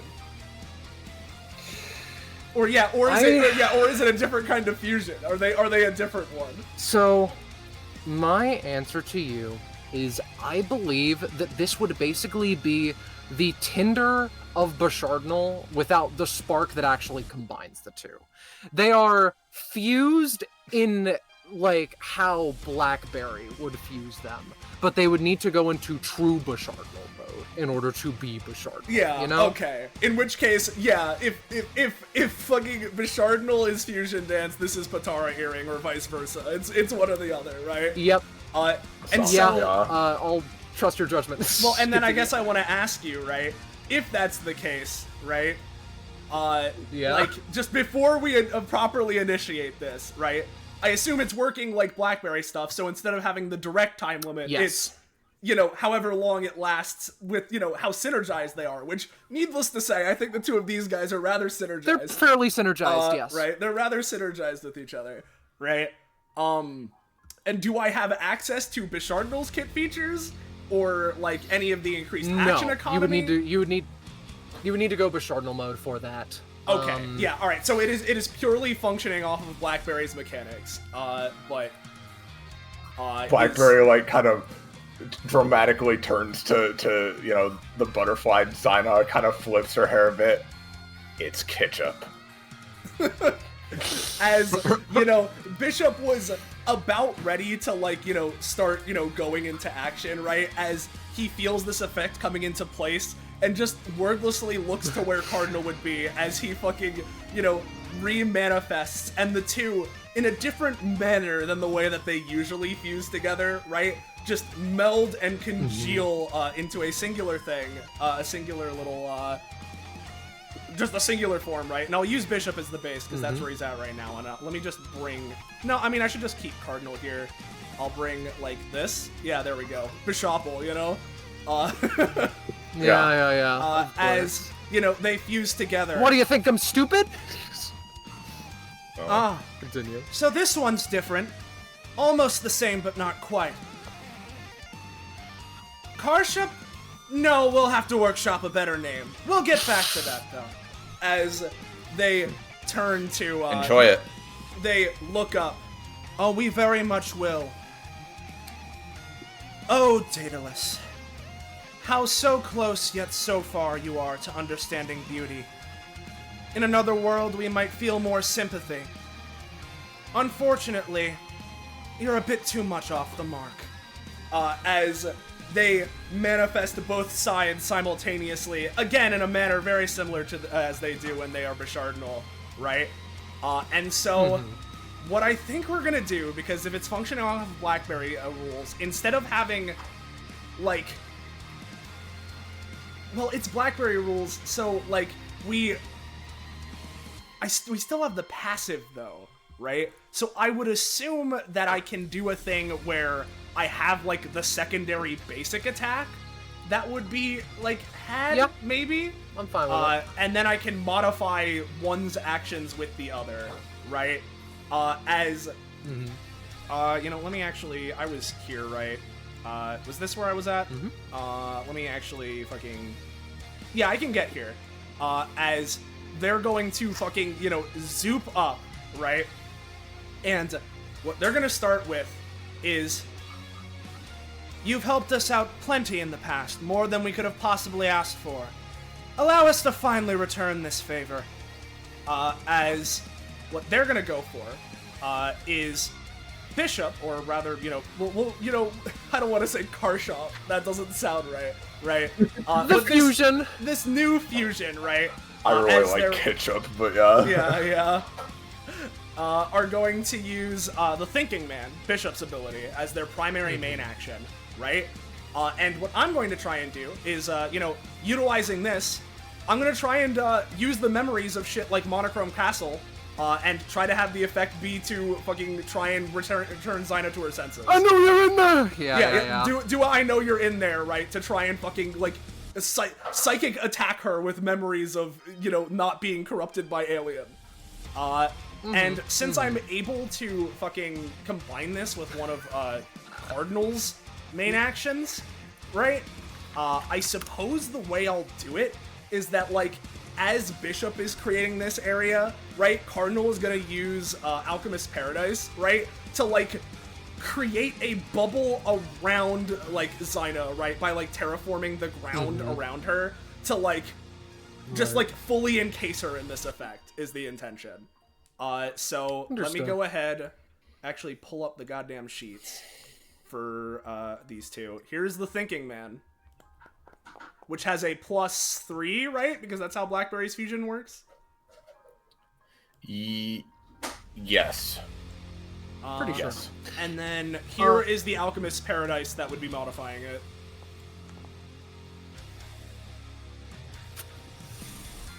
I see. Neither of these are fantastic. I will allow a hint of damage, mostly in the psychic attack territory. Yeah. Right? Mm-hmm.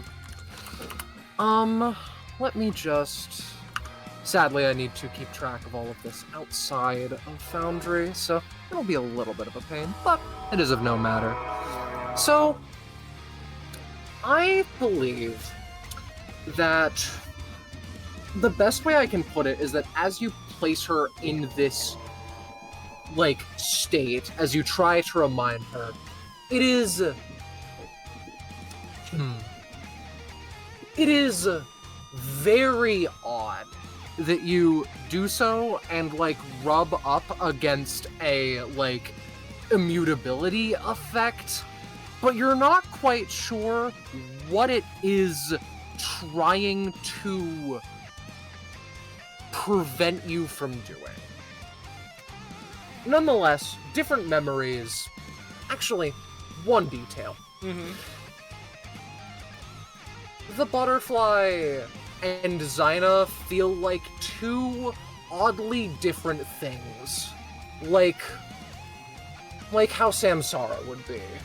Yes, Zyna was who you previously were, but the butterfly is who you are. That is the best way that I can put that. Sure. It's complicated and odd and etc. I just thought that I would give you something along with your, like, little itty-bitty bit of mental damage to try and assist / be like, well, if you're doing this to the butterfly's brain, etc. Yeah, Understood, I mean, hey, if nonetheless. anything, like, bringing the memory is causing potentially the, psychic fucking, like, desync, right, that could be helping us out. Regardless, I'll ask how much cost for both of those abilities. 2 each. Okay. And then to end off my turn proper, right, we're gonna do the additional fucking action, right, which in this case, if Bishop is technically the primary unit because of how he did his thing, Cardinal would be the secondary, Sure. So after, like, creating this psychic dome, or rather this psychic area with an inward psychic dome, any memories being jogged? Here, let's help out a little more then. As we're gonna go ahead and fucking if I can select my character, I'm gonna go for my my attack. Right. 5, so it's an 8. That's an 8, yeah. That one I will simply allow to take 5 damage. Okay.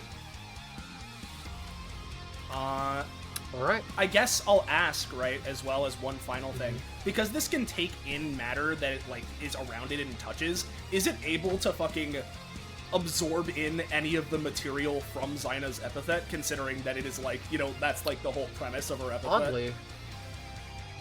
I believe that... How do I phrase this? What are you targeting in specific?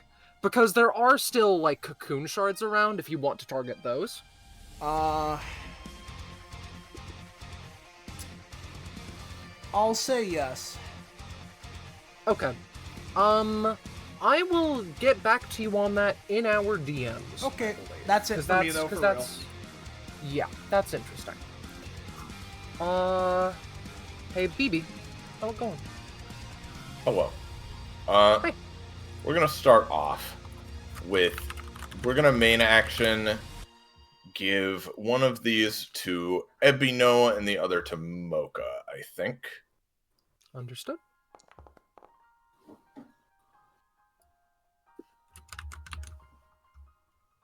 Alright. So you guys both get a reality warp token. As a reminder, you can basically apply those to attacks you make or attacks that are coming towards you to roll on the reality warp table and make something haha happen. Alright. That will hopefully be helpful.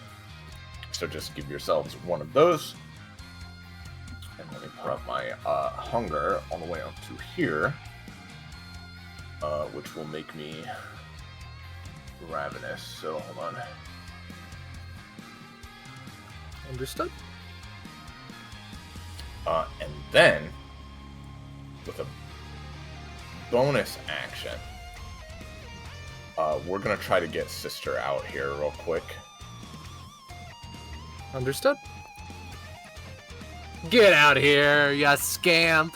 You scamp. Alright. She's here. As she defuses and Sister manifests, she sort of sneers towards Blackberry. Man, I thought I was the angsty one, but look at you. Whatever this thing is really has you hot and bothered, huh? Jeez, oh Pete. Yeah, well, I don't think the biggest mistake of them all has any right to look down on other ones. Hey now, hey, I didn't say it was a bad look on ya. She sneers, and she's gonna use Distort Reality. If possible, I'm gonna try to target both Zyna and the Lance specifically, if the Lance would count as an enemy target, right? Understood. Let me do a quick roll. Pretty good. So what this does is basically both the Lance and Zyna get a reality warp effect. So, would you like to roll those, or should I? You may. All right. So I will do the Lance and then Zyna in that order. 2d21. Or the butterfly, as it were. All right. Let's do the Lance first, right? So 14 and 5.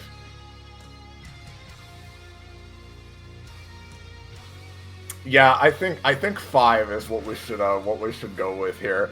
That was a really cool and edgy description of this awesome Lance here, but what if it was just a big funny pogo stick, you know? You know what? So I am not so talented as to predict the future and make it into a pogo stick. However, for the time being, the pogo stick Lance can exist. Oh, excellent. Thank you. And then let me roll for Zyna herself real quick. Oh, both pretty good. 21 and 17. Okay, what's 17? Oh, God. Okay. Well, 17 is she turns green. Not especially helpful. However, it might still be more helpful than God. Fuck, Greenberry. I know for a fact she's not in here either, so it would take a minute to fucking retrieve her if we were gonna create her. I believe that for expedience sake, just being green may be good. Yeah. You know what? Let's not make things too silly, right? She's just green with a pogo stick. There's no Greenberry around. Come on. You fucking idiot. What else would it be? Yeah. Alrighty. I believe there's oh, there it is. I will begrudgingly do this also.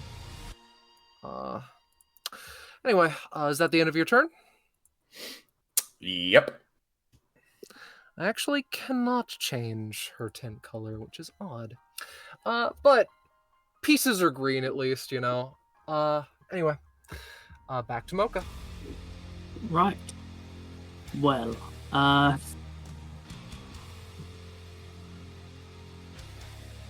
first turn didn't go so well.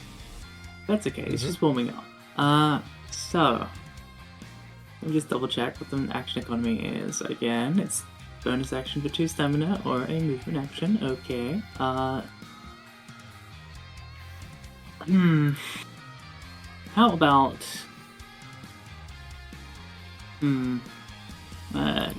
what in particular... you know what? No, I think we get it. What this form is going for. Study. Yes. Oh, study, you say? Fantastic. So Mocha is going to pay... Yeah, Mocha's gonna... Actually... No, you know what? Let's use movement action to swap menus. He once again holds All up right. a lexical menu as it flips back to a golden page. So he's going into the secret menu. Now, a funny thing about the secret menu is this is its main passive. A barista has many secrets. So essentially, while he's on the secret menu, his hit has a lexical obfuscation over it. Interesting. Understood. And important thing, this is the talent of the secret menu, counterbalance. So when he takes damage, he gets poise, equal to how many times he's taken damage from that person. And then when he fails, he gets ease. Understood. And we'll note, the way I see it is the ease refreshes when he swaps menus, but the poise doesn't. Understood. But that's up to you. Alright. Anyway, the secret menu isn't all that great, but he's essentially just going to hold his action to attack or block an attack should she attack him. Yeah. Okay. Readying a deflect. Understood. Mm-hmm. Oh, and he's not using his sword. He's using his hands. As soon as he switches menus, his sword almost he sheaths it and it locks. I'll post it for the sake of it, just for funsies. How do you post things without rolling it? I forget if that's something that you can just maybe right-clicking. Right-clicking Yeah, your dice? just right-clicking. Yeah, right-click. That's the hope. That's my hope. Doesn't seem to be working. That might have been an old version. Oh, well. Perhaps. It's fine. This is it. It's just locked. You can't use it. Anyway, yeah. So that's my turn. I'm holding for counterattack / deflect. In that case, it is Encomium's turn. Idle comment. I believe that it would be pertinent to post Zyna's outclass and astral class, just in case you want to parse that. They will not be super relevant for the fight, pardon me, set dressing, but otherwise, we keep on keeping on. So, with this being said, the fleshy, extensions of the butterfly are basically going to suddenly lash out. The butterfly buckles over slightly, and we're just going to use dysmorphia. There we go. A success. I should have mentioned also, Bishop is close, so I'll be adding the study stack to him. Yes? What if I try to stop her with my funny eyes? What then? Huh? All right. Let's see it. Let's find out what then. That's pretty good. She hasn't succeeded on a roll yet, really. So I will say it's disabling shutdown. Disabling shutdown's nasty. Yep. Pick 2 people that will no longer be targeted by dysmorphia. Because this is hitting me, Mocha, and Blackberry. This is hitting everybody. So then 8 space. Or, even all enemies. Okay. I'm gonna choose me and Maka then. Maka, Mocha, whichever, right? Because Blackberry can take it. For Ebino, taking damage is actually good sometimes, and Aika can probably handle it, so. Understood. Understood. Okay. With this trigger, would you allow me to make a basic attack effectively to strike at the tentacles as Which is maybe empowered because he's completely free and not being hit, you know? I will permit it. I will permit it. Excellent. His hands seem to sharpen into claws as he does nothing. Fails. The coffee dragon. You scratch and it's weird, right? It is you press your nails sharpened in this moment into the tentacles and they bleed, but they regenerate just as quickly. You're going to need to up your game. Bishop is fine. Yes? I would like to attempt to dislocate, if that is all right. Understood.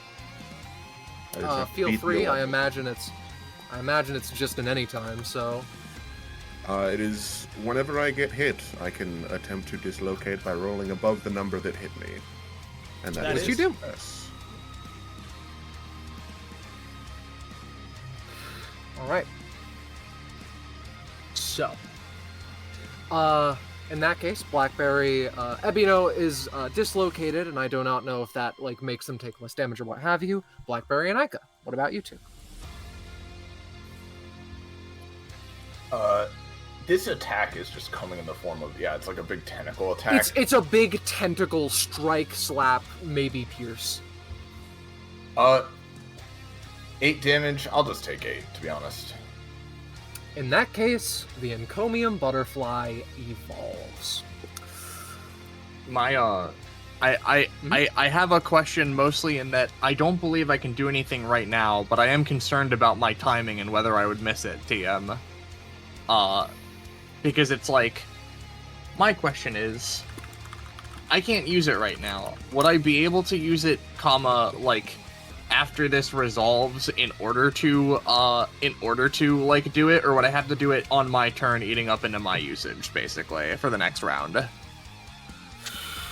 I think that you'd be able to land timing. Don't worry about it. Okay. Is my response. I think. No, we'll make it nice and simple. You see as after the momentary painful seeming lurch forward, they stand back up fairly fast, and like it is almost as though their determination has been redoubled. I'm going to pick the evolution that means that it deals 4 more damage. Simple as that. So when Dysmorphia is next used, be a little bit more scared. But that's all that she can manage for now. And I pass. Ica would try to use her anytime to try and undo the damage they take.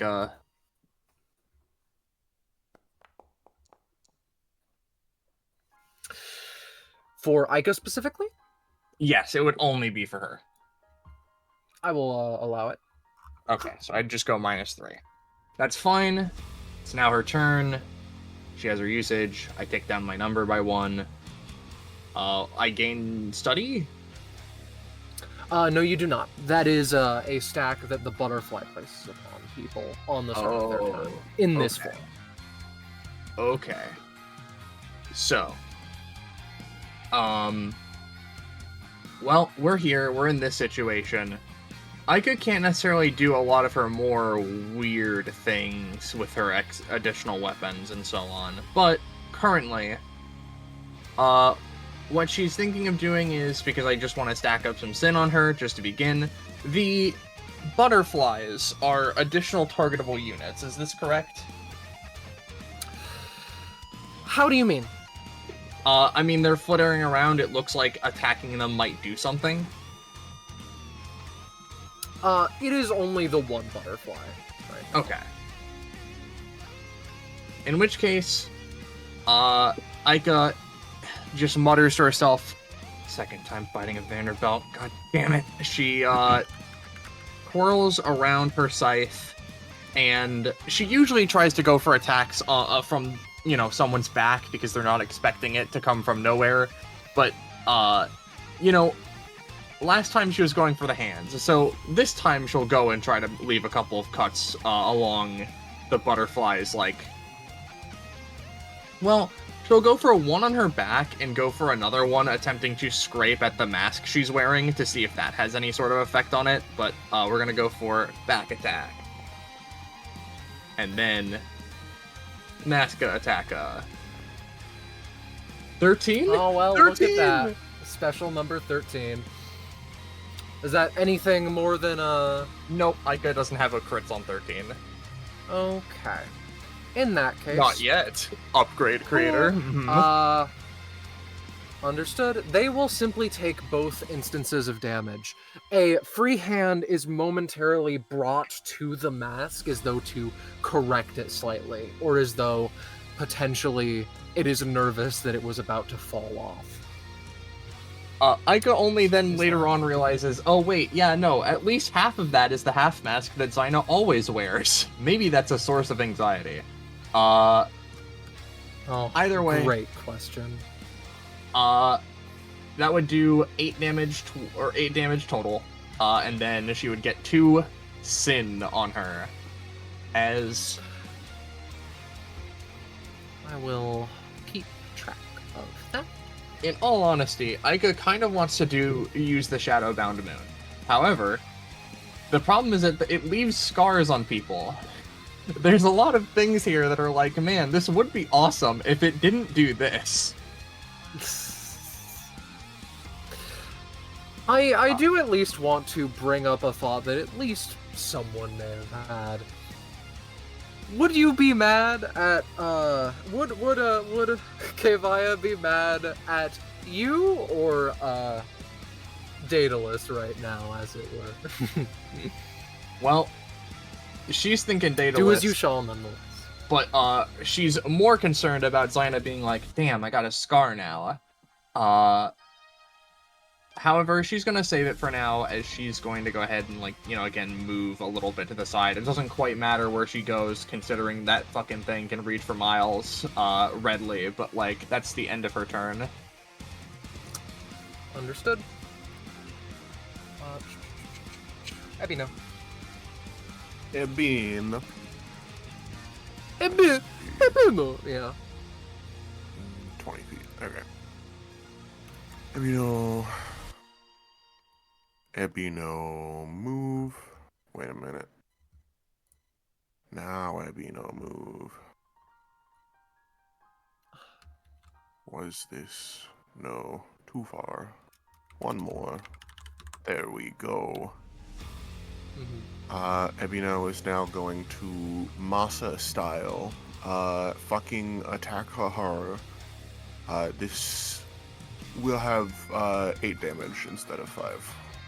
Understood. Alright, we're going to anytime this. Let me just really quick. There is a lot of moving parts here, but I believe that I think we're gonna hit you with an evolutionary leap.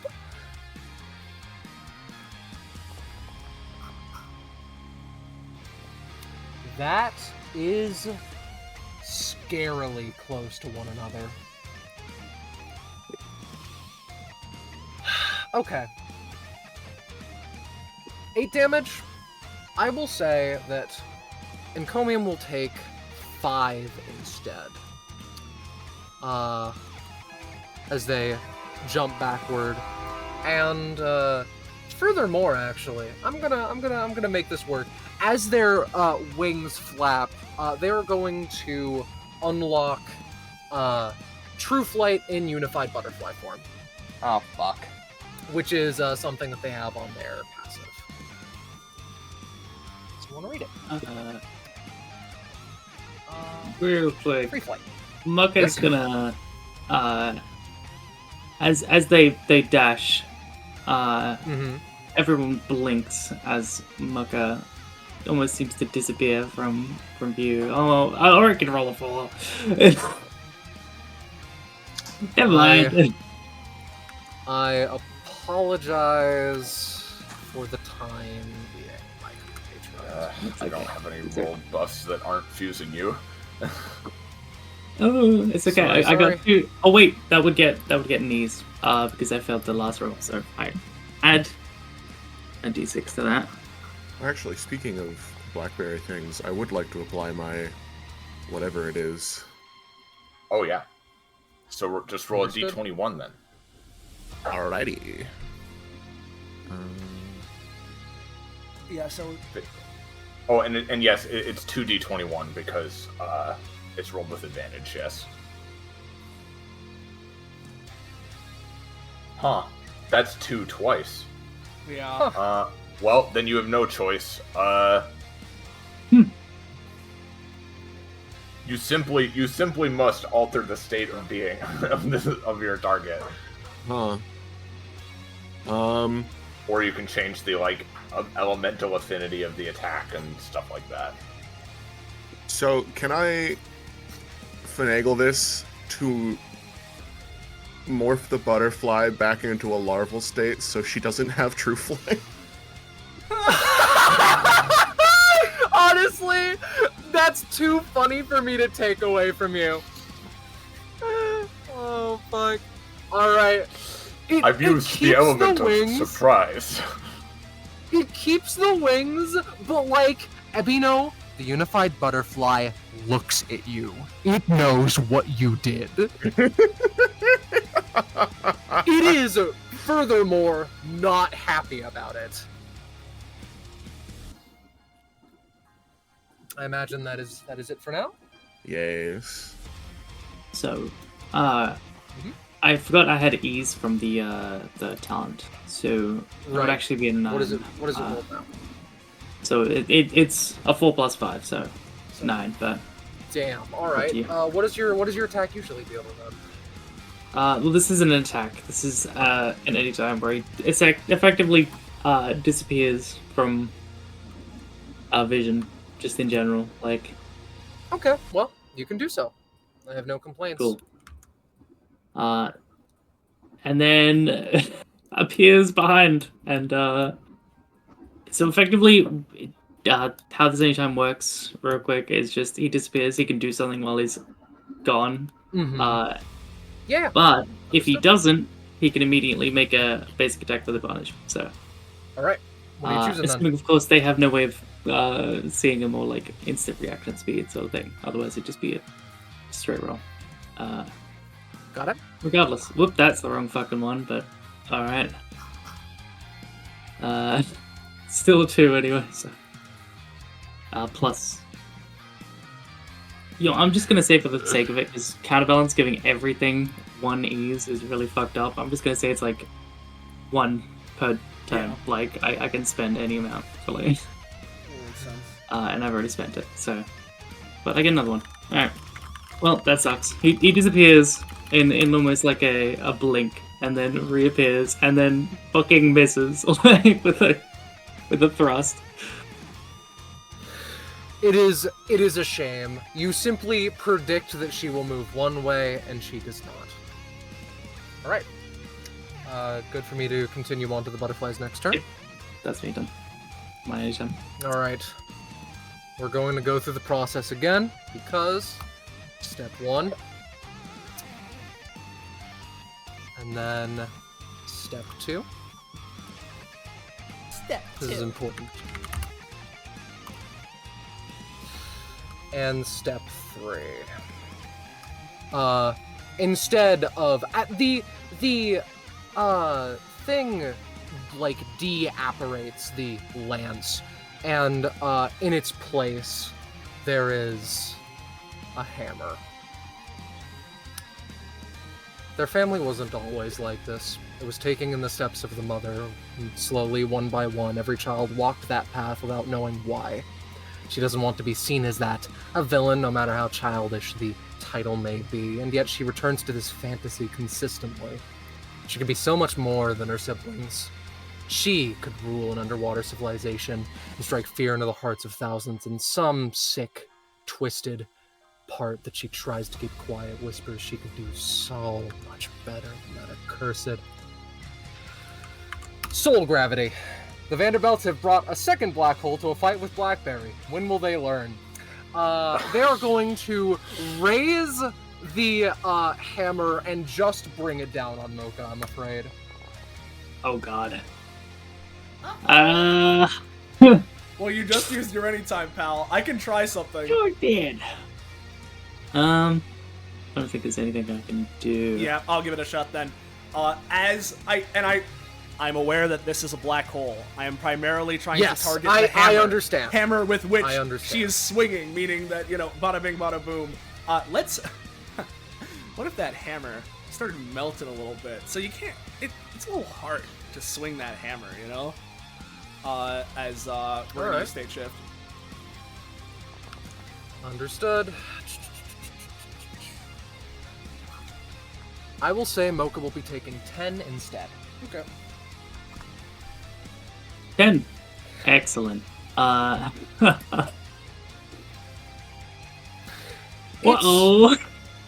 Yeah, no. They, the usually wide-eyed expression, adrenaline-fueled, is more toned down this time, for multiple reasons. But, beat by beat, dealing with interlopers must be entertaining first and foremost.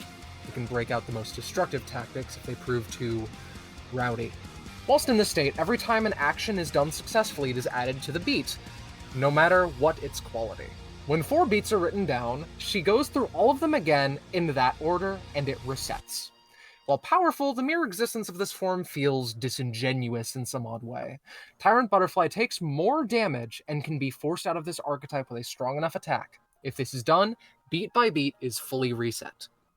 With this being said, the first has been noted as a melting 10 damage hammer.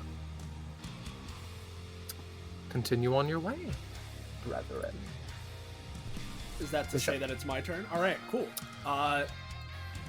As the fusion turns to face, Butterfly's new position. Oh, got bored of me so quickly. Let's dance. And what they're gonna do is we're gonna fucking dash ye over here, right? Mm-hmm. And I'm going to first use Cardinal's, secondary sight, right? And incorporating the material that they absorbed from last time, as you sent me in DMs, it's like, as strong as, what was that, titanium, right? That sounds like... Titanium, yeah. That sounds like it could be a damage buff, as they come in with this big, orange Zyna material infused scythe with just this hard glass scraping slash against Butterfly. So we're gonna do that with a big old swing of my scythe. Oh, that's good, but she would at least try to Grim Gavel. Yeah, alright. Oh, but they, with no hesitation, swing the hammer as though it is weightless. And for just a second, you become air, so that when she retracts, you have the perfect opportunity to strike. I'll say that'll deal 8. Yeah, as they just Plus slash... the cost. Oh, that's bad. Yeah, slash deep into Butterfly. Come to your senses. You're clearly not on your game. As they are then, with their proper main action, I know what I'm gonna try and do with my Blackberry Fusion shit, right? If I can move, can you move the... Oh wait, no, I can still select Bishop. The action that is going to be the main thing that's being done, right, is going to be Bishop's Perfect Clarity, right? Which is the big fucking, he does the 5x5 area around him that does a little bit of initial damage, but then its main thing is that it creates, super perception time stop zone for Bishop where he can take one non-ability action, right? Understood. And what I'm doing is I'm going to fuse it with Cardinal's Plasmic Star Shower, right? So that the initial effect is that as, the psychic visage of the third eye manifests on the fusion's head, right?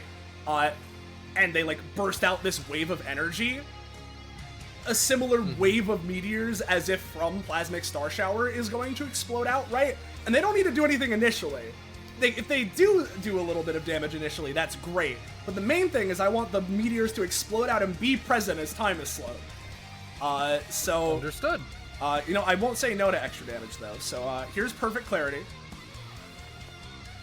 It's +3, so it's a 6, so it's something. Dicey at best. And, let's see what Cardinal can do to help out with that.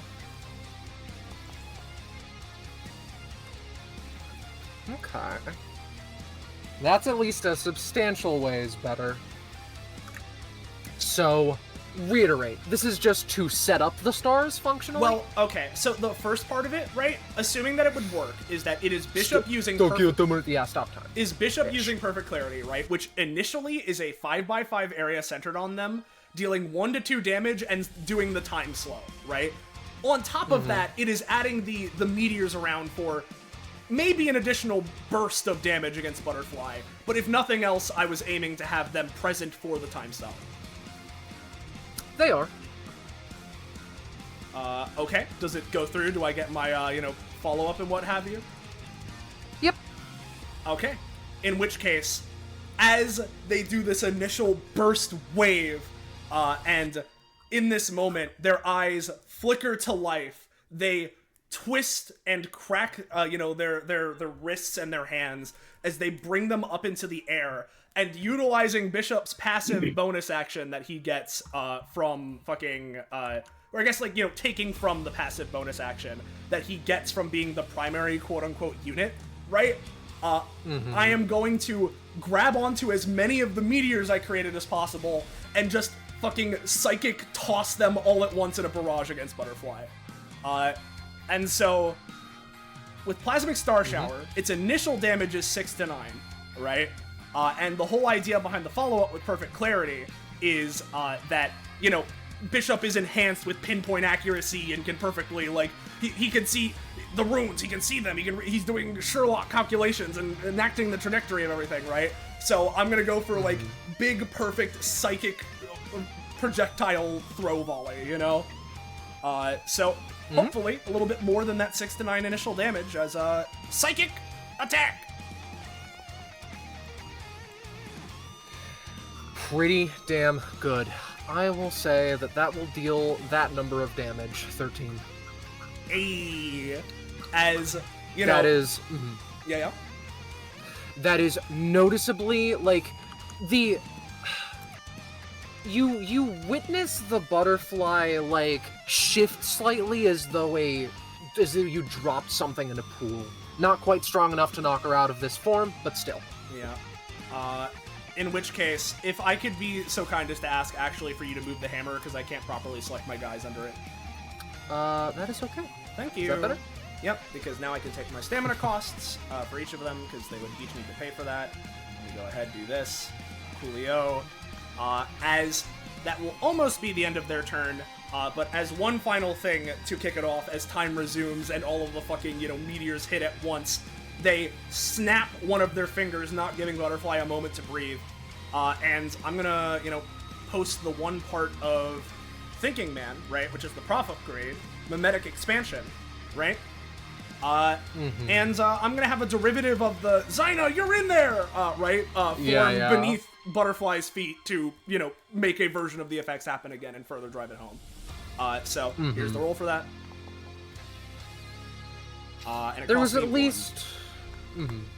I will take a minor amount of damage for that one. With the last one, there was at least a shift in the eye, but this one just seems bored still. All right. I will draw the area, but otherwise that is me. Hey, Beebs. Iris Is might be Iris BRB. here or no? That is okay. We can come back to her in a little itty bitty bit. In that case, Mocha. Okie Mocha kind of coughs up a bit of blood.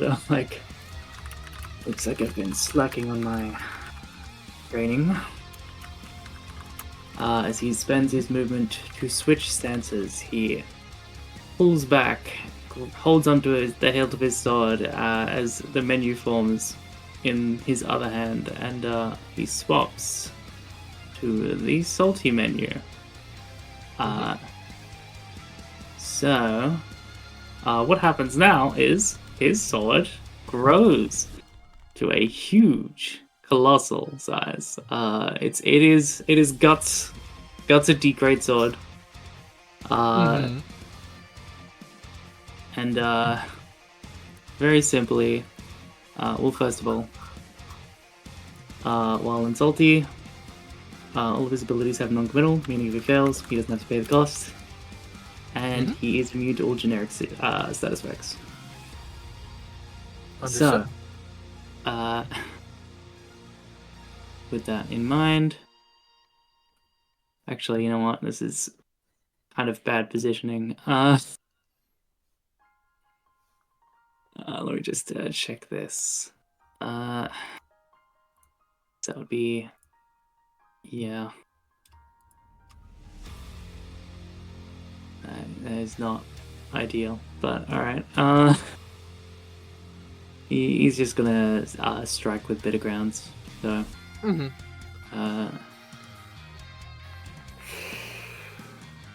Oh, Mocha. oh yeah! I will. I have something for this. All right. An upgrade that you gave me. I know. We're gonna make sure Mocha just works. 15. That's 5 of your rolls combined. That's fantastic. It simply succeeds, and that's a 15, so that's pretty damn good. Right, well, it's only 5 damage, but yeah. Do you get anything? It has cleave. Maybe I can hit the hammer as well. Honestly, yeah, you break off a piece or two of like slag still remaining from the car shop. Okay. Yeah, no. I'll even say that that'll deal a little bit more damage to them. That much will be fine, yeah. Alright. Great. So Mocha reaches back as his blade goes to Colossal sides, swipes it. It seems like he's shaky, and then, obviously, Ica corrects course, and he slashes through her in the hammer. And then on the follow through, he just grabs the blade and plunges it into the ground. As his bonus action, he's going to assume defensive stats. So his movement is now 2, and he can't take any attacking actions, but gets 2d. So I'd assume how the flavor of it goes is it's almost like a sort of, you're going to do the attack, and it's like the flubbed attack, like, happens, but is like fading slowly into mist that is then like swept away by your actual hit. Yeah, Beautiful. That's cool. Yeah, Mocha kind of looks at that sort of technique and very, very interested. Like, such a fascinating implementation. Like, yeah. So anyway, that's me. I believe that we temporarily go back to BB, yes? Yes, please.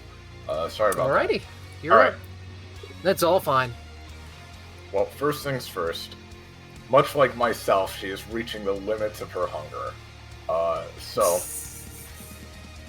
we need to do something about that. Let's see. 1, 2, 3, 4. There are a lot of flowers around if you want to give that a try. I've got a better way, but let me see. Let me use the fancy measuring tool here. That's 6 spaces. I'd need to do it from like here or from here. This is good enough, I suppose. Should go here. She'll raise her sword and fire big beam projectile directly towards her. I'm going to be funneling 5 hunger into this. All right. Which will also increase the cost of the sword. Let me double check. I believe by the same amount.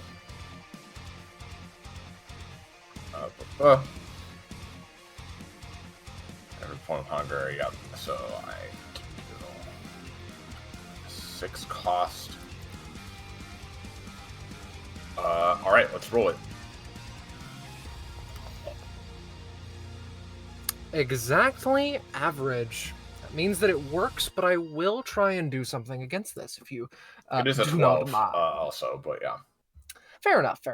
But nonetheless, that would not change the fact that we're going to... I think this is the first time she's used cocoon shaping.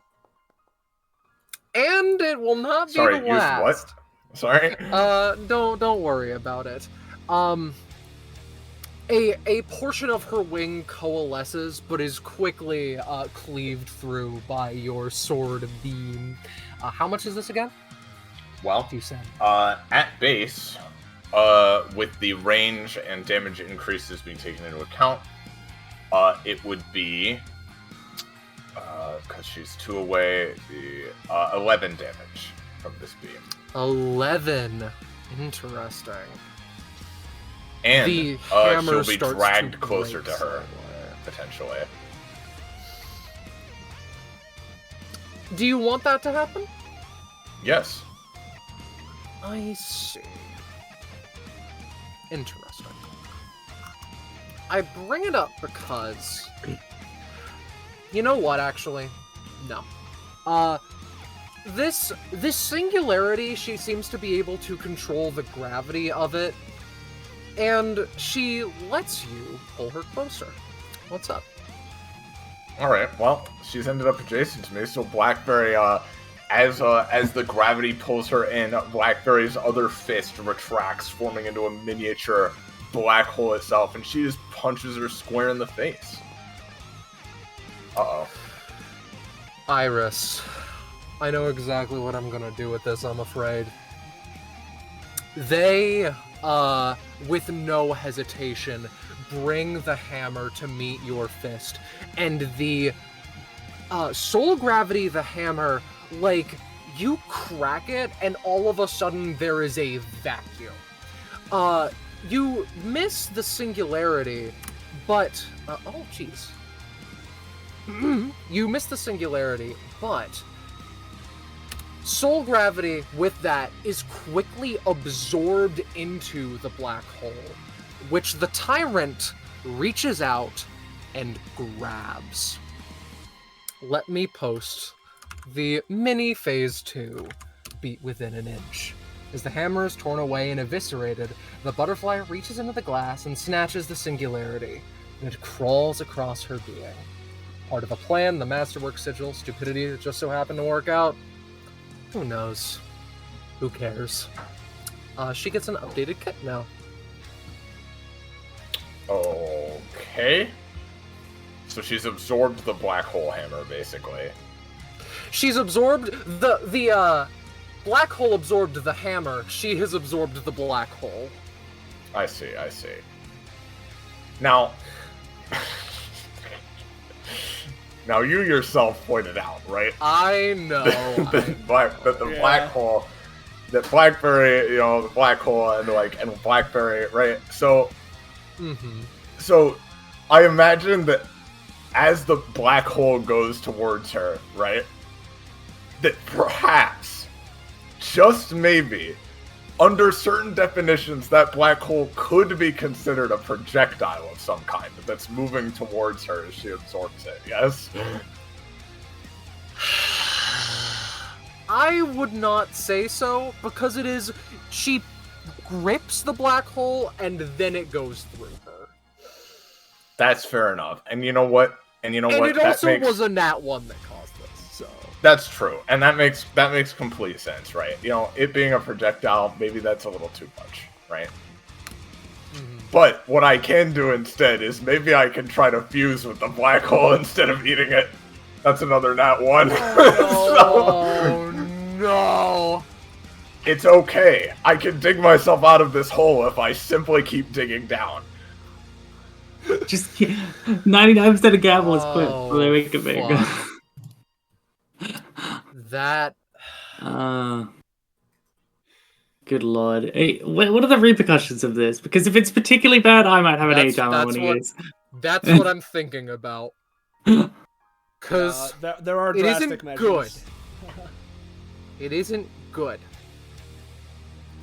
I will say what comes to mind. You do become one with the black hole, but not in the way that you want to be. Insofar as you are now being wielded by the tyrant butterfly. Alright, now, I hear what you're saying, right?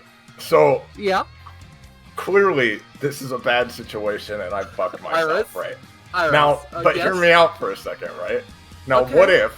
what if, as she feels this start to happen and she realizes, okay, this is a little stronger than I thought, this is a bad idea. What if we abandon this plan as swiftly as it began, Scarlet?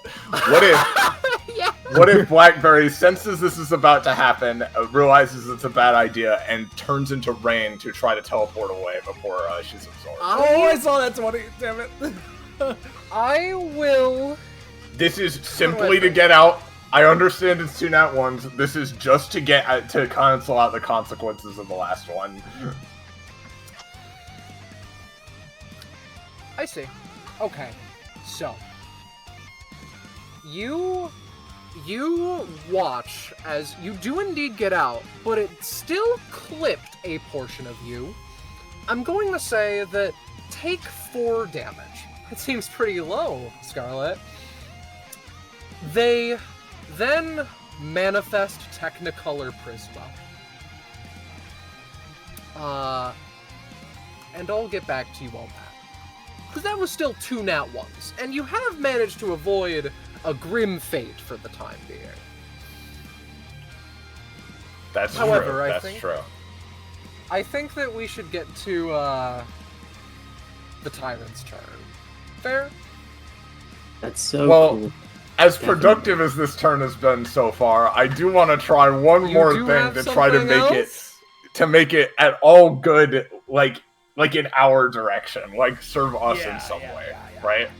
So what I'll do, we're gonna use a bonus action. We're gonna summon Sister again. Understood. Sister is gonna try. So she manifested her sword, right? Yes. All right. Sister's basically just gonna try and do a directed attack to try and absorb back some of the black hole energy she's absorbed by just ripping it out of her, you know. So she's gonna show up, and we're gonna do. Let me go get it.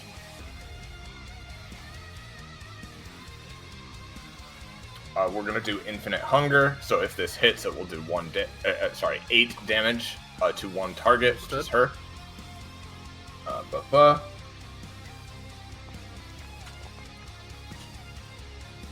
Alright, that's a 7. I will say that'll deal 5 instead. Alright, she's ripping and tearing into her as best she possibly can. Does this, With the does the 7 at all perhaps reduce Blackberry's hunger in any way? Or, is that gonna stay I will where it permit is? you to reduce 2, and I'm not sure if that's worth much, but it wasn't a super No, good that is pretty good. That's fine. I'm back down to at least a manageable state. Understood. Alright. So, how do you like my combat? Alright, that's it for me now. And yeah, Penny, that's basically it. Yeah, what's happening? They wield Technicolor with a fair amount of skill and a further amount of... this is fine. They walk up to Ebino with little hesitation, or for that matter, care in their eyes. They're going to bonus action attack with Technicolor. Ebino, look out! Ebino manages to duck beneath it, and the look implies... It's okay, she has absorbed my rolls as well. You can almost feel her think, of course such a useless weapon would be wielded by someone like that. In that case... You know what? Yeah, alright. They take their black hole infused fist and punch into the ground. They vanish for a second. Oh. Singularity Crush. Hey, what if you roll really bad all the time? Singularity? You mean like the singularity of chance that is dragging our dice down to hell? So, that is a good thing that you just dodged. Yeah. Ebino wins by doing nothing! Ebino barely dodges as, like... I need one moment. As, like... the gravity control portion of soul gravity, or this form, or what have you, maybe the astral class, any number of things come in full force, and, in fact, on the thought of the astral class, that is probably a material that she created, this substance that is still a black hole. We're going to be marking this out just as some fun, you know, for your enjoyment. However, this is now the second portion of the beat counter. Or is it the third? Actually, it's the fourth. Because it is melty soul gravity, and then the fucking entire situation with the other turn, and then it is these two failures, if I am not mistaken. Ergo, she recreates black gravity, or no, wrong one there, soul gravity, and is just going to crush Ebino, because that's the only person in range. 13. That'll deal 10. Okay. I am going to I'm gonna spend a Krangen, so I'm just not standing there actually, and I'm oh my god, over here. Rude and disrespectful. Her expression is unchanging, and soul gravity is quickly eaten by the singularity once again. And oddly, you hear something from Zyna for the first time. A begrudged sigh. Aika. Righto.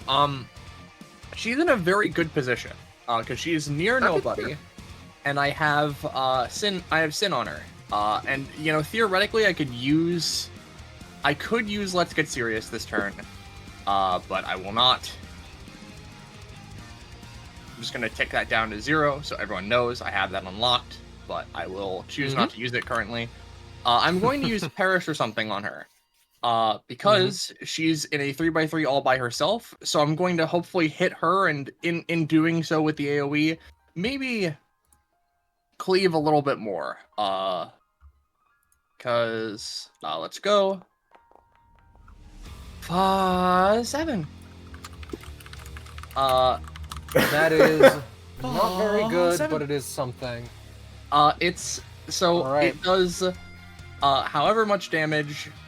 If the first 5. target has a tick, instead actually does 8 in a 3x3, and it does a little bit of soul melty, which, you know, I don't know if that fully functions on what's going on with her. However, no, it's not worth it to pay the additional stamina to try and, like, make something become a little split off, but, like, if it were worth it, I would most certainly try and, like, square away, like, probably, like, some of the fucking weird shit that's going on with her with this current iteration, I suppose. Alright, understood. So her soul's rough to fuck around with, but understood nonetheless. She would get 4, she would get 2 sin. And then yeah, Aika will go ahead and do the Shadowbound Moon attack. She will go for it. I actually forgot to put it into the Roll20, but or into the, you know, Foundry. But it is fine. It's not concern. It's a 5-line dash that does like 5 damage, leaves a scar. So I'll just go for it like this. She would initially appear. That's not a basic attack. Very sad. She would go. It is an 18. Yep, she would go from right to left. So she would appear like right here, and like leave that cut along her before turning around and summarily doing it back the other way. As she'd another fucking 18. can you interact with these? I believe if someone hypothetically has an anytime to kind of one of them. I believe so. It would be probably hard to do against the first because she's suddenly manifesting, but the second she probably has to pause. Yeah, before she the does second one. the second one is manageable. I'm going to roll a d20 to see what I get. All right, Roche. I'm not going to sugarcoat it. She just backhands you into the abyss. Oh. As you go All for right. the second strike, as fucking you try to strike her, I'm afraid that I will, considering how good that roll was, change it to 7 knockback, which you can and you can subtract X from the knockback by taking X damage. I'm fine taking the knockback. She would go like here, I think. That's 7 spaces. Butterfly wings crack slightly. I'm pretty sure. Yep. As, Ica, gripped onto the shadow-bound moon, and, more obviously than before, she effectively, pulls on it and creates, a shadowy dagger in both of her hands, effectively, as she just goes, swishes through, and then on the second go-around, the butterfly grabs her and then just, slaps her away, to which Ica, as the shadows, demanifest, she takes the scythe and, digs it into the ground as she gets her footing, leaves a little cough. Well, hands aren't gonna look so pretty for the next little bit, but can't blame me. Is that the end of her turn? Hang in there. Ebino? Ebino, you're up. It is me, Ebino. I am here to take my turn. Ebino. Ebino is, first, I'm going to take the upkeep that I have forgotten to take. This will be the 3rd turn.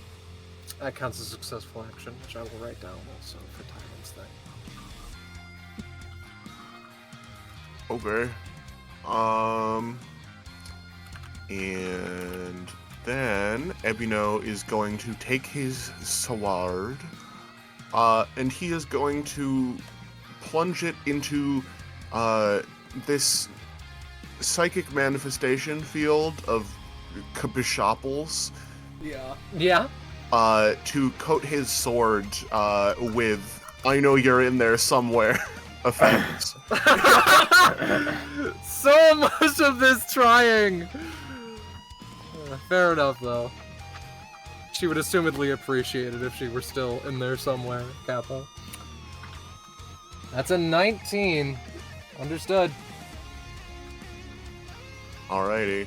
Is that all for now? Just set no. up? Ebino's gonna Okay. step 1, 2, let's see. Never mind, actually just 1.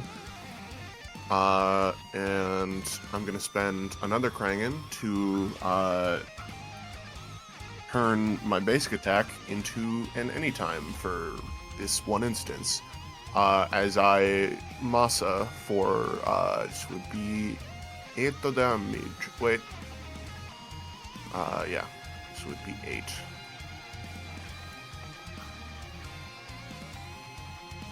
Ooh. Oof. Alright. I believe that, the psychic shit goes through. Okay. It will deal a little bit of damage, but not the aid that you desire. The butterfly wings continue to crack somewhat. Alrighty, that's my turn. Understood. And then that's my turn. I And then that is believe my that turn. we will be... And then that is We my will turn. be switching again. Yeah, let's do you. Step 1. And then 2. And then Blackberry, This is not another singularity, but it does look kind of tasty. Excuse me, why is it not revealing properly? Ah, jeez. That's weird. Just talking about her hot bod. There we go. Oh. Yeah, so as per usual, she could do so much more with her time, effort, life, force of good.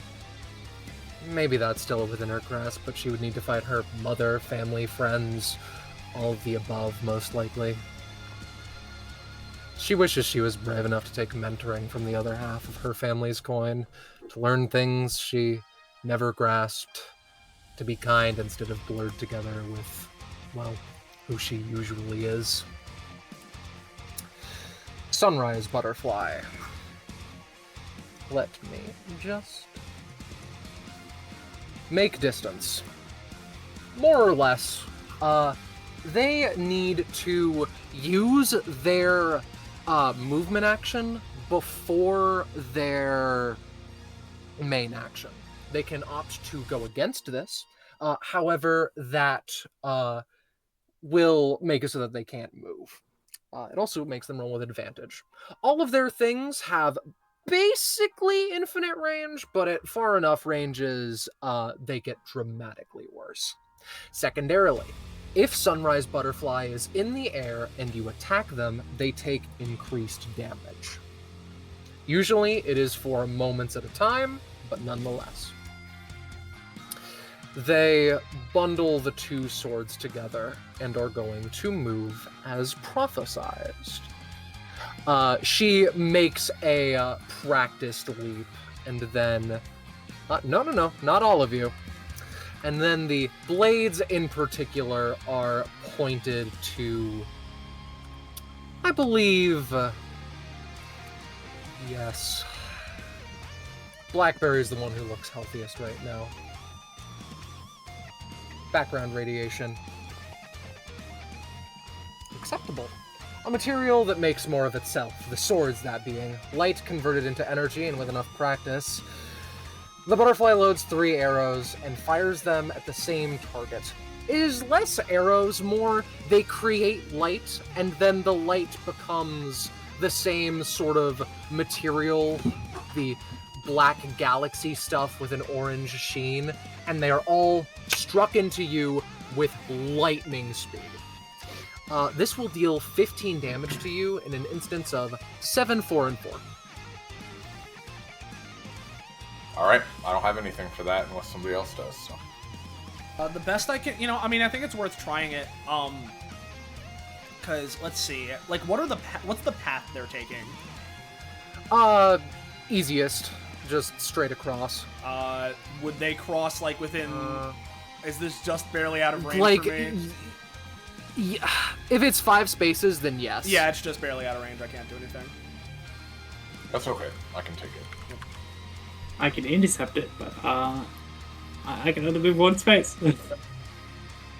Nope, you're good. And secondarily, we will also do Cluster Bomb. Oh, you are all incredibly lucky that doesn't actually do much on a crit. Yeah. Sunrise loads in a small cluster of grenade-like things and fires them out like a machine gun into the air, creating X 2x2 purity areas. Guaranteed success. The roll simply affects the number of areas created. Well, Scarlet, what's a purity area? Glad you asked. Blessed be. Blessed be. Some of the Sunrise Butterfly's attacks leave purity areas in their wake, which are 4 holy, fire, light, damage areas that deal damage on manifestation, re-entry, and turn start. If a purity area has not damaged anyone in 1 round, then the butterfly needs to take upkeep. You need to use action economy to get rid of them, usually. Okay. So now, 6 areas in question shall be created. Give me just a second, because I know that there is something nice and easy here. Yes, so I think that we will be 1, 2, 1, 2.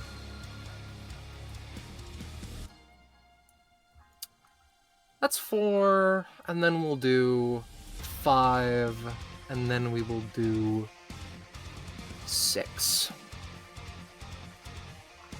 Note the yellow instead of the black portion, ultimately. So, Blackberry, Ica, Bishop in particular. Yeah. Do me a big favor and take 4 damage unless you have something to prevent this. I don't think State Shift is going to be able to help me here, because if it's like Holy Light, I think that's going to hit me even if I'm like gassed. Don't worry. I got it. Mm-hmm. Mock up on seeing these fucking grenades. I assume rain down. Yeah, something like that. Even holding this monolithic blade aloft like a shield, he pushes himself, trying to give her a good old refund. Really? That's a crit, because I have poise from Secret Man. That is true. So what are you doing then? Well, actually, does poise activate on attacks specifically? I don't remember. Let's assume no for the time being. I'm pretty sure it doesn't apply to only attacks, so let's just assume no. What's up? Anyway, whatever. So essentially, this just he dashes up to half his current movement, which is 2, so 1. Yep. And intercepts an Wonderful. attack using Bitter Grounds. Considering it is a crit, I will toss it back at the butterfly if permitted. Could I ask you to throw me Where in more the so this world? way, or is that? Not... I'm looking. That's my bad. I'm looking for the fucking. I believe it is knocking the area aside anyway. Okay. Yes. No. Yes, it deflects the Am I attack correct? effect. Yeah. So. And then, however much damage that would deal, that he blocked, he can store as energy that he can use to give anyone, not just himself, anyone, a +3 or a +3 to damage. So. All right. So, you absorb that one. That's very interesting. Great. It is done away with. No questions asked. Cool. And yeah, no, And that you was keep that charge. For how much damage was that equal to? That was a 4. It's a DOT if that matters, but It's up to GM discretion if there's anything weird factors, but yeah. it is acceptable ultimately. If you want, I can also say that you can toss it back at the butterfly to move the area if you want, or as a crit effect, or what have you. Or a roll bonus, I'll leave that. If you up allow to me you. to save the impact. Sure. In that Oh, and case, it's half specifically, so well, yeah, I can keep half. Well, it's and still deflect half. it is still an area, is the issue. I see. So I'll just we deflect it will then. just- I mean, whatever. I guess I could use the roll bonus, but we'll. You have the roll bonus. It was a crit. Anyway. Oh, okay. With this being said, I believe that is Butterfly's turn for now. All right. In which case, I got 2 questions. Oh, yeah. I will simply explicitly note that when they do that, they gain a power to use. They gain the ability to use Scatter Them to the Winds, and you can look at that on your own time. Continue. I got a couple questions for you. Question number 1: Mhm. Does the thinking man zone of I know you're in there is that still around? For another round, sure. Okay.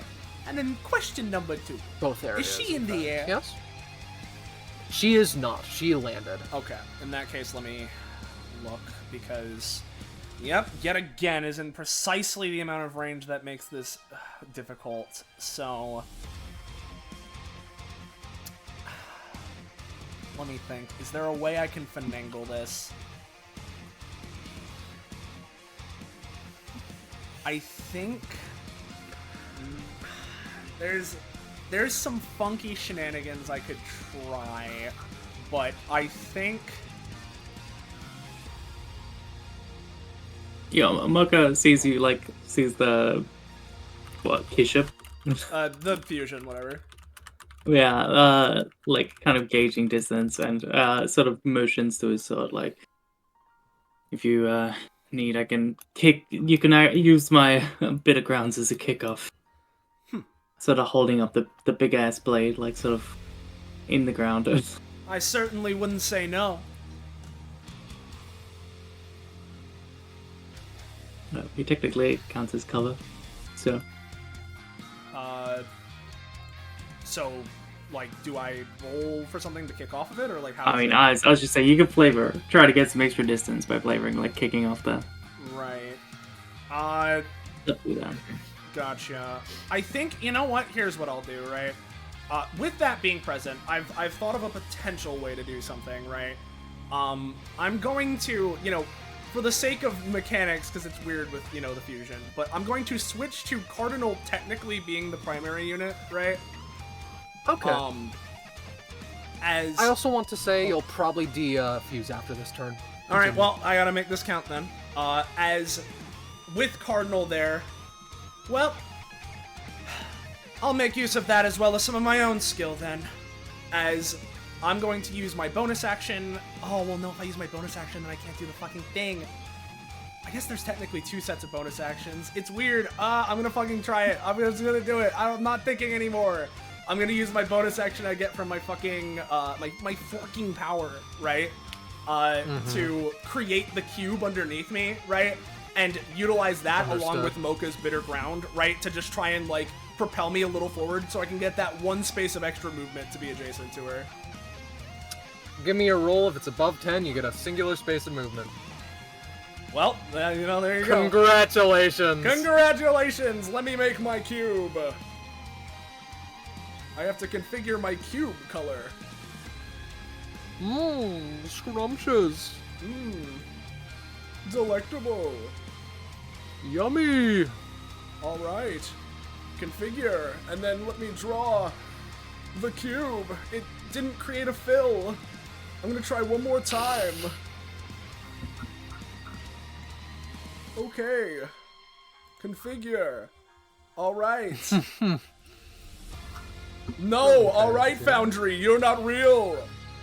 Oh, wait, hold on. Let me see if I can try. Third time's the try. Here's why.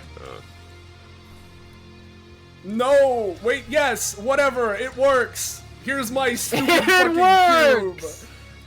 Yeah, baby! They're gonna fucking launch off of this, right, and land fucking, right next to Butterfly. And first off, as they're going this way, right, Bishop is going to use his extra basic attack, right, to, like, along with the jump, go for a fucking, slice of his side. So, no, not one. Oh. I believe that I shall be, performing something mischievous on you now. Yeah, go ahead, move, do it. I'll be very happy about it. Actually, I will not be moving. I will be taking an action in response to your critical failure. You get to see the actual name of the weapon, Gemini. The 2 blades are pierced into, it's odd, right?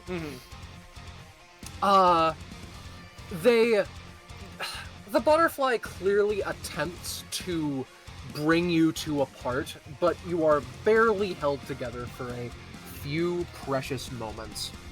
The text of that is actually not in the Foundry, which is interesting. Let me get it real quick. But ultimately, it is a comment on... Usually it can target 2 people for 10 damage or 1 person for 14. Okay. I'm going to say that you will, quote-unquote, both be taking 8 from this. And by both, you mean both brothers, yes? The brothers, yes. And I'm going to assume because I nat 1, there's no reaction I can be taking to this. I'll say no. That's fine. I can work with that. And in fact, some may argue in a twisted world that I can make use of this. And by some I Very mean me, I'm interesting. going to argue this. As Okay. they take both of the Have blades and stab them into the fusion. Look at that. It seems all Daedalus and his creations know how to do is sully the potential of others. Let's correct that, shall we? As Butterfly stabs the blades into Cardinal, or rather the fusion, right? Taking advantage of arms extended, attack already performed. And so their arms aren't focused elsewhere, right? As they what are I'm not. going to be doing is I am going to main action with Cardinal, use Alchemist Paradise, reaching for what? Below Butterfly herself? No. Technicolor Prisma.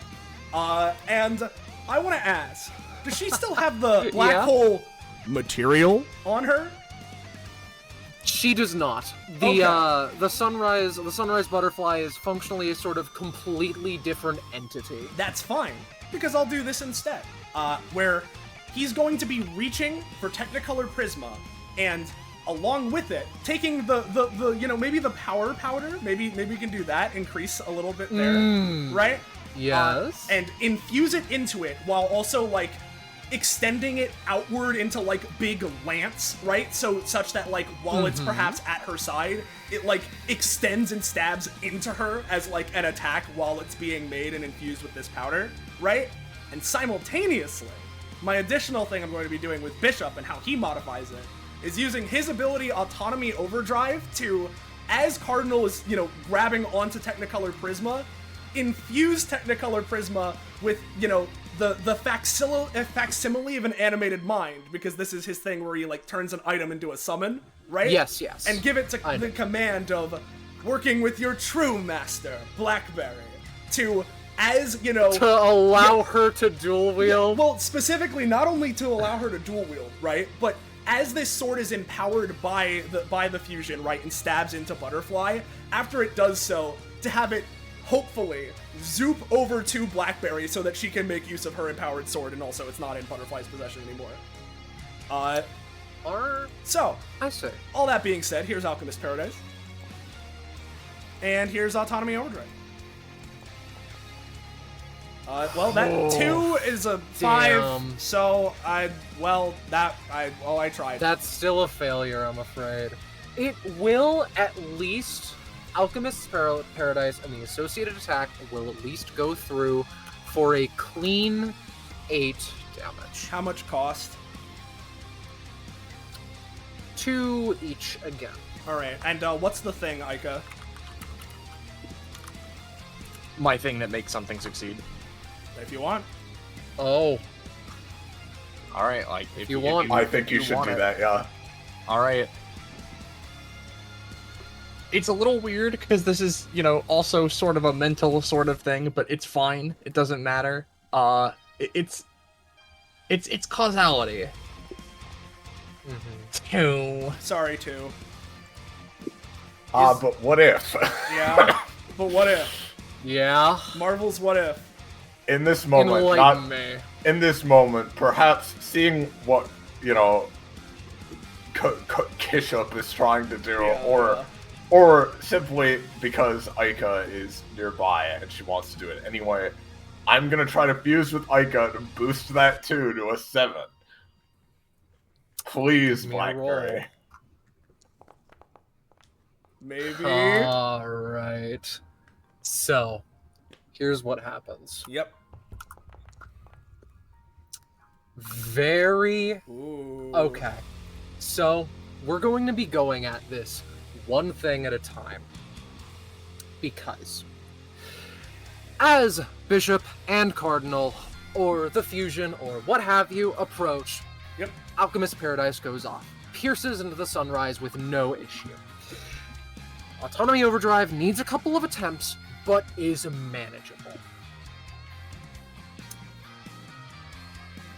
And then we get to the attempt to bring it to life to interact with the true master.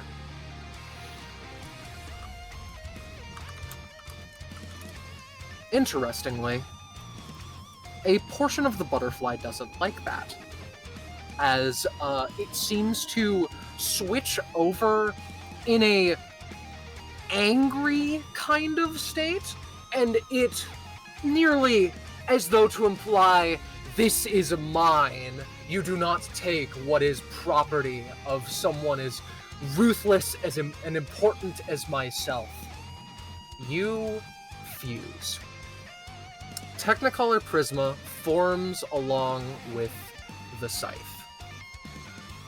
I will give you both an action as now Tyrant steps out, gets burnt by the holy areas that remain, and they hold out the hand to obtain Technicolor Prisma, and they get the fusion instead. Go! Show them what something closer to perfection actually looks like. Appreciate the assist, they say, as in this unhinged as hell looking fused state. Maybe not the most stable given their different personalities, but who cares?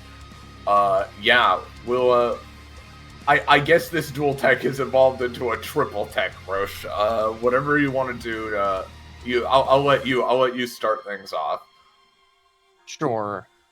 As you can basically do like, because it's not your turn's version, you can basically do one thing that I can follow up on, basically. Sorry, someone came in. What were you saying?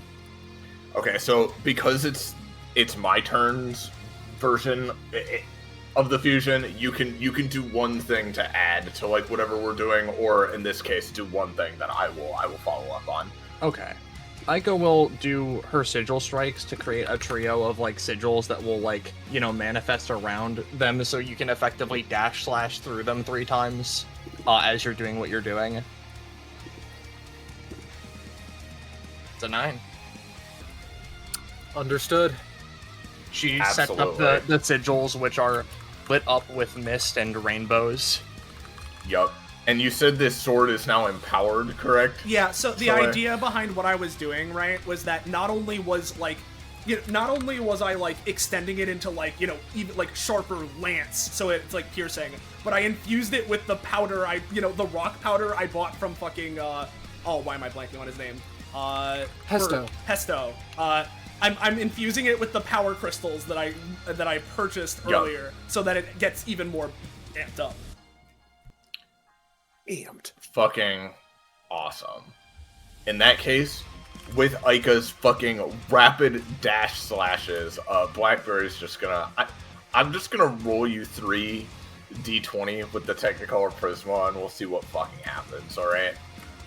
And in addition, I will be applying the Reality Warp token that we get for fusing while I'm Ravenous as part of this, too. So let's see these rolls.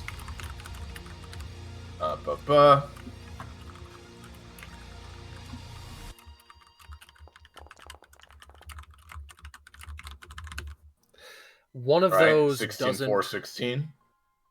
One of them doesn't quite go through, but I would like to see the. I would like to see your Reality Warp options first. Yep.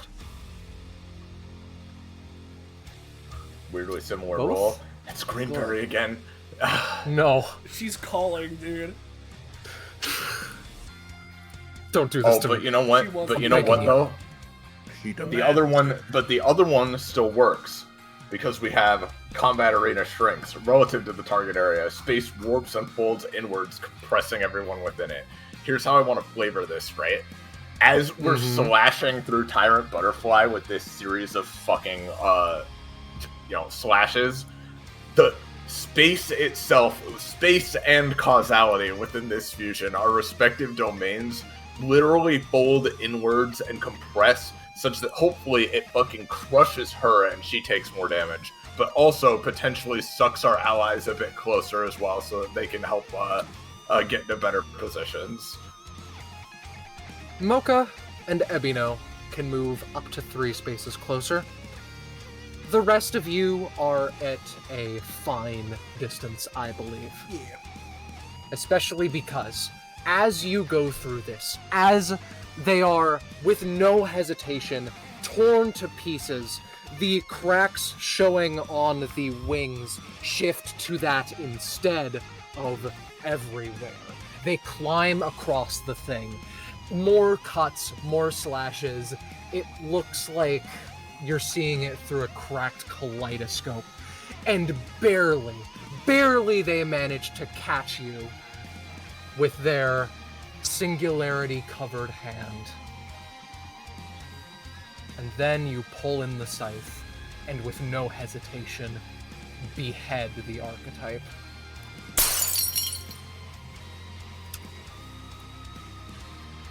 The Tyrant Butterfly is no more, and it is forced into a different one. We will be returning to Unified. You swear that it attempts to whisper a word to you, but be it the mask, the masterwork, or otherwise, you are unable to decipher it. Only a look of spite. The butterfly seems taken off guard by this, as though it too thought that it was immortal. But it corrects its posture relatively swift. We go to Mocha. And we continue. I believe that we do. Yep, in which case I'll just ask as we're doing it. These fucking areas go away, because you said they last until the end of the turn. But, did you, I forget, did you say that the fusion was also going away, or just the areas? Yes, I did say that. Alright, so the fusion's gone. Cardinal's currently primary. I do apologize. There isn't any other way you guys confuse anyway, so... No. Yeah, that'll never happen again. Alright. Understood. Alrighty. So now Mocha, yeah, sorry, I just needed to make sure. Well... Mocha lifts bit of grounds. He looks pretty pissed, actually. For most of this, he's been pretty, neutral, but, he's substantially miffed, but he's being pushed to this limit. Gonna...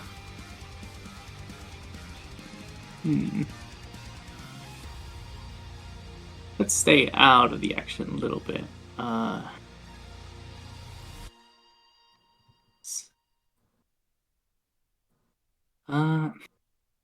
That's one range, isn't it? Fuck. Need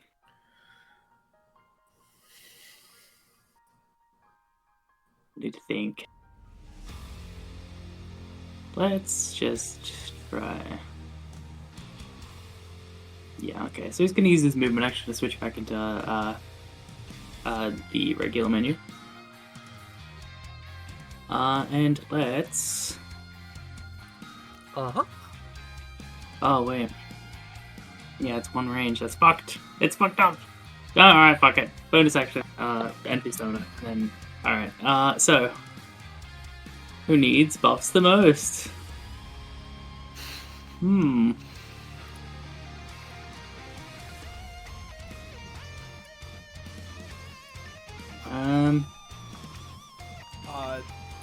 I don't know, I mean, it depends on exactly what you're looking for. I think anybody would like it, but, could be good on everyone. Yeah, no, I'm just thinking, yeah. Well, I don't want to pay any extra costs, so...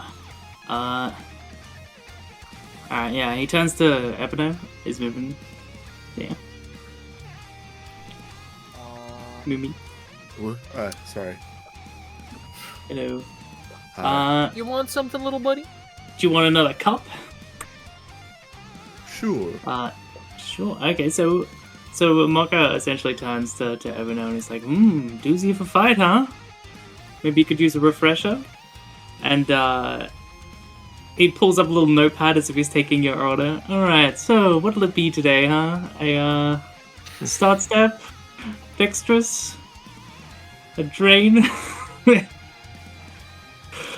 You know, So essentially, your choice here, or of if you want a numerical bonus to any number on your sheet for 1d2 rounds, or like a keyword. As in, bonus could be a little bit silly. Yeah. it could get a little silly, yeah. It's also very expensive. So the max I can give you is 2 plus 2. That's still pretty good. Alright, plus 2 it is. So I'm paying 4 to give Ebino a. Well, assuming it works, of course, with a 12. Yep, if that's the case, then I'm giving Ebino a plus 2 to any number within your sheet for Alright. 1d2 rounds. Teehee. Attacks gain a plus 3 to damage, I assume? Yeah. Oh boy. And that's. We may Okay. be cracking a second butterfly faster than first assumed. Alright, so a drink that like, you know, some nice tea, probably the nicest you've tasted in a very long time, invigorates you as Mocha lexically sends you a refreshing drink. So, A refreshing beverage. and then gives a bow. So, that's that. Understood. I actually do still have my movement though. I didn't actually, so I can take that. Too. And then, yeah. Alright, cool, that's me. Understood. He's taking a breather. Butterfly gaming. I believe that we'll keep this simple. It will point to and face to Ebino, and we're going to use invasive surgery. Oh yes, we will. As it goes forward in a flurry, the tentacles wrap around you and force you onto the lance, dealing 9 damage and applying 1 stack of invaded to the target, if applicable. Okay. You want me to? Ebino Yeah, you know. is, as the lance is attempting to force its way into him, his clothing is simply going to lash out and try and hold it in place right before it pierces. Ooh. Ooh. Ooh. Yeah. Can I request we escalate? Okay. With an asterisk. You do indeed push forward, but as you dig into the tentacles, the butterfly seems to also be injured. I would like both of us to take 5 damage. However, we're going to air quotes we're going to continue the thing. This will count as the second instance of loop for the butterfly. Now, before Moomin rolls, right? Can I ask if I would be able to help with this escalation, or is that I know escalation's funky. I think it's a me. I think it's okay, a me yep, and them. just making kind of sure. sitch. Just making sure. Okay. Just nat 20, little Oh. buddy. Oh yes! Oh yes! As you continue, can I request we both take 8 damage? You sure I can help out? Are you sure? Why not? Alright. Let me just take on the burden of doing some math real quick. That'll do me just fine. And then, frustrated, the butterfly goes for 1 more thrust. Oh. Oh, Evie, no. Oh my god. Oh, Evie, no! The struggle. I cannot allow us to clash on a 2. We're continuing. This is still as though this is the third escalation. I see. Oh. Oh, but you can beat Come this. on, Moomin. Come on, Moomin. Come on, Come on. Moomin. Yes! Yeah, Moomin. Come on, baby! All right. You got it. How much damage would your basic attack deal at this point with the numeric addition? At this range, it would deal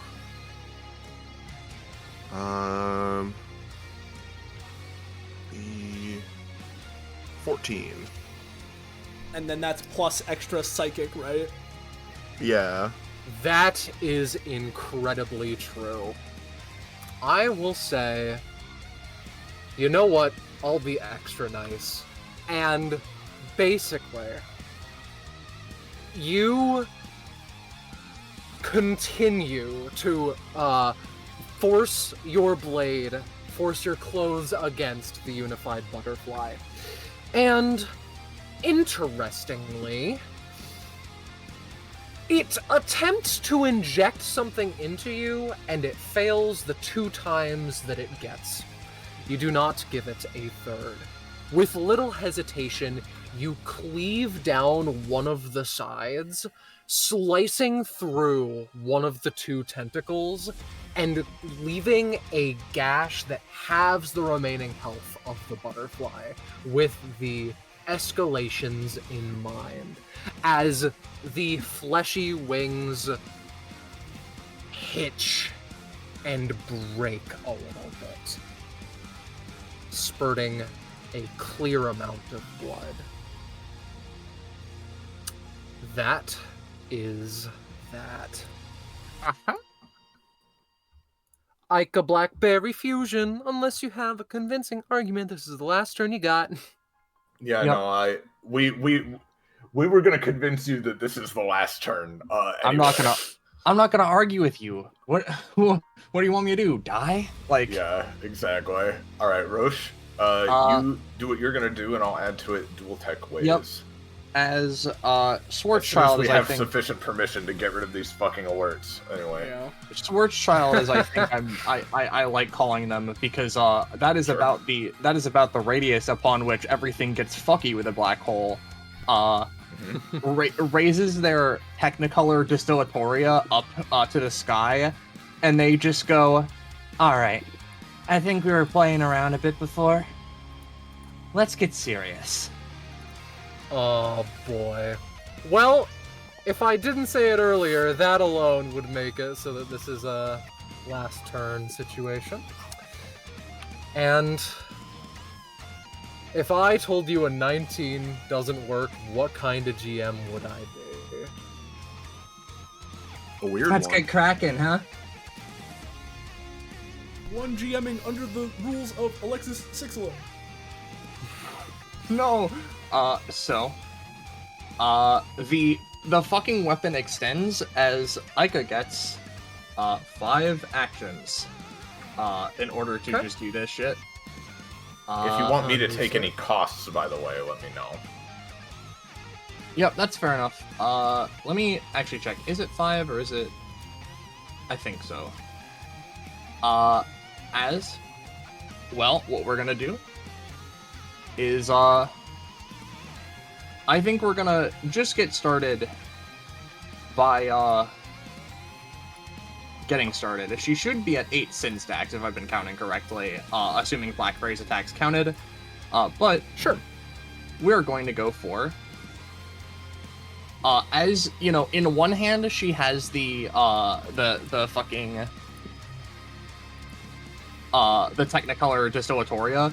In the other, she's going to pull from like a rift that like forms out of a black blobby like mist, a mix of Blackberry's general like black holeisms plus the fog that follows Ica. She's going to pull out Levatavos and start off with one of those.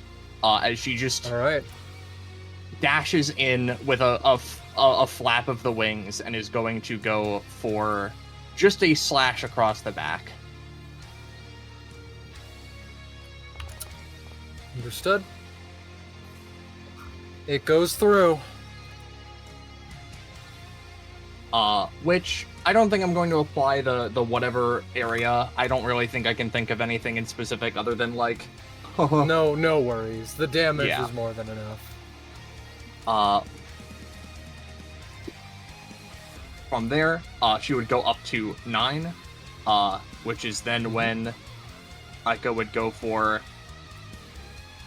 using the Technicolor Distillatoria to just get on them, which I imagine you can add on to, but let's go 1. That's a crit, or a mini crit rather. Understood. So the first one would do a good hearty 6, and then explode her sin stacks, which would do 3 damage. Or actually, I think it would do. Let me post my passive real quick, because I've been using it this whole time. It would do 4 damage. Ooh. All right. And then the second hit would go in for 4. She would get another sin. She would be at 1. Mm-hmm. I imagine you're going to add on to the end of this, Iris. Yeah. After you're all done, I've got an idea. Yeah. Which after this, I imagine Schwarzschild would like leap up into the air and effectively like go in for like a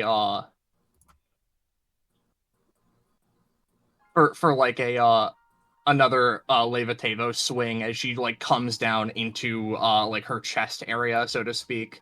Again, not going for alright, that's a mini crit. Alright. Just let me see the fucking numbers. Then Just fucking keep on keeping on. I have one more before I do the last one, as she would swing in with the sword again and just leave a big ol' slash across Sina and attempt to sever more of this weird fucking daedalus energy off of her. And then, alright, that's not good. But that's okay, because I'm in my zone where no one can hurt me. Fine, anyways. True. As they make it to here, they would, in my mind, the last thing that they would do is, since you want to act like a surgeon, let's see how you take your own medicine. As they're going to, like, kickflip the lance up and attempt to just skewer it through her. Yeah. Give me a roll. And then I want to know what Blackberry is adding to using this. Ebino as a fucking fulcrum.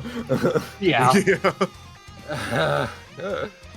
And then let me know what Blackberry is adding to this, and I will tell you what's about to happen.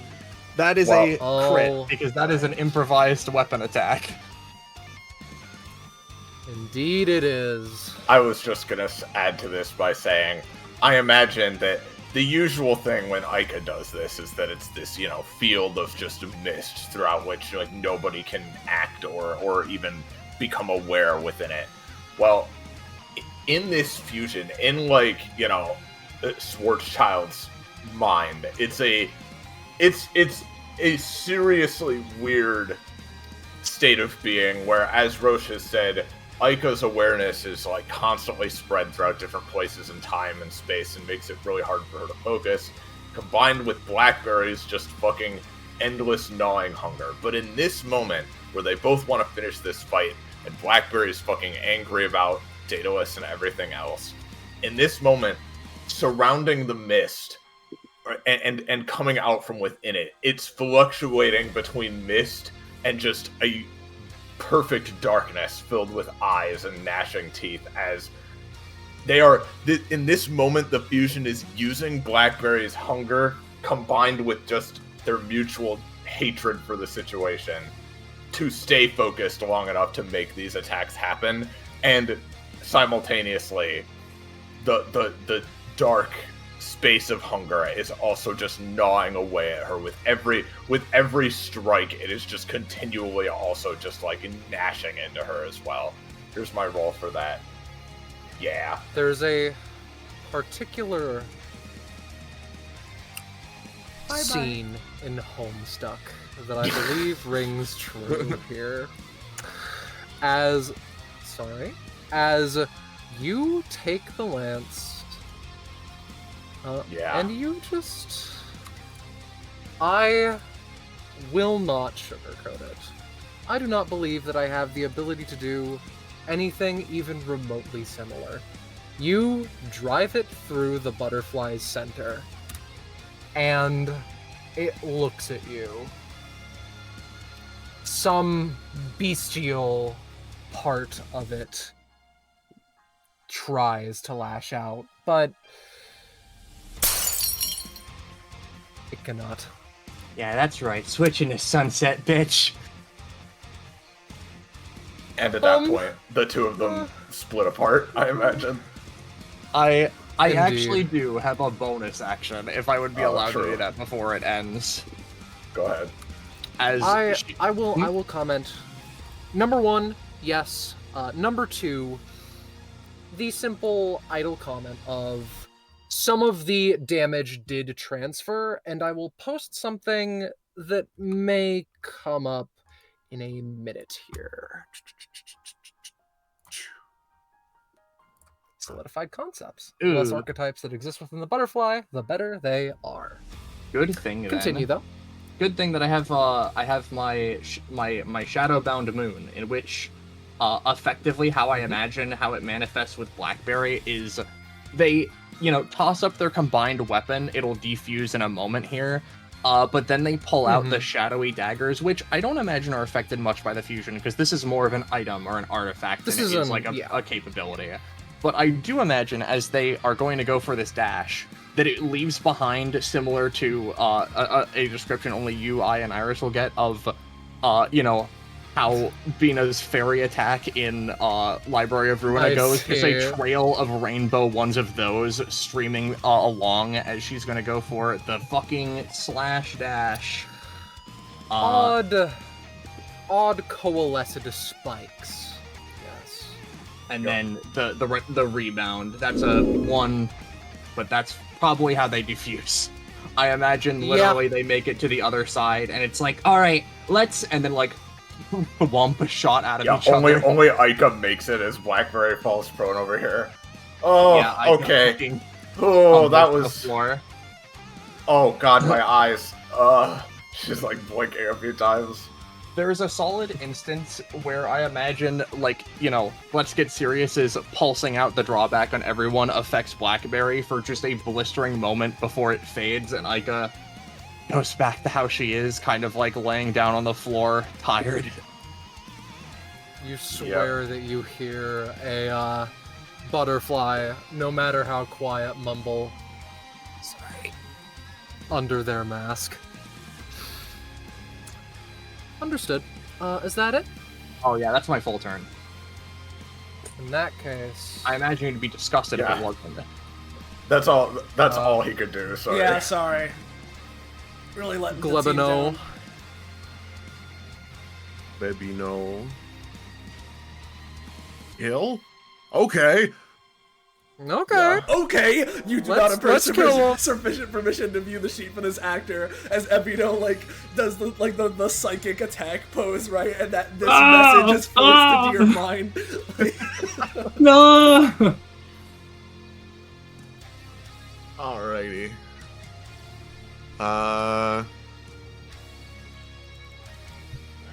Stop telling me I don't have permission for we the gotta action. fix this. There's gotta be some setting or module somewhere. Okay.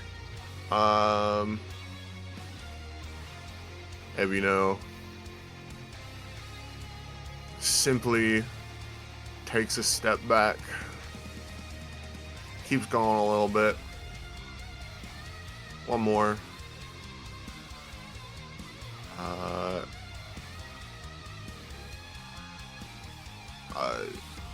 Where is it? There we go, 40 feet.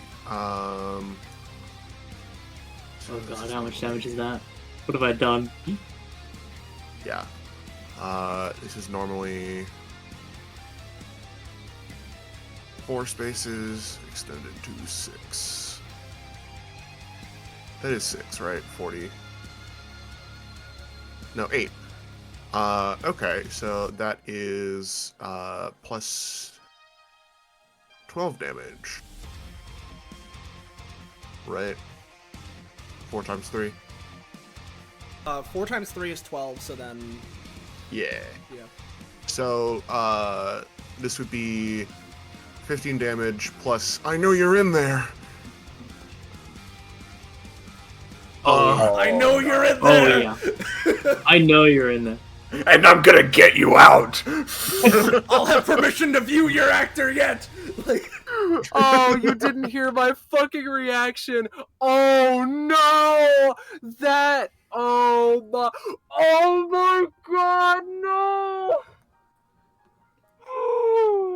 Alright. You do this to her. And I'm not going to sugarcoat it. They already look mostly broken.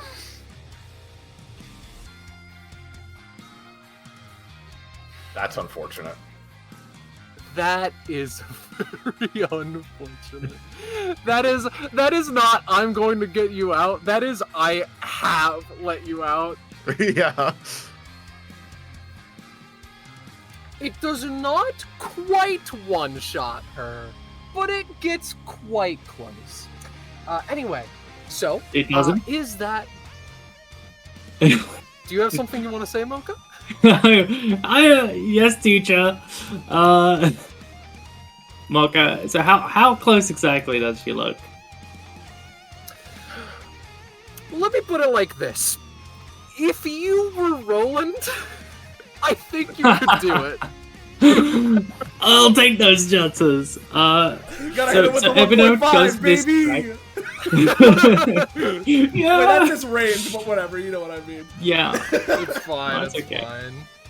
fine. So as Epithet does this fucking incredible strike, you can hear the impact echo around the area.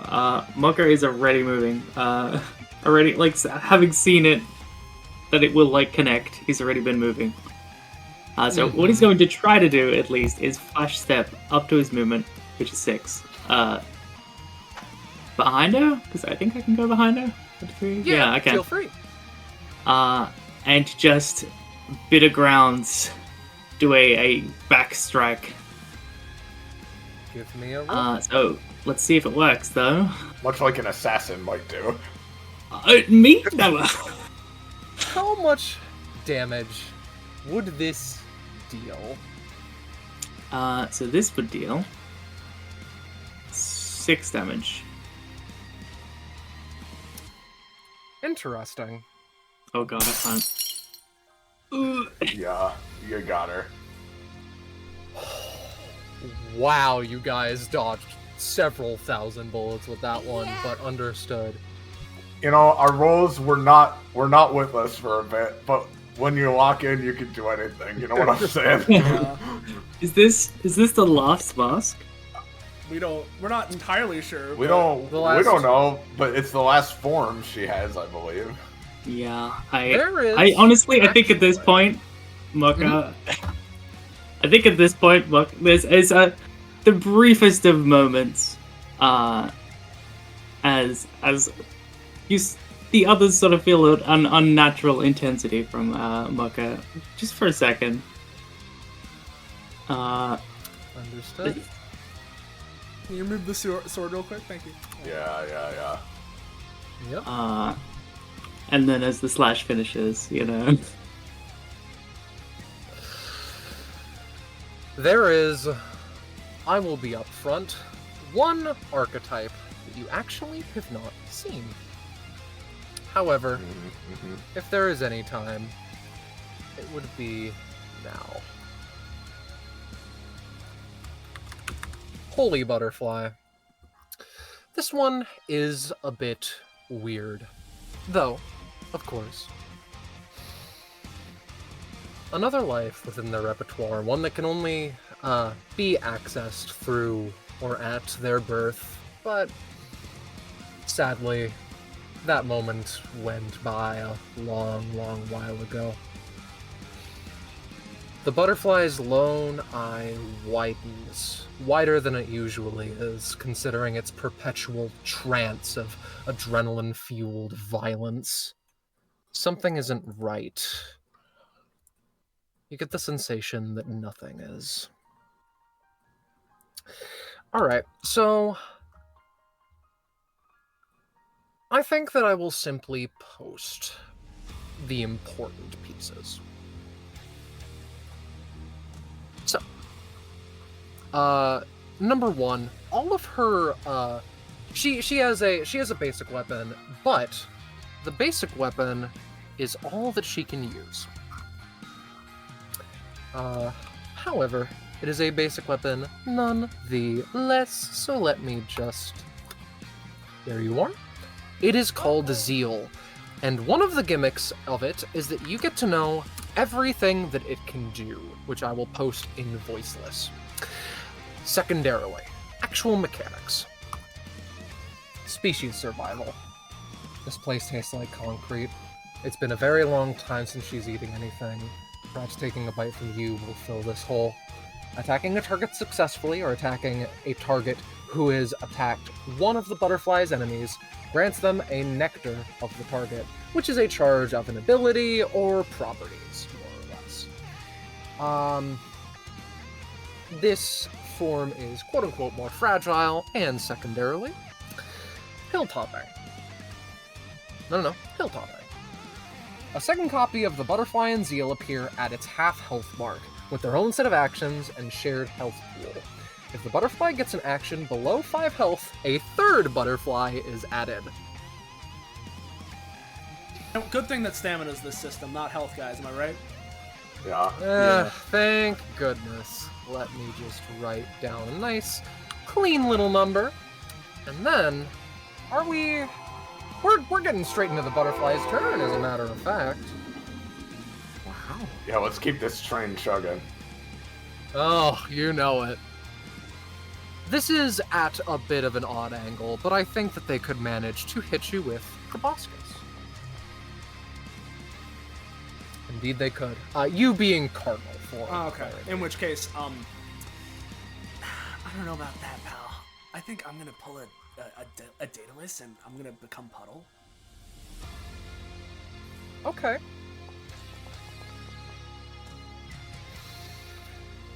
Well, Soleil, you know what I like to do.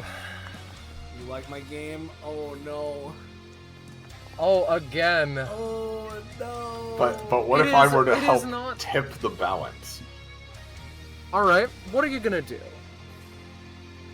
Blackberry is currently in the state she's in. She's discombobulated, she's tired, she's angry, she's pissed, she threw up.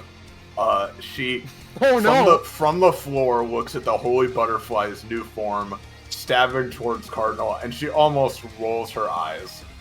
She's gonna snap her fingers and Rainbow Rain on the current location she is on. Understood? No. A one. Well, you know what? That's a shame, right? But it's a good thing that the Rainbow Rain isn't actually what I was trying to go for anyway. Yeah, For you see, thank goodness! for you see, this puts me into black hole form. Oh no! And how is she gonna stab Cardinal if she's in a black hole? You know what I'm saying? Is she going to stab you instead, or is she hopefully going to stab nobody? Well, we'll see what happens. But I would be here. We're trying to suck her in. She immediately takes 10 force damage just upon this forming. Right. All right. And not fantastic for her, but understood. Yeah, and I don't have any time that would be conducive to actually attacking beyond this. But hopefully, this I don't know. Maybe debuffs her roll a little bit so that she doesn't actually win the escalation by that much, if at all. So, I will say that the escalation normally does more damage is done. It is not done, rather. Done as in will not continue. It will deal 9. It will add a nectar of our boy Cardinal. But you know what? Since I really don't want that happening. Sorry, I don't. I'll drop the, since it's probably going to go in my next turn anyway. I'm going to blow the +2 to the roll on the escalation, and then burn the reality warp to see if I can turn the table. All right. Before she claims that delicious nectar. So Mokka fucking A points his portion- sword, and like a jolt of lightning, Yeah. he shoots off into a cardinal. So. Sorry, what were you saying? Continue. I'll mention it. GD21. Right. Can I just roll up the reality war table? I believe That's the so. thing I can do. Yeah. Oh, you know what? Fuck it, I'll do it. Oh, is that in the foundry actually? Yeah. Oh, No, I it forgot is. about Yeah. that. It actually is Yeah. in here. All right. I thought you were rolling, yeah. I don't know if it's fully updated, but go for it. Oh, how many is there? 21. There's supposed to be 21. Yeah, there's 17 in this one. Yeah. So Alright, I'll just go ahead and just roll the 2d21 then. Okay. We can update that for next session then. Yeah, 21. So All right, 16 and 5. 16 and 5. All right, 16 is Catgirl transformation. Probably don't want that one. I don't know. Cat-like 5 is- reflexes. That's true, but 5 is genre shift again. Can I shift this to be shonen? So So now that you're low power, it's time for you to turn the tables. Is that Yeah. right? yes, exactly. You know, he's all like, I'm we were nearing my struggling limit. and Yeah. Okay. got overwhelmed. All right. Understood. So, you know, my idea behind this reality shift is Mokka gives him his key, and you know, with the power of the shonen bullshit, it gives him just enough power to try again with a bonus All right. or something. Give it one last shot. Okay, Roll 20. I can do anything if I believe in myself. I just have to have faith. You did. Yeah! You. Dude, I'm Literally the- by one. Literally I'm by the one. wettest puddle that's ever existed. Oh no! Duly noted, I guess. Also, I can do it. Fool I that, can piss myself. fool that I am. I didn't delete all of the holy areas, but well, that's that. Interesting. You avoid the attack, and that is all that Zyna can manage right now. All right. So, next turn. On one hand, there's part of me that wants to be like, we're reaching the end of the combat. I should theoretically preserve Bishardnal. But on the other end, I have a funny idea. Teehee, what if, you know, at the start of the turn, first off, Bishop fast heals too. So that's pretty neat. But, well, we had one form earlier. Let's go. Let's go. Let's go back to the classic, eh? As Bishop manifests. Very well then, brother. Let's. And so I'm gonna have each of them pay 3 stamina. To total 6. As in a different way than when Blackberry fuses. Now, since there's the direct comparison from moments ago, you know, in some ways similar in the sense that it's fusing, but in this one, it's less like they're melding and congealing together, and more like they are like one half of each of them just connects with the other like a puzzle piece perfectly slotting in. And let me just go ahead, move, if you could do me, well, I'll just move these guys off to the side. If you could do me a favor, move them off to like some area where they're not like in the way, right? Right. But, bada bing. I assume it's a like I need to go get them when the time comes around. Yeah, presumably. But I am at 20 stamina overall, right? Yeah, because I was at 13 at each, so 10 plus 10 is 20. There we go. This is a little bit more what we're used to. All the same, allow us to prove to you what true beauty, true perfection, what that culminates into. Not what your bastardization is. As they're going to extend a hand forward. And here's what I'm gonna do, right? I know, there's one thing we know about Blackberry. she can eat other black holes, right? Oh boy. Yummy, yummy! I roll 2, never mind. You roll 2, apologize. Listen, it's probably better you don't make me bigger right now. I might hit you guys. Yeah, well, you know, I was just trying to empower you a little bit. Right. I should actually also start up my timer. I'll chop 1 minute off of it. All fine. So, yeah, well, that failed. My turn's a little less cool, but what I can do is still something, right? So I'm gonna use with my second action Bishop's Perfect Clarity, and, you know, try, if this works, you know, Bishardinal tries that. No. Perhaps we should do this a different way. If I go that other route, it might be a little too much. I'm gonna try Perfect Clarity. Alright, so. Alright. This does fucking 1 to 2 damage initially, to, Butterfly, right? As time Understood. yet again slows. Bishardinal initially crosses his arms, but then, in a clawed-like grip, extends, you know, his arm forward, right? Aiming towards Butterfly. And I'm going to use my empowered fucking follow-up action, right? To just go for a psychic, you know, psycho push, right? And force her deeper into Blackberry's black hole. You know, just like force her deeper and closer to the epicenter and just deal more and more damage utilizing that. So here's the roll. There we go. Yeah. Alright. I'm just going to say that'll work, and I imagine it's up to me to decide what that actually does damage. I know that initially Blackberry's black hole damage is 10, but I don't know how much this is gonna deal necessarily. Well, it's 10 initial, and then it deals 4 more every turn that passes while you're in it. So maybe it's just another. Oh, I haven't taken that away. All right, that's done. I mean, yeah, maybe it's that. Maybe it's a little more. I'm not sure because the idea. I mean, maybe if extra damage, it's from the psychic push. I don't know. It's whatever you're saying. But yeah, whatever Scarlet wants. Yep. The point is she's in trouble. Yep. Yeah, no, big trouble, frankly. Yep. As time resumes, and as Bishardinal, right?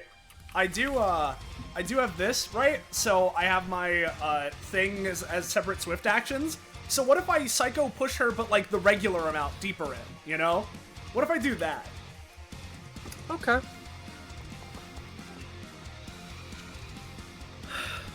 If something ridiculous like that were to happen, yeah. I think that would activate hilltopping, but oops. Oops. Alright, so when that one forms, it takes another 10 force damage immediately upon entering. See, this is why I wanted to make sure she was stuck in there, you know? And this is also why I wanted to turn into a black hole anyway, I see. Okay. This was all according to Keikaku, another instance of the genre shift coming into play. Well, and you know, if they share health pools, right, and both of them are taking the black hole damage every turn, then that's a little unfortunate. Yeah, no, I was thinking about that. Well, Blackberry, take it home then. As, you know, I'm just gonna move a little bit so that I'm not in immediate, poking range, but... The very sound from Bishardinal's words is drawn into the void. That's me, I'm done. Alright, well, Alright. if you've got a big plan, I have an attack I think I could use. If you make it a third one appear, it'd be very funny. But... it's up to you. Oh, you're talking to me? Yeah, well, your turn now. Yeah. Well, first of all, they both take 4 damage again. Okay. Oh, and then... no, that's on their turn, not my turn. Oh, okay, so that's... Okay. They're fucking, like, 16 health, in debt. They're totally fine, except for one quick thing though, right? Because of the one upgrade I got ages ago, I can use abilities while I'm in black hole form, right?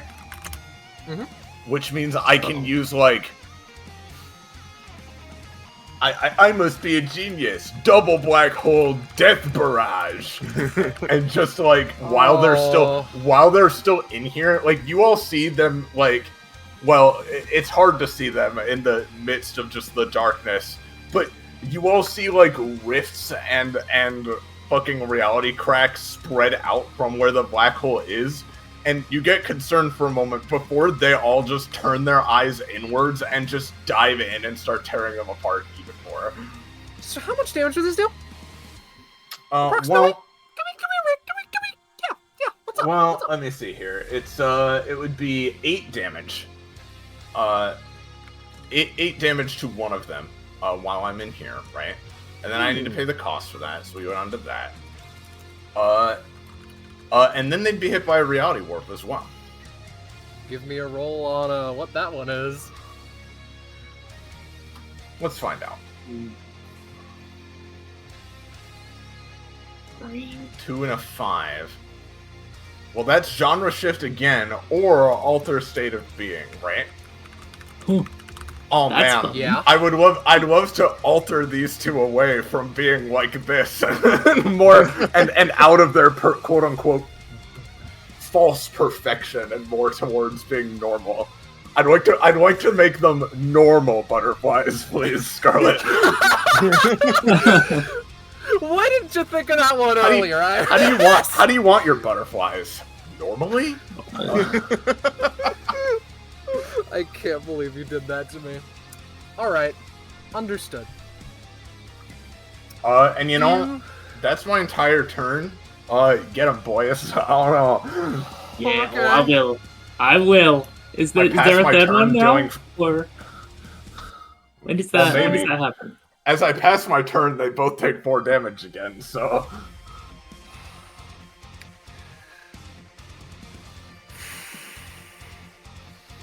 I'm down to 5 hunger, though, so this black hole will fade in a couple more ticks.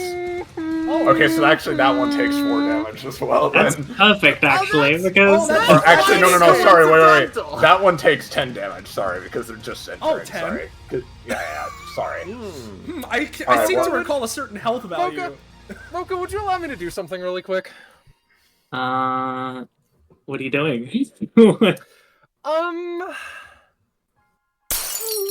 Killing you. Oh, I do apologize, but there is something here. Just give me a moment, because now I need to re-add her turns. Because there is one that... No. There's one I believe that you have forgotten. Encomium itself. Okay. Of course. well, that makes my action significantly less. She's but- progressing towards normal.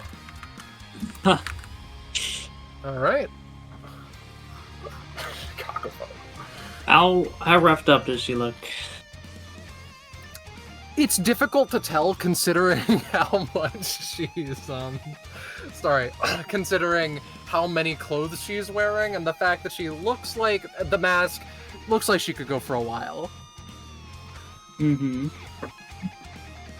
I'm about to end this woman's career. And my own. Alright. Interesting. I'm super So- happy to hear it. Fucking Mucka, like, levels eyes, with the holy butterfly. Or I guess they're not holy anymore. What are they? It's They're just Encomium now. Okay, Encomium.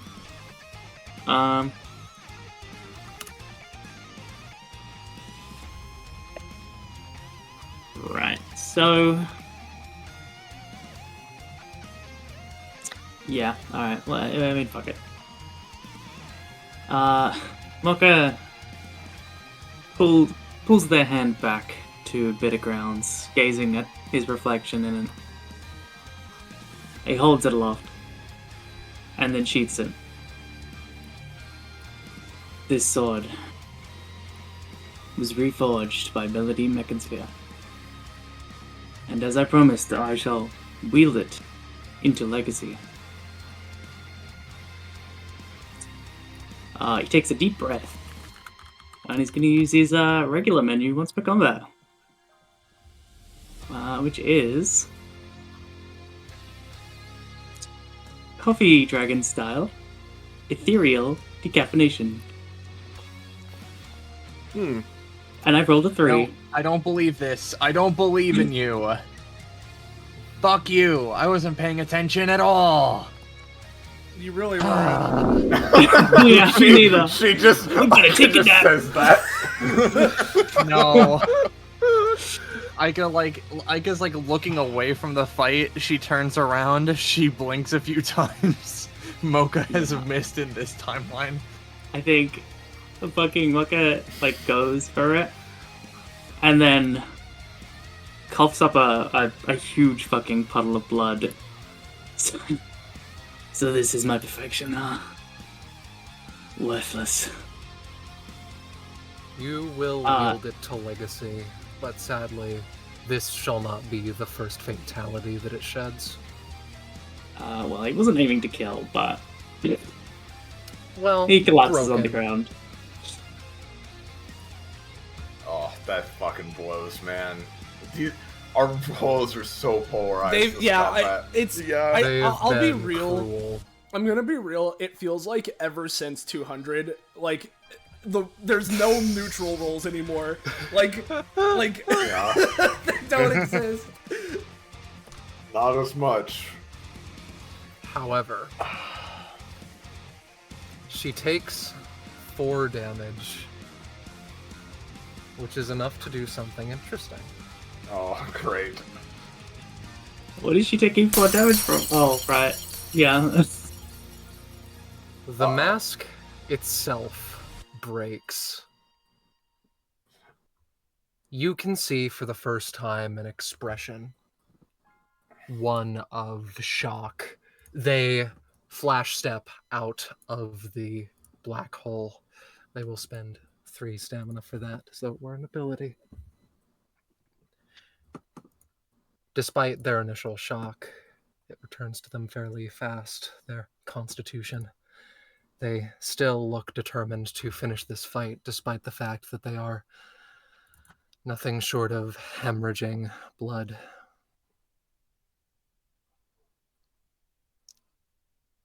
She should begin to attack again, but she doesn't. Not all masterworks are built for war. A true, unrestrained Vanderbilt could easily slaughter this group if they tried, but that isn't what the butterfly is. A coalescing of all realities, all options, all opportunities, to have everything at your disposal, to see into the future, see into the past, and use both for what they are. Possibilities, potential.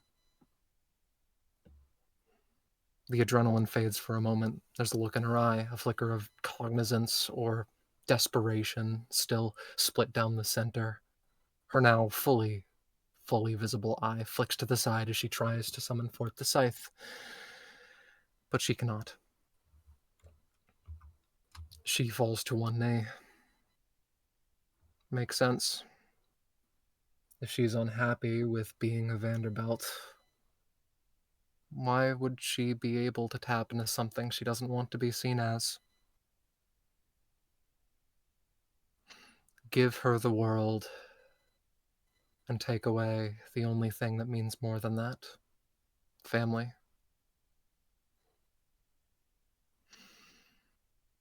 Some bestial, instinctual part of her whispers in her ear. If she is meant to be all things, then that is what she shall be. She stands up with redoubled vigor. Excuse me. There we go. As the galaxy that swirls above you is suddenly not butchered per se, just changed fundamentally into a sort of crown or field, dimension, world of falling glass and fragments. She taps into some primordial part of her that even were she Zyna, she would not believe exists.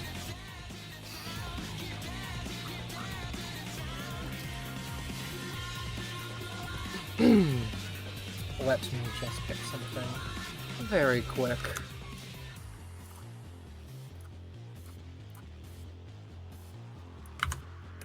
Final form, kaleidoscope butterfly.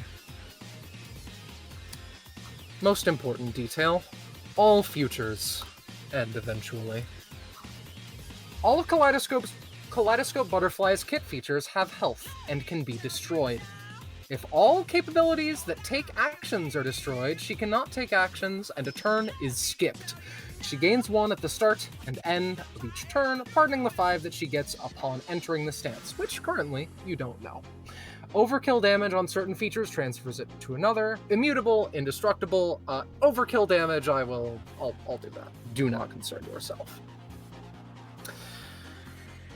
They exhale and will use anything at all. Improvised skills and powers can be gained through anything at all, as though they're fully unique, and they're also noticeably frailer. She manifests forth soul gravity. And I believe that we're going to simply use it on the black hole.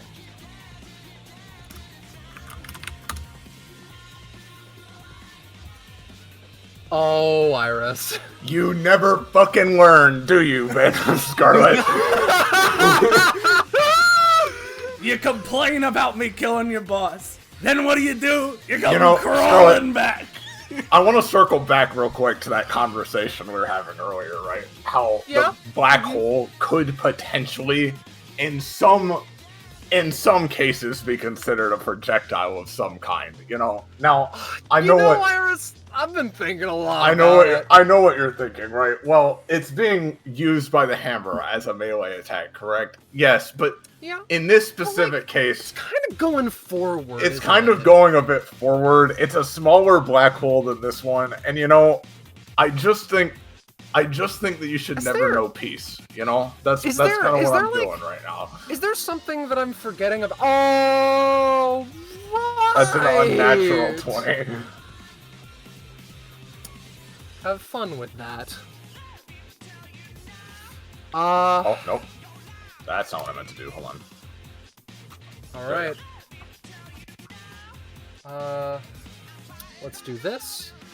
And also... Is that gulps your black hole? And also, as a small thing... Oh, can that not be seen?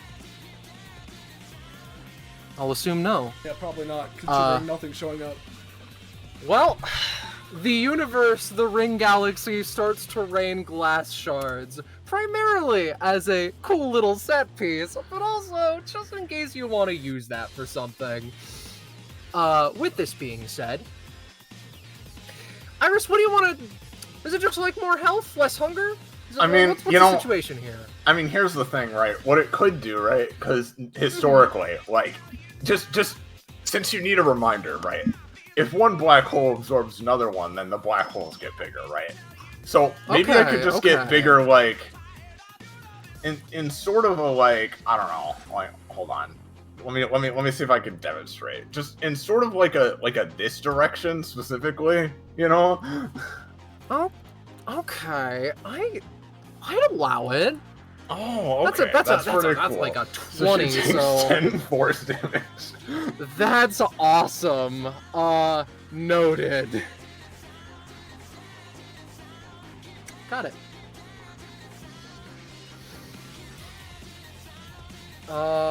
I'll subtract that from her health bar, and also not forget to add a third turn to initiative of the Kaleidoscope Butterfly. No, rules is written also, because that does that damage, I would tick down to 3 hunger and turn back to normal. It's up to you if I do that or not, but yeah. Yes, I would say that you do. Alright, let me just, put her back to normal then. Alright. Understood. Oh God, what happened? They seem unfazed. Though, I believe it's Aika's turn next. Yeah. Yeah. I'm debating whether or not I should use, well, no, it would hit Blackberry and it would hit Mocha. Alright, I won't then. She should have 6 in on her. That's fine. Understood. I think what Aika's gonna do is we're gonna set up the sigils around her, and I'm gonna do a couple dash slashes. Understood. 12. Understood. So I would go for like a... Oh fuck. Alright. Please stop doing that. Alright, I would go for like one of these, and then... one of these, and then... Or actually... That wouldn't be great, but oh well. I'll go like for one of these. So it would be fucking a good old-fashioned 5, 6, 7, but also slightly reduced for each time I hit the same person, which would set her up to 9 ticks. Understood. I will also ask, because I'm curious, would shattering one of her archetypes count for her ruthlessness? The thing that knocks out... Okay. That is interesting, because that increases my basic attack damage for the rest of this session. However, you know, I went and done that. That's all fine and good. Aika is going to take her move action, go 1, go like this, and it has been roughly 2 turns since Mocha's turn. So what I'm going to do is I'm going to grab onto Mocha, and I'm going to try and use my anytime, and I'm going to try and just drag him back to my original position. Understood. Hopefully... Oh, wait. Woo! Mocha, you're up at 7. Uh-oh, that's not what I meant. Undo it. Yep, as I go... Sorry, I was trying to kill Mocha. I was trying to Snaps back over here, and, if allowed, I would drag Mocha with me. Understood. Manageable. Doable. I'm fine with that.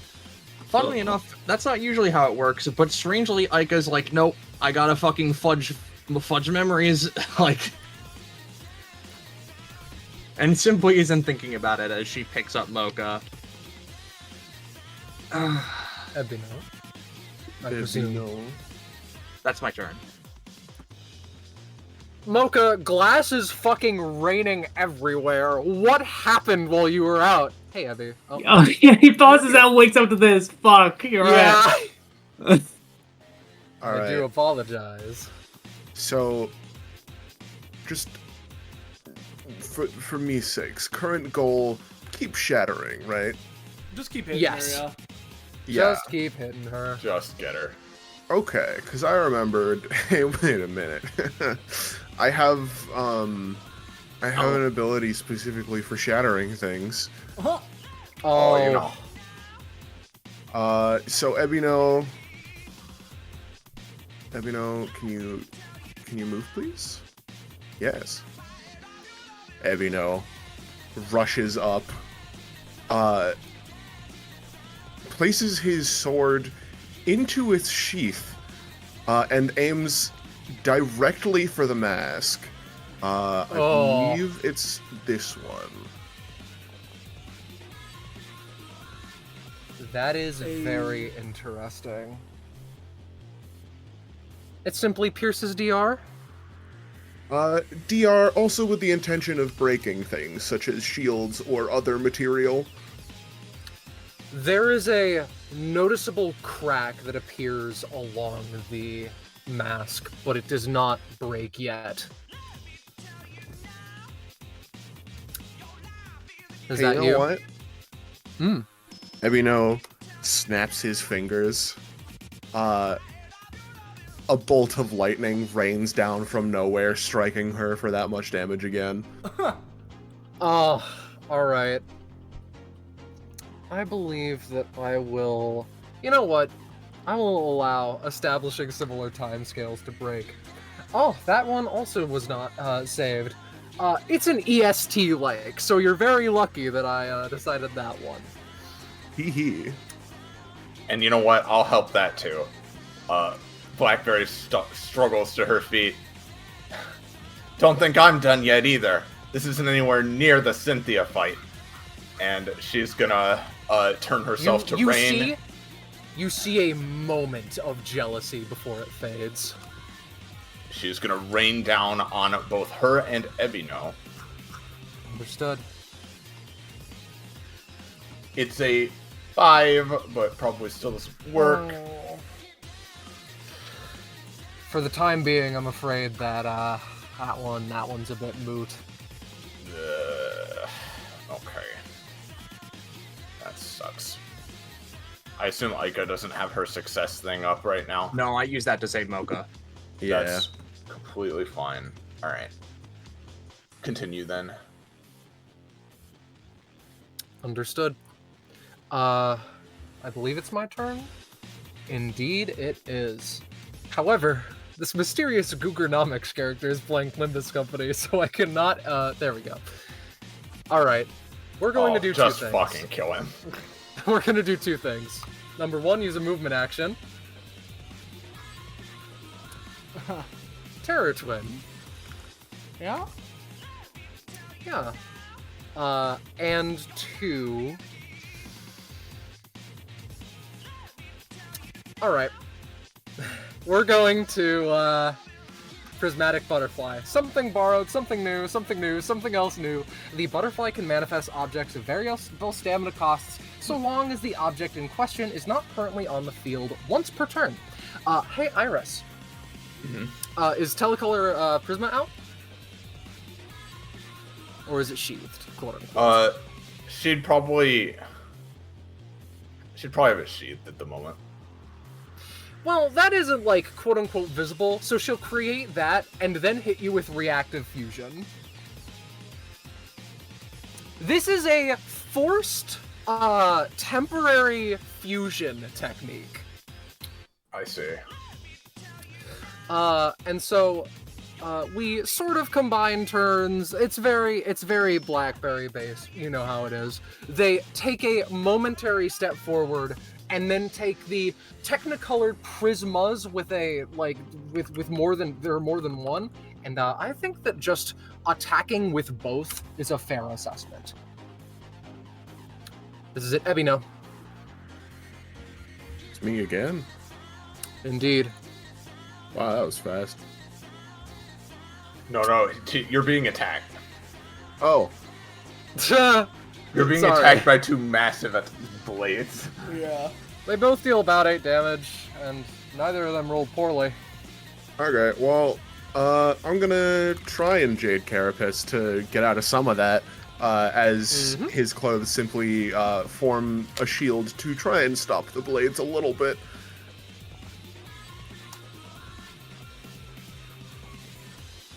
Spaghetti. Spaghetti. Yeah, unless someone has something to cook up and fast, I'm afraid that Ebino's out for now. Let's see exactly. I have something I could potentially do as well. I'm exactly in range. So you go first because you're more directly relevant, but... If this doesn't completely stop the attacks, that's fair. I'm gonna try... I think Blackberry, like, with this shit going on, and it being a fucking involuntary fusion, you know, I don't know. Now look, Scarlet, I'm not the GM here, you are, right? But if Blackberry fused with Zyna Vanderbilt, I mean, that's probably a really strong fusion that should be pretty unstable, right? Yeah, that no, shouldn't it's be allowed not, to it's last not gonna for be... too long. So you know what? Let's fuse with Meridian, too. What?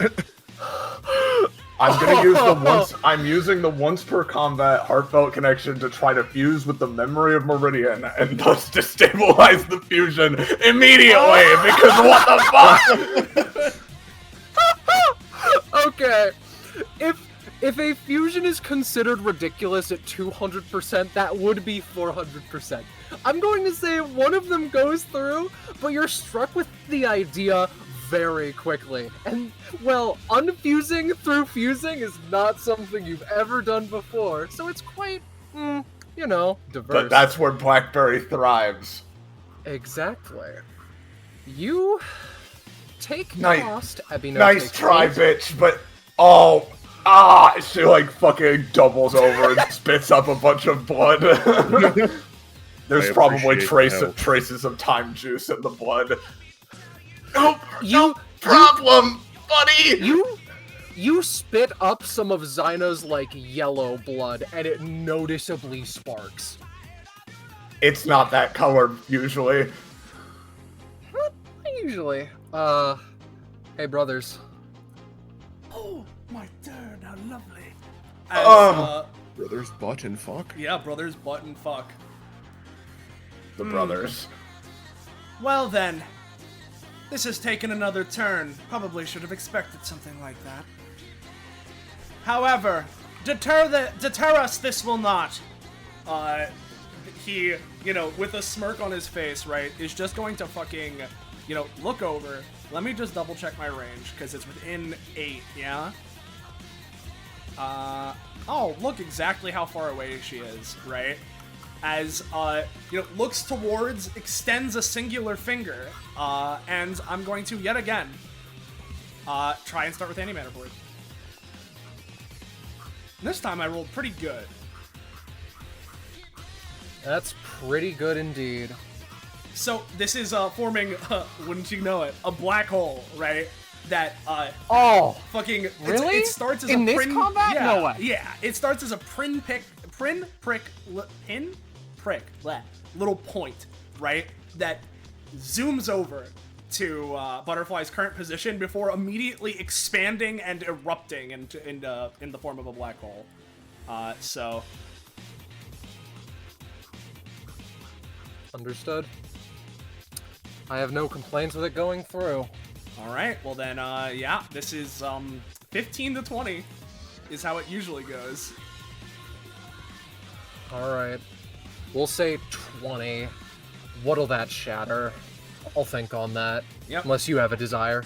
Not specifically. I mean, I guess you know what? I'll aim it towards that ability she used of reactive fusion, because that could be annoying to deal with.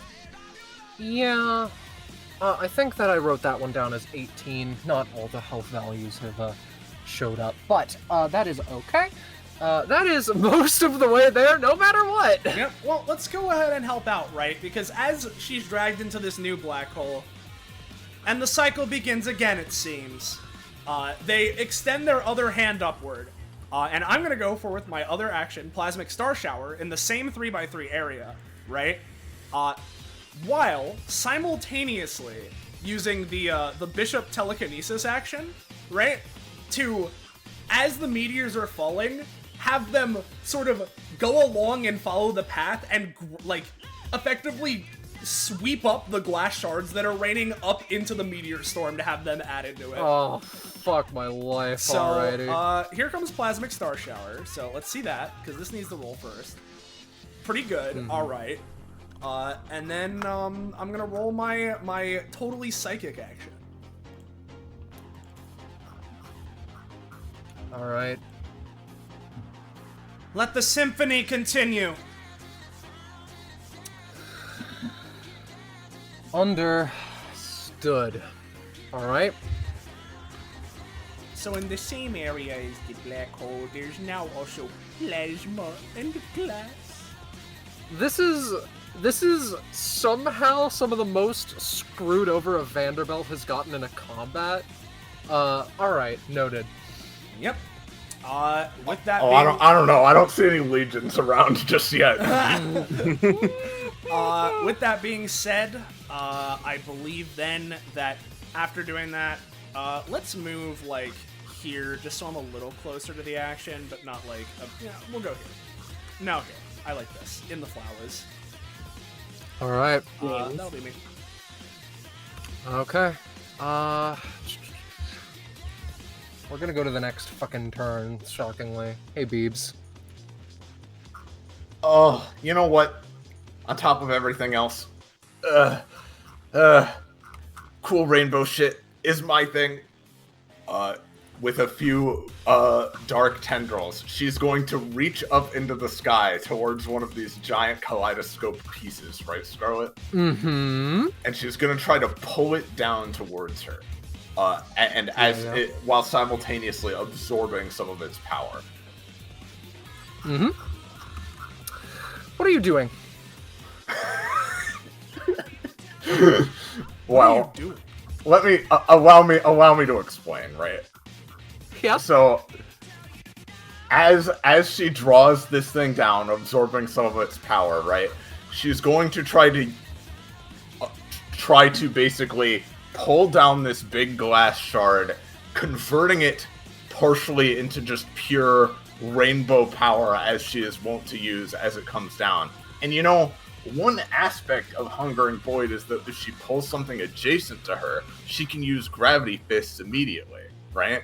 So what I'm going to do is, as she pulls this just slightly sharpened glass sphere of power down to her, she is suddenly going to punch it, and there's the ultra kill parry sound, right? As she just punches it directly towards Kaleidoscope Butterfly at about 100 million miles per hour. In another world, if I gave them the ultra kill parry, it'd be over. But that is not the world that we're living in. Well, here's the world we are living in, though. I also roll Reality Warp. Green Barret. No, okay. And is it added as well? Let's see. Yes, and you know what? I'm gonna apply this to the attack itself.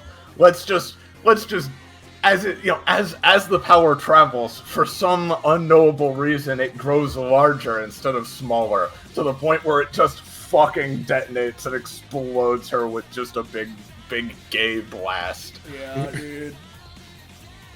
Understood.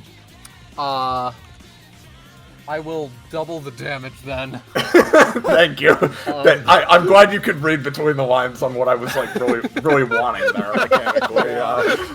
I try my hardest. Anyway. Kaleidoscope, any complaints? No, I mean, considering that glass shard was completely obliterated, I think I'm good. Yeah,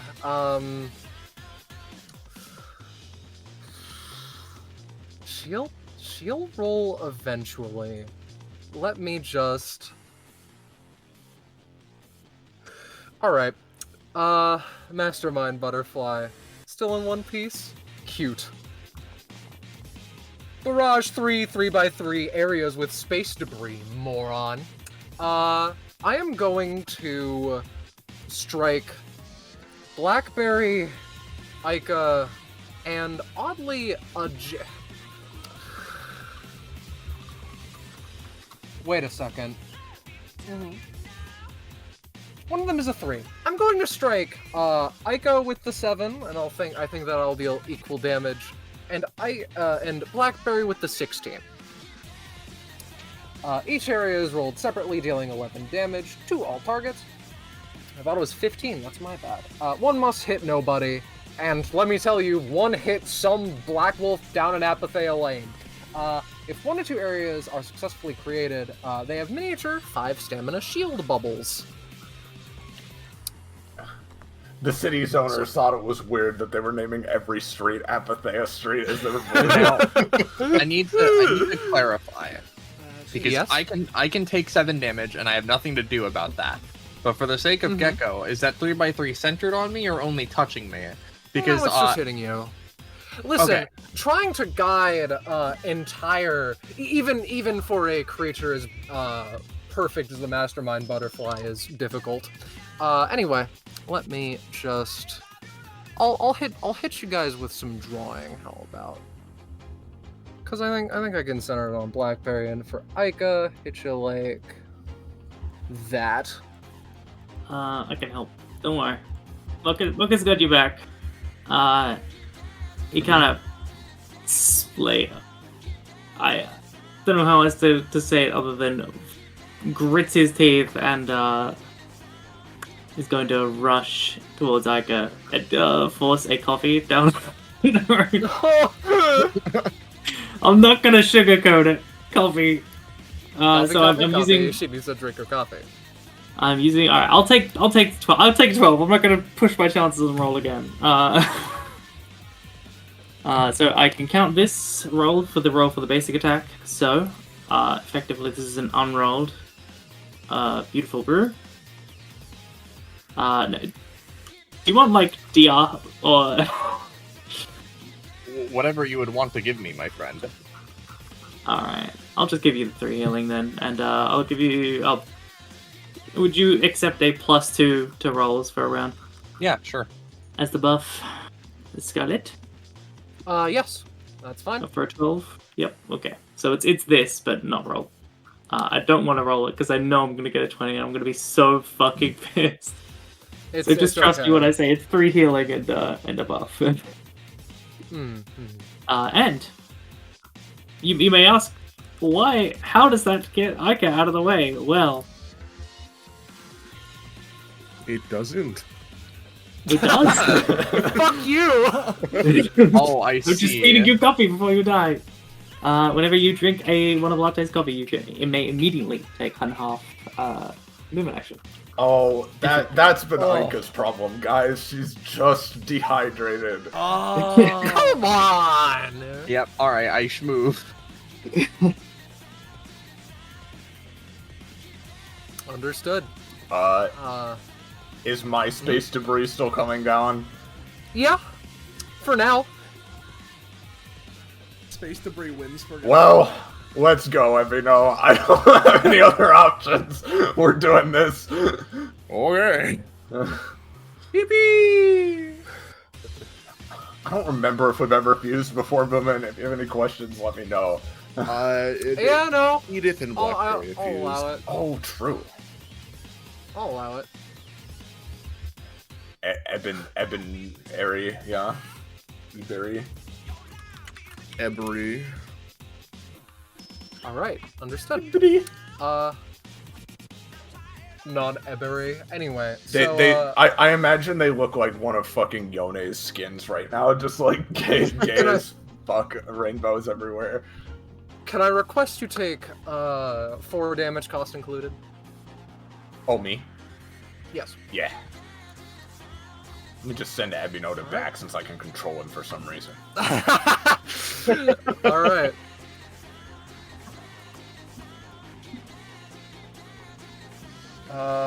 Understood. Is that it?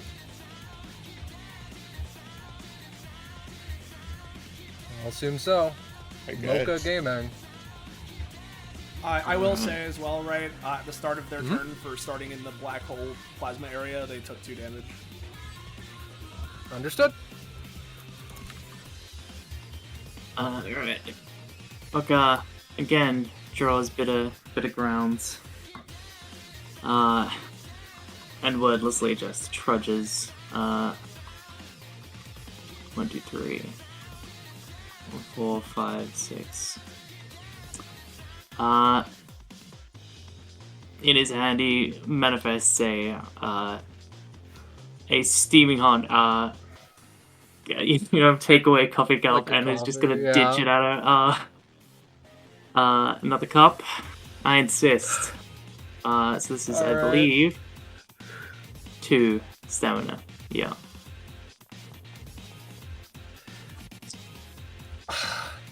I'll be honest. You've had enough bullshit for the day. Give me another roll. Yeah, literally, Just Gecko, to the last throw 3 this- things Gecko's been in have been absolutely fucking miserable each time. Yeah. Christ. The last. I need this to work for my own reasons, if nothing else. Watch it be a 1 though. Watch it be a fucking 1. Watch. It's destiny! Alright. Let me say something. I'm officially requesting you change your dice color so that we can move it to dice jail, and then reroll. No. Oh, I can't change it right now.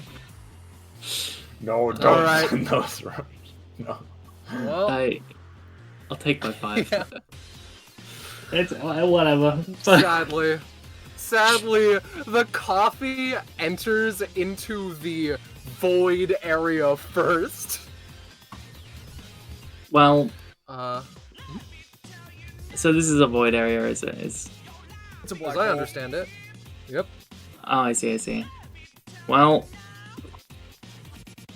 I'll at least post the status that she would have gotten for prosperity's sake if it had hit her, which is served. I don't know why it needs to roll that, but sure. Roll clear, don't worry, roll clear. Yeah. When you attack them, you heal for 2, and then remove a stack. Yeah, if that's supposed to be a passive, you can designate it as such, but Yeah. regardless. So. Anyway, Yep. That's movement action. I don't think base kit has any bonus actions, so that's me. In that case, I believe it's Butterfly Gaming. Yay, take I 1d6 believe- damage for starting in the black hole. Alright. Should I roll that, or... Oh, I well, got it. judging Oh. by the fact that... I don't know why it rolled twice, but the first one was 1, so... Well, every bit matters. Alright. So, I believe it is Battle Trance Butchery. This is not meant to roll. Thank Thank fuck! God. For you, because this is a passive. Oh no. At the start of her turn, the butterfly may apply X bloody to themselves, have it on a crit from anyone. Oh, If she no. succeeds through this method, she gets extra stuff, and if they crit fail, the next attack they take deals damage. If neither happens, that's boring, but whatever. For anyone We are then that's, going to... I'm assuming Bloody works the same as it does on Justice. Indeed. Yeah, so I like it. we have that much crit range against them, but they have that much crit range against us. So Yep. And Understood. I'm going to say 5 extra. Yes, 5 extra. So... How does one escape the black hole dimension, Soleil? just walk out. Okay, well, they dash out instead because you can go fuck yourself. And then they are going to use something very interesting along with it as they approach Eberry, and then are going to use Never-Ending Virtue. That's a lot of dice. Yeah, I The just- number of dice is very scary. I will It just will specify- functionally only Yes, hit once. That's all. Is this literally fucking... This is taken from Diode? Christ. Don't worry about it. They link into each other, and the second one rolled a 2, so it's sadly going to end on the first. The first one does crit though, right? Because it's plus 5 crit Yeah. range. Yeah. You know, yeah, it would be like 15, but it is a 14. You are fine. Currently, Is it? I thought it was. Whatever. I'm not gonna. I can 5 check. crit range, it counts Well, down from Yes. 20, so yeah. It is not a crit, is the point. Sure. Which is very lucky, but yes. In fact, they then do that and instantly crit fail. So, they hit, and then something breaks. The cracks on the mask further slightly. Never-Ending Virtue is over, and they will take 1.5 times damage from the next attack. How much I damage am- is this doing, though? 5. Alright, I will take that for for obvious reasons. That's all my stamina. Yeah. Aika, my buddy, it is your turn. Righto then. It's my turn. And I get to decide what to do with it. And the Indeed. problem is she's how it works. adjacent to an ally. So she should have 9 sin though, which is the good part about this. Yes, I've not been updating that. There's a lot to keep track of. Yup, I've been keeping track of it in my head, which is Dangerous, but understandable. dangerous. I don't have anywhere else to put it other than on my character sheet. Mhm. I feel like I'm off with like a 1 degree of error. Either way, It's fine. yeah. As what Aika's gonna do, to be quite honest with you, I'm thinking I'm just gonna try and hit her with anything here, because if I just manage to hit her, I should probably be able to just like shatter some of her kit features with half past. Mhm. Understood. So, actually, no, I have something relatively evil, as I'm going to actually use Levitabos for this. As Aika reels back, grabs the blade, and she's going to thrust it forward, fade it into the mist, and just try and like stab into Zyna from the distance. Alright, and as this works, I want to set the area around her to be, you can't use anything that isn't yours. Ooh, interesting and understood. Got it. Which, I would make it, but like... I can craft it for you. It's alright. Okay, please do. Be like... more of that. But other than that, that's the end of my turn, as I just hit her for a good amount of damage, and then her sin explodes, which causes her to take 4 additional damage, and then every enemy adjacent to her takes 3 damage, which, like, you know, maybe that does a bunch of damage to her her kit features, but... No, they are not quote-unquote adjacent. Hey, you can't blame me for trying, eh? That's true. We'll note that fucking Maka looks back at Aika using the legendary blade with a very, like, interested face, like... Don't think about it. She says as she runs around. You don't see this. Oh, okay. Your mind's playing tricks on you. It is funny. I imagined very much it is she takes the sword, she uses it, and then she dips it right back into the mist where it came from. But, you know, it's... Aika at this point is like, dude, everyone knows my social security number. Fuck it. I don't even care. Oh, fuck. Interesting. Alright. I assume that's you. Yes. Fusion time! Open the fusion and see what's inside. Alright. Moomin, your stuff has a +5 as long as it's different from the last thing. And I can help enhance whatever you're doing. And I can also take all your costs, so... Okay, yay! Take an upkeep cost of 1. Oh, no problem, buddy.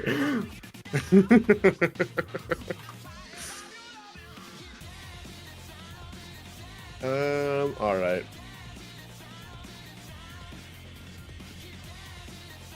Ebino, we're gonna... Sorry, not Ebino. E-Berry, is going to... Yes. take a knee and, just kind of hold their sword in a funny way. Like, I don't know. It's devilish how much damage you be dealing. So how much is this? Nothing right now. Nothing right Just now. nothing for now. But it will, gain damage in range every turn the sword is kept sheathed. Interesting. Okay. Oh, can the way I add to that be I roll Diversity University and see if like I apply a reality warp to us, but also the reality warp also gets slightly stronger the longer we keep it sheathed. Oh my god. I'll allow it. I like that. Do it. Fuck yeah. Let me take that cost. Yeah, exactly. Alrighty. It's actually 2 15s. Alright. Is that are you gonna roll for which one it is? No, we'll roll that when we use it. Yeah. Fair enough. So that's what I'm doing now. Kaleidoscope. Something that's only hers, you say. It's odd. Blackberry and Evino would be the people to see the most, like, non-battle fugue state cognizance return to Zyna for a fair duration, as she seems to get an idea, and she can indeed summon her scythe. This is a monkey's paw. Huh? This is good, I say as a joke. Alright. I did not actually... Ooh. Yeah. As a joke. Alright. Zyna's 34 damage basic attack is here. Do not joke! So... the thing is, I wrote Hydra Garden, her scythe, a while ago, and I forgot exactly what it is. She smiles, smirks. Let's have some fun. Hydra Garden, a large collection of Mandarite that Zyna can switch on a dime. 8 damage 4 times. Critical successes do not deal increased damage. So, we will be rolling separately, even though I'm fairly certain that usually that isn't what happens. For a particular reason. One of those isn't great. You deflect the first blow with no hesitation. The second, she sends at one of her wings. She rings it right back around, strikes you for a current 8, and then does the same to one of her wings. She wields this thing like a blender, and also her wings start to shatter as though she's at, half health or so. Interesting. So we're taking 3 of the strikes? You are taking only one of them. The first was bad, 2 of them were toward herself, and one of them was just good. I see. So is she attacking herself? Or... Yes. Oh, okay. Well, I'll take the 8. I like it. Understood. Though she will also take the precious moments that she has to backstep the fuck out of that dodge. Oh. No. Semi-coincidentally, she looks to Aika as though this was a surprise. Blinks once or twice. And then we keep on keeping on. Okay. I do have a question, because I don't think it matters now, but I'll let them go after this. Considering they have the crit range on them, would that fucking Levatavos hit would have been a crit? I mean, yeah, unless it was It is halved. It is halved on a. Wait a second. It is halved on a critical success or failure / just proc of bloody, and okay. She crit failed herself. Fair enough. That's it. Yeah. It's really nice because at the end of the last episode I played Bishop and Cardinal in, right? With how I work things out, they got an upgrade that gave me ultimately 30 extra minutes on Bishardinal, which is nice because otherwise I'd have to fit this in 45 seconds. So now I can just be chill. Fair enough. Anyway, with that being the case, let me just do some quick distance judging real quick. You're just oh wait, no, there's still one space. So I'm gonna have to roll for this. All right. I think I want to try it, right? So, there's this silly little thing that they have on the black hole, right? That'll just post like this, you know? Okay. So, I'm gonna try and move her 6 spaces closer, you know, like here. Approximately there. For example. Okay. I'll allow it. Let's just drag her back, dude. Yeah, if you'll allow it, then, you know. Womp, womp, womp. Just when I thought I was out, they pulled me back in. They pulled me back in. Here's one more job. You know, after leaving the area, if they re-enter, they take an additional 5 to 8 damage. So, you know, that's up to you. Mm-hmm. All right, cool. So we got that. That was my movement. All of my spaces of movement, so I don't have a movement action this turn effectively. So instead, let me just calc exactly. Yeah, no, that's not in range. And I don't have much stamina left to work with, frankly. So I think I'm gonna try and just make this a bit more simple, right? At least relatively. As the fucking glass shards are continuing to rain down, Bishardinal is just going to, wait, hands up in the air, for when one of the shards would pass by their hand to then use Alchemist's Paradise and just send it as a skewer into Butterfly. Alright, give me a roll.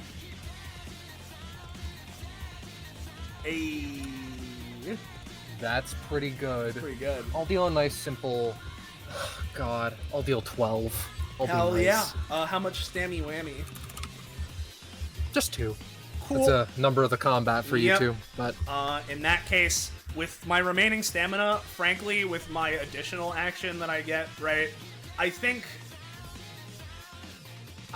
yeah, I mean, I suppose this would be mechanically how it works, so I'm gonna try and hold, my fucking bishop basic attack, right, for if someone tries to, strike me to telekinesis throw my scythe. But otherwise, that's gonna be me. Uh-huh. Understood. In that case, let me just... No, what the fuck are you? There we go. Infinite curse on curse combo. She's... No, it's fine. Hi, Blackberry! Hey, how's it going? We want to keep this sword sheathed till your turn, right? Yes, but we can do other things while it's doing this. Yeah, I have another sword after all. Alright. Ooh. Okay. I need to be careful, though, because my hunger is at the absolute brink. So I think what we'll do is just what I just said and use... We'll walk over here, and we'll use Technicolor Prisma. And funneling 5 hunger into it to do the most damage we possibly can. Alright. Oh, yeah. Oh, yeah. Oh, yeah. If there's any amount of bloody left on her, this would crit. This would crit. That is true! And I believe that there is a 1.5 times damage still untaken. So, its max is 8, yes? 8 damage? Yes. Oh, no. That's its base. This is gonna be 13 damage, before any of the crit multipliers, as Blebino just fucking runs around this black hole, skirting the perimeter, almost like, I imagine, like, moving like a skater, almost, as they glide towards her, do a fucking... a probably much more graceful and a graceful and expert sword twirl than Blackberry can usually manage before just fucking stabbing into her. Alright. Interesting. I'm going to be fully honest, that was 1 health off from completely having her current stamina. So, have fun with that knowledge, and I believe that we shall keep on keeping on. Alright. Fair assessment? Yep. Let's see. I could do a bit more. I could try to heal Mocha. Do we need to be adjacent for the sword sheath thing, Moomin? No, its range expands by 1 every 2 turns. Oh, okay, perfect. Then let's temporarily just rain on Mocha really quick then. Mm-hmm. Yep, so this is going Get rained on to give again. Mocha a reality warp and heal them 5 stamina. Alright. Understood. Yippee. Let me take that cost. Boop. Oh, but we actually heal. So, oh well, actually, you know what I'll do? I'll give the healing to Evino's half. So Evino, you also heal 5. Oh my god. Thank fuck. Alright. Yep, and then let me roll that reality warp super quick, and then I'll be done. Oh, isn't it reality warp on me? On Mocha and us, yes. Ah, I see. 10 and 2.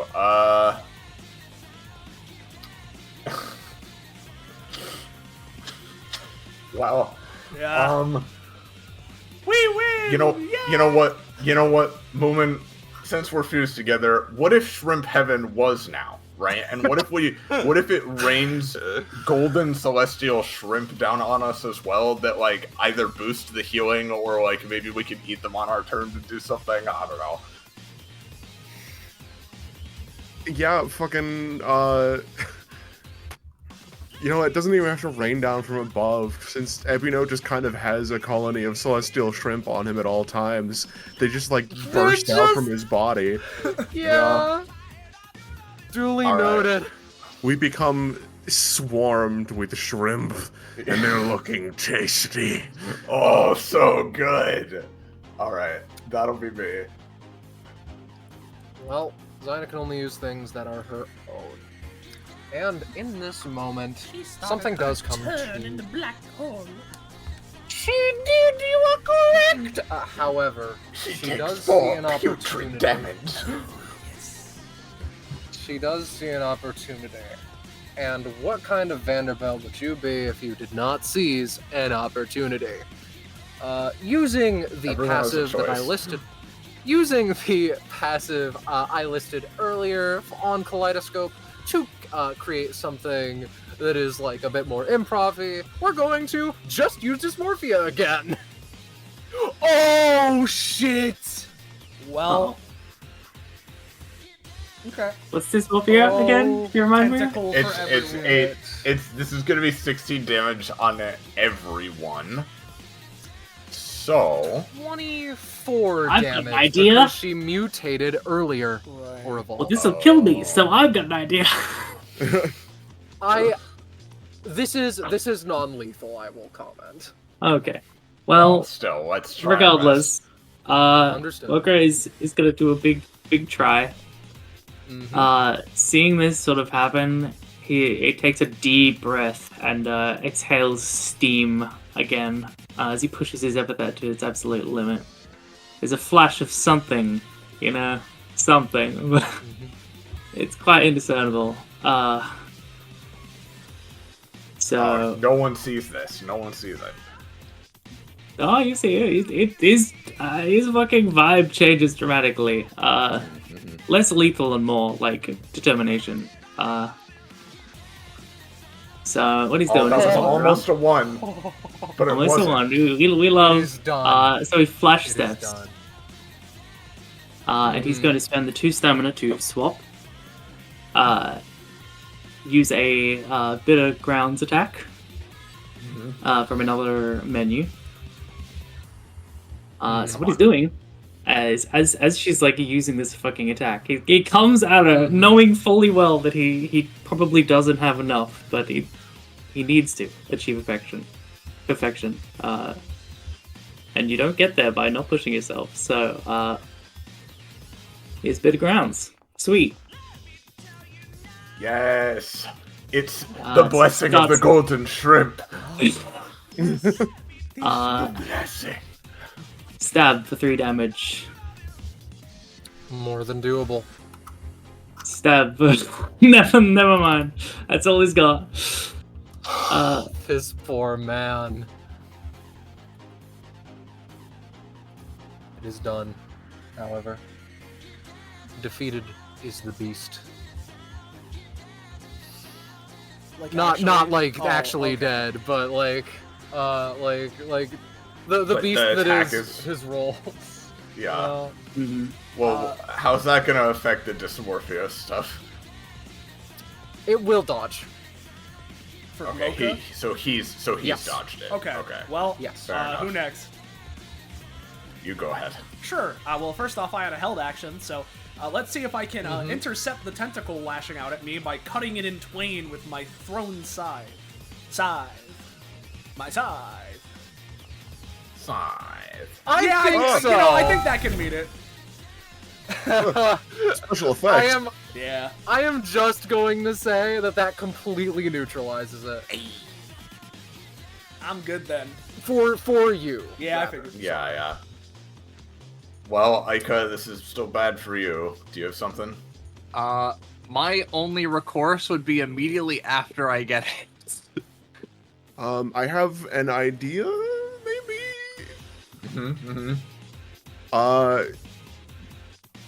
We can,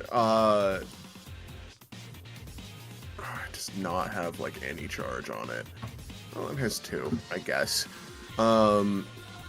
We can release the, stored up sword, to create a blast wave to push away the tentacles to knock them off course from Micah. Well, true. At that point, I think we should just unleash the blast against her, though, and see if it fucking kills her. See, the problem is, it doesn't really actually do all that much damage. Oh, no? Well, I guess it's up to you. Wait a minute. Wait. These tentacles, right? I know they're like tentacles and all that, so it's like a bit weird, but like they're sort of going out towards the rest of us like projectile like a projectile would. I think Right? this is one of the more dubious projectile claims you've had. Scarlet will let it go through. I will permit it. I will permit it to begrudgingly. Maybe. Now, she did crit, but maybe if we roll really well, it could at least mitigate it for us, if not Like as well. partially, yeah, surely. Surely. It's pretty close. I will say, you and Aika will both be taking 20 damage instead. Aika or Abby, no. I said Or guess yes, Aika. Yeah, Yes. yeah, because they're fused down It's one target. there. Yeah. I will accept, Oh. unless Roche really wants to, no other any times considering that compromise. I'm taking 20. Yes. Okay. Alright. Moment, if you take 3 of it, I'll take the other 17 of it. Okay. As I mentioned, my only anytime would come after this turn, and yeah, I wouldn't be trying it, but I will wait. Well, we're still... say that. That's that. I believe it's Mocha's turn. Alright. I'll do my Ica Celtrea's big try. Yep. Which I really wish I could save it for Mocha's actions, but it's okay. With this, Mocha will be blessed. Yeah. We'll see. Well, note that you soaked up a 16. Heal This will defeat ultimate for despair. 12. Heal for 12. More than happy. Alright. Okay. Alright, So Mocha. currently I'm in 3. Now, the question is, do people want healing? On one hand, yes, but on the other hand, like, it's hard to tell. She's really yeah, close, though, she's too. close though. So like, theoretically, if we Alright. can blitz her quickly, because she doesn't like have very many, if any, reactions. She basically just has to take whatever we throw at her. So Okay. You know, let's just go big whammy. I'm gonna blow it all on one shot. So I'll place my passive for Sweet menu, which is what he's currently in. He gets a mana bar. Woo! You can cast like little magic-y thingies. Some things get extra effects based on using mana. And one of those, it's not on the fucking sheet. Great. Sweet is the one that I haven't finished. One of those is that I can spend mana to do a certain something. Give me a second. Oh god, I'm like wrestling fucking Foundry here. It's okay. Cut it out! Alright, oh wait, is that right? It was... I'm not sure what the fuck's going on here. It keeps turning the text into... Well, you know what, fuck it, I guess. Anyway, so... let's blitz it. So Mocha, I guess, takes a few jumps back, and then sheathes his blade again as donuts begin appearing in the air in front of him. Alright. Add donut to butterfly, dude. So it may not seem particularly menacing, but you see a sort of magic aura, or like almost black red sort of like flames around him, just burning at max sort of a strength. How many threes are in 20 again? Is it like It's 6, right? Because 6 Six. times 3 Yeah, is 18. 7 Yeah. is 21. Alright, so I'm burning all available mana to turn this into the gate of Donut Babylon. No! Yeah? You're doing that to abandon No, us? yeah. Micah, do you have, So effectively, do you what this have the- would have been I is just used it. This would have been you know what? No, 9. hold on. I can help out. Like this does You just used it. fuck yeah. with my defenses, but I can still manage, right? I'm gonna try We and use believe. Bishardinals believe. anytime distortion warp, right? Because the way that distortion warp is that it's basically just the fuck reality warp power, dude. Just make something fucking happen, right? So I'm going to just try and make it so that this attack with Maka, right? That was originally gonna be like, you know, in whichever way it would have, whether the flames die out early, the donuts are misaligned, all of those issues, let's recenter them. Refine your center and balance. And I'm gonna try and fucking I'm gonna warp reality to make a future that would never happen. Succeeding! So you know. Oh! And I'll spend Yes! I'll spend up to 5 Something! stamina on that because of my temp stam reserve I'm willing to do. Something at all. I don't know why I have it set to 2, it should be an X cost, but What? How? Alright, Gecko, I'm not going to give Foundry the opportunity to fuck you again. This is going to work. What does this do? Okay, so what this ability normally does is he slings his choice of 3 healing donuts or 3 damaging donuts. He was going to shoot 9 3 damage exploding flame donuts. Oh Yeah. no. Why wouldn't you? Which is the entirety of his resource bar for this menu. So, and each one inflicts 1d3 burn, but I imagine it's like, you know, the more you shoot, the more, like, K's, sort of, you know, the normal combo rules. Yeah. I would usually, like, put an asterisk of combo proration, but you've been getting fucked, so I'm ignoring it for the time being. 27 damage? That's a mistake. Well, that's 27 damage and 9d3 burn, yes. Yeah. yeah, that's kind of a damage. lot. That's 27 damage. I will not go back on my comment.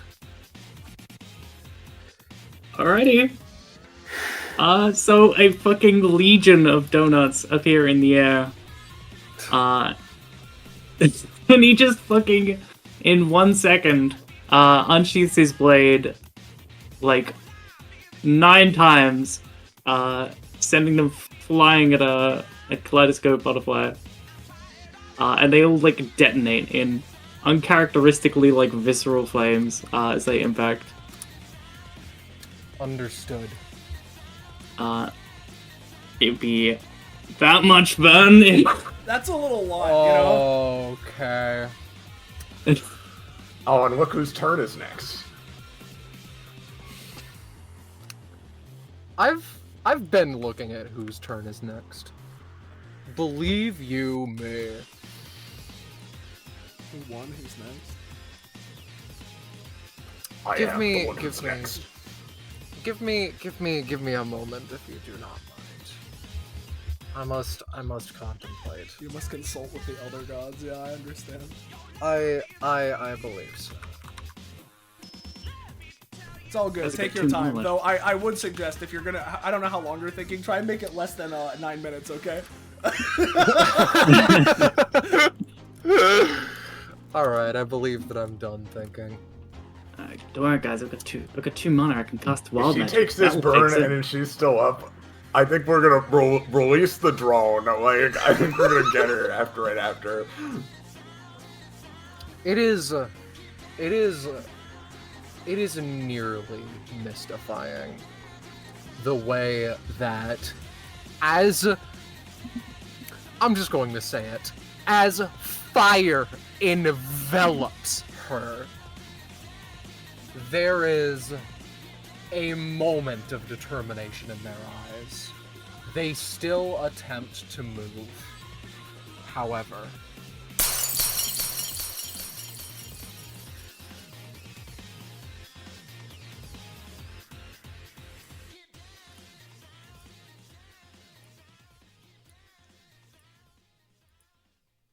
the kaleidoscope shatters.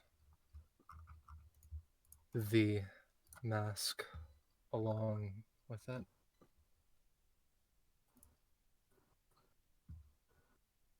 The kaleidoscope butterfly breaks. Not even the mask is left. The butterfly looks up. Mocha, so close to unconsciousness. Everyone bordering on unconsciousness. And they smirk slightly. If anyone could do it, I know that you bastards could.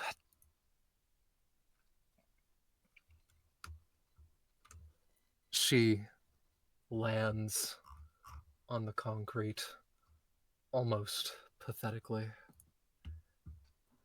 The rain of glass shards, the astral class combining, cease.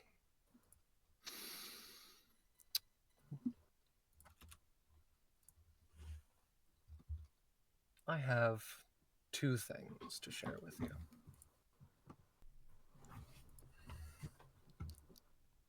Number one.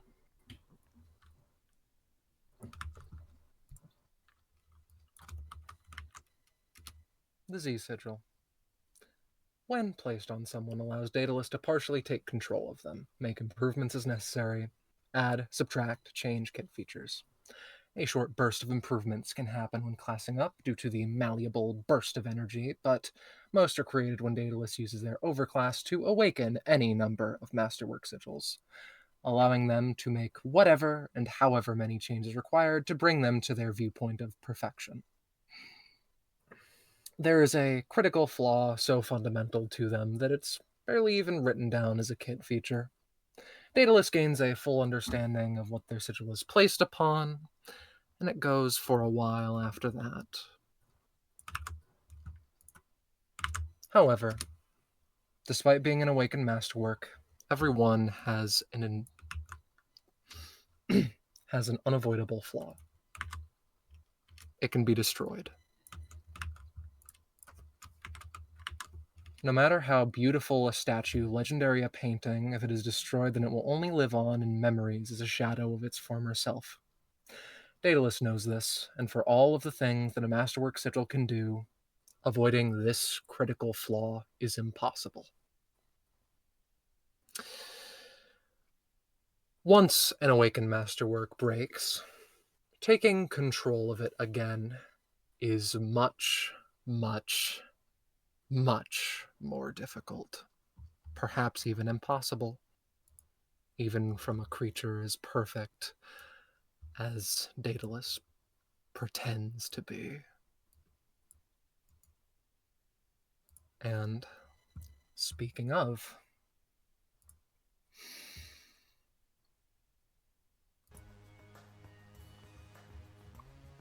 from atop a small area, a viewpoint over the arena that they've assumedly been watching the whole time, Daedalus stares. How could you? How could you? You saw something more perfect in yourself, and the only thing that you could do to cope was destroy it? You put the vase on a high place, we just saw fit to smash it. Gods damn you. Every single one of you. Perhaps. The emotion does not disappear after a few moments of silence this time. Perhaps I should try Arlia again. Perhaps I should remove all the memories that you've all ever created with her, so you need to build them back up, piece by bloody piece, mourning somewhere deep within you. A smile appears as though an afterthought of its form. Mourning what could have been, what should have been. Perhaps I should deal with all of you right here, right now. Zyna clears her throat slightly. It's a bluff. Once the thing is done, they can't go back and renew it. If they use that as a threat, then they didn't do it in the first place. Always such an accursed spoil sport, aren't you, Zyna? Useless, pathetic piece of trash. I gave you every opportunity to become that which you desired, and you've squandered it.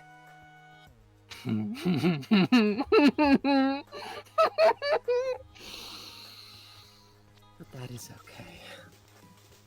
I have one extra project that I will be speaking on at length. I suppose I'll be seeing you, Destruction Bench Agreement, and concocting a plan on how to despise you all the while.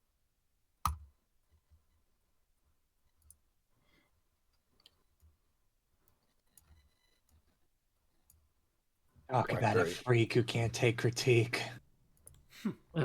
Maka flicks their bit of grounds, now in the form of dual daggers, into the air. They combine, and then he sheaths them.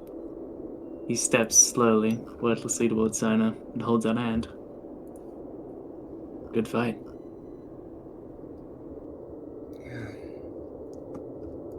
Sorry that it wasn't me. Blackberry lifts up Zyna, like, supporting her back. She still has wings and such. Can we see where the sigil is? Across her back, spinal column. It is still there, but as mentioned, once a masterwork sigil is awakened and then broken, it is borderline impossible to get it back to its previous state.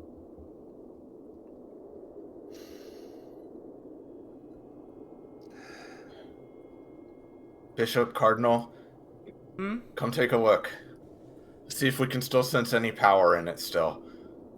Very well. I only have a few fleeting moments left of this form, so allow me to make the most of it. As, you know, in part using Cardinal's talent, right? But just in literally the last 4 seconds I have here, I'm gonna post this. You know. Yeah, there's the timer. Nah, there's the timer. I would describe it as such. It is no longer fully immutable as you felt it on Ceres. It is more akin to... I was not expecting it to be that quick. It is more akin to what you see now is the husk of what it was. In theory, well, it is there, but the inner workings have been used up to create the butterfly in the first place. They cannot be used. Not in the way that Zyna just was. Speaking of, she is still heavily bleeding. She's a Vanderbilt, so... But, you know. Yeah, so just to clarify, it's not just that the connection is somewhat severed, it's that whatever it was that was gained from it is also gone. It is... The butterfly has been made, and the resources and the power that the Masterwork Sigil has been used up. Alright, so it's less that it's undoing anything, it's that it no longer has any new effect. Yes. Yeah, like it activated, it did its thing, it can't do anything now. Okay. Yeah. Right. So it's effectively now just it's a fancy tattoo now. Yeah. Blackberry asks, That's all. Continue. Blackberry asks, you didn't already have this, did you? Did you only just got it when this happened? She blinks. Her lone eye looks to the now split apart brothers. I've had it for years. I knew about Daedalus's existence, and before you ask, I lied back in the Monochrome Castle because I didn't know what you would do. I assumed that it was kill on sight, or do the closest thing you can to kill. Well, I'd hope... Most of us are more reasonable than that. We would hope that by now, Bishop says, Cardinal continues, you understand that that's not exactly how we do things. Well, by now it makes sense, but back then you guys were still a little bit new to me, you know? I get it. It's fine. Can you get out of here right now, or no? God, no. Not anywhere close, really. Alright, well, we'll get you out of here, and when we do, you need to go talk to Kevaya about this and make sure she understands everything that happened here and what's going on with the sigils so that she can use her own influence. She gets an odd look on her face. Thinks about something. Mom was the person who introduced me to Melody, back when they were on speaking terms. Well, I'd sure hope they aren't on speaking terms anymore, if this is the shit she's doing. Especially you. They already weren't the best of friends, but after this, I imagine that my mother's going to be... Sorry. I imagine that my mom's going to be livid. Who else has these damn sigils? How many people are out there waiting to just turn into slaves? One less now. Thanks, and sorry, and all of the things that I should say that aren't coming to mind. We need to see... She looks to the brothers. We need to see if there's a way to remove these before they activate like that, but at least we know that after they do, it's possible to handle them. That would certainly be ideal. I've worked with Daedalus. I did things with it. I'm all about making resources. I tried to be able to make more of it. I couldn't, though. I'll bet that's why she showed up when the Yatana thing was going on, because she knew what was going on. I think that may have been a melody. I don't know. I I don't know. I'm sorry. It's No, so much it's fine. conjecture. You don't need to. Don't worry. You just need to rest. Boy, fucking do I. How much of my blood is missing? More than should be, at least.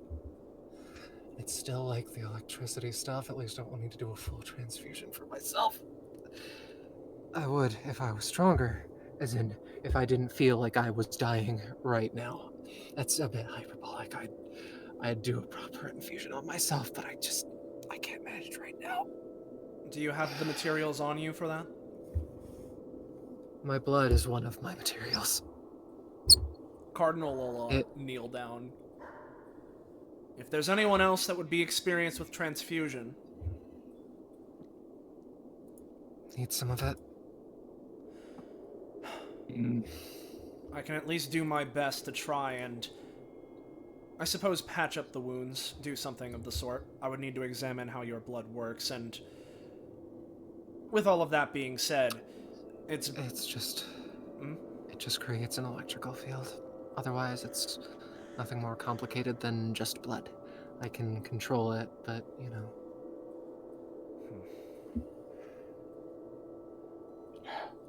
Alright, well, we can't waste too much time because Arlia needs our help still. Yeah.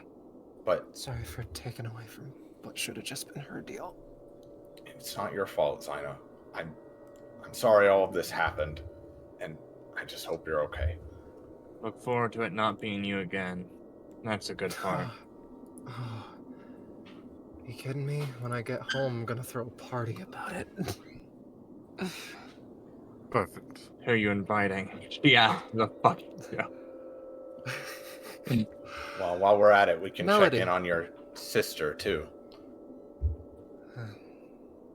Make sure hers is properly inactive as well. From my count, that means there's Alaya, who, if we beat her here, she's free.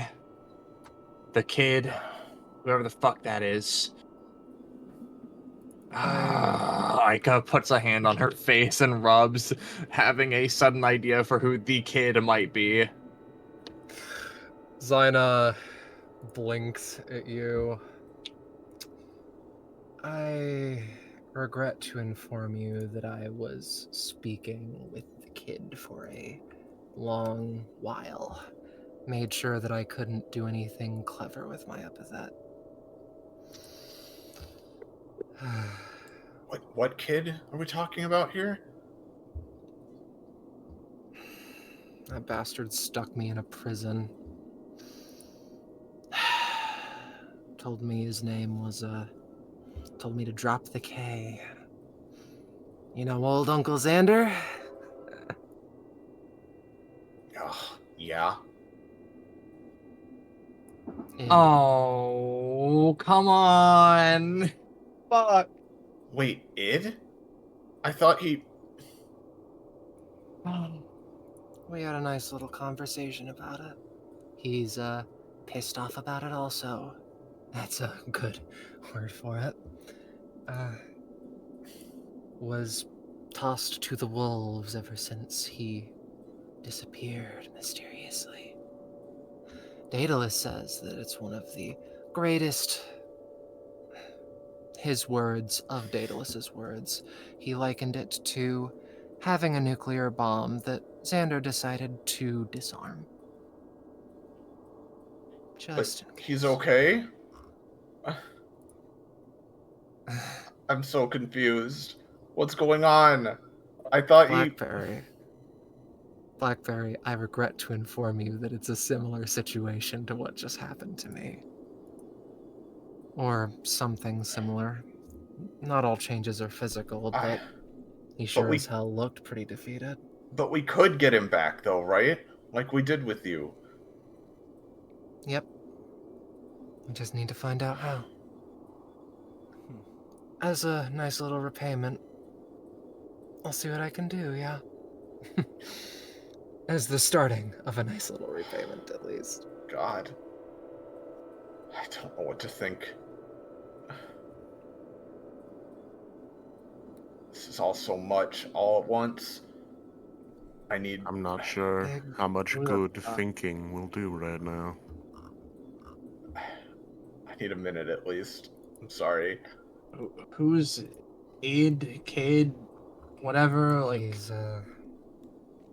He's one of my uncle's plentiful experiments. oh my god.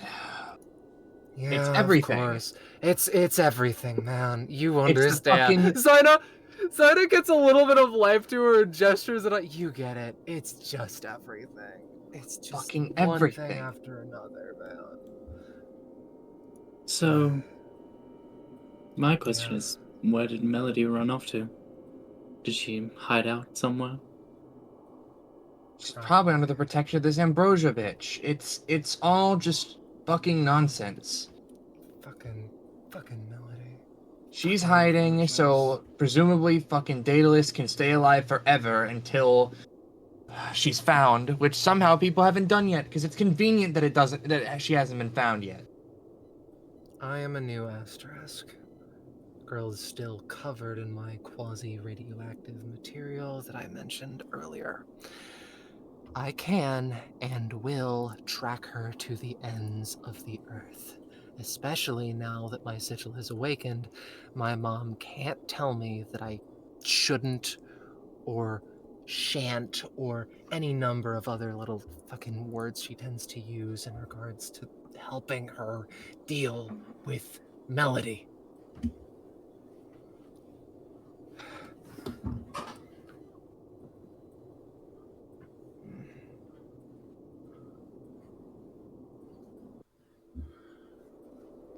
God, my bones feel like they're broken. My organs don't feel like they work right, and I have actual fucking wings. That thing has a sense of humor, at least. That's cute, right? I would Yeah, sure. recommend trying to keep the moving to a minimal.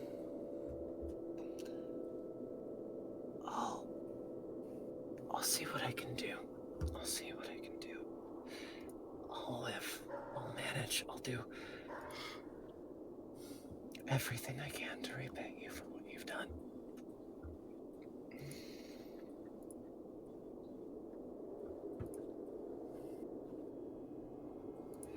I assume everyone's kind of chilling for a second as Zaina's somewhat stabilizing, hopefully. Ika's keeping kind of watch, kind of like halfway between the group over here and by Blackberry. Like, I mean, if we're just chilling waiting for Zane to like get sort of like stabilize, Mucka would pull out his menu, flip to the sweet thing, and then just use his last remaining 2 points of mana to just cast a generic sort of healing spell, like recovery. Those donuts hurt like a bastard. Good work, though. Yeah, it's one of those cases where I happened upon a swordswoman wandering through the streets of Daybreak, and she happened to have a technique which happened to work perfectly with my epithet. He shrugs. Duly noted. 1 second. She summons Hydra Garden to her again and uses it to stand up for a second. There are flittering moments of pieces, things, entities, butterflies. Masterwork scars seek and ye shall find. After every hardship there is respite. After an awakened masterwork is reverted, it gains a new passive or ability. A reminder scar, final gift out of some twisted kindness by an architect of the universe or the sigil itself. No answer is fully wrong nor right. Zaina gains a choice, able to keep and swap to any number of the forms she has taken over the fight as they remain spectral by her side for a few moments. Her audience watches as she gestures and all but one is shattered. Her determination clear. Perhaps she would keep more in different circumstances. But a gift from Daedalus shall be declined.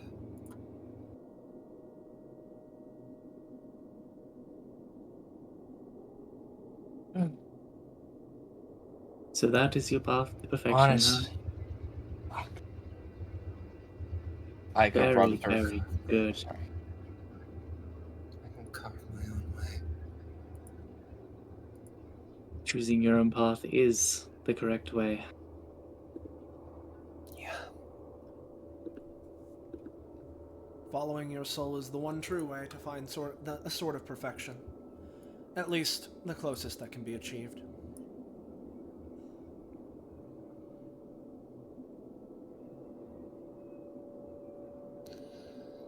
If shelter is required, I can do that. I don't know where to start. I'm sorry. Sorry for everything. Sorry for lying. Sorry for... But at the same time, I know that we shouldn't distract ourselves. We need to take this, perhaps in stride. Definitely in...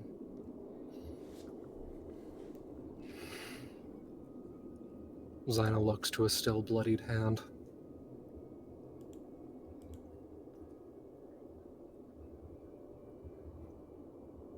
I will do everything I can to right my wrongs. You know, I heard a saying once, I forgot who said it, but I believe it went along the lines of, the first step you take after your body is broken to pieces is the biggest you'll ever make. The first step. Sick, fucked up kind of guy who said that, huh? Yeah, he kind of like instinctually See. rubs his hand over the scar over his eye. He She doesn't even smirks seem a to little. realize it.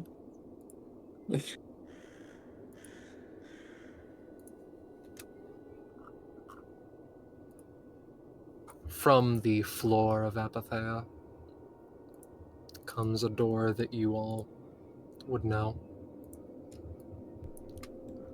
Oh, that's great and not haunting. Specifically, this door appears to be much the same that we found earlier. This is actually a good door. Bishop looks to Zyna. I don't fully believe you, I'm afraid. It must be seen Marcus to be seems believed, I suppose. Fucking Marcus seems to realize something, and then he almost like he's fucking exhausted. You can tell by the way he moves. He's like sluggish and shit, but he's like snaps to attention with like a grace that you haven't seen in like the last hour or whatever. Like, did you enjoy the show? You know, like bounce to the air, like. If daedal has fucked up my dress I was wearing, I'm gonna be pissed the fuck off. And this thing is just so... Jeez.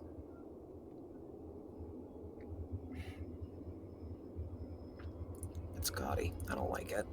Heavy, too. The rings, Why did they think it was a good idea to add metal rings to an outfit? Fuck. They struggle to take a step, but do so. Despite everything, I'm a Vanderbilt, and if what you say is true, then...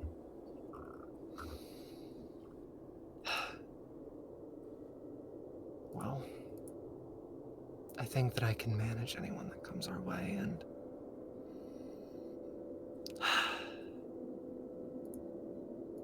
I'll make sure that the other two follow. She sits back down.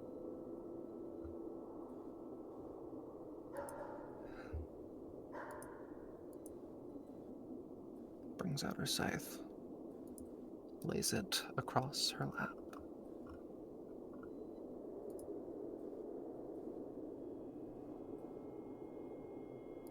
The door's open. Good luck for all your future endeavors. He steps to the door. Bishop and Cardinal look back to where Ica and Blackberry are as, you know, everyone starts to move on. We cut over to them, I presume. It is melancholic news, but I believe that keeping my remark to that is pertinent.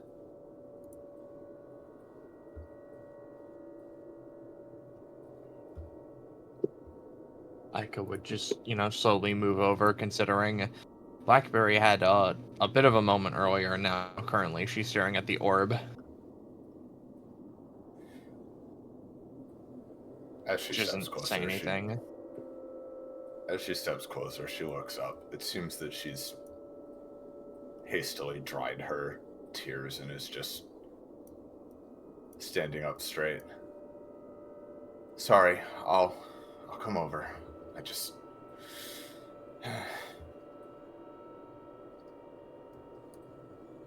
We're not in any rush. Well, we are. We still need to save Arlaya, and now we need to find out what's going on with this, too. So...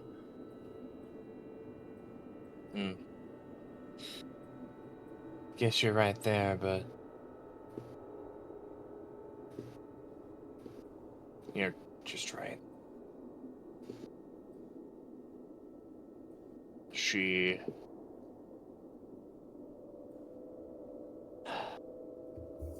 gives a small sigh before saying, like, But I'd be a little remiss if I didn't offer the same courtesy you gave me earlier, so...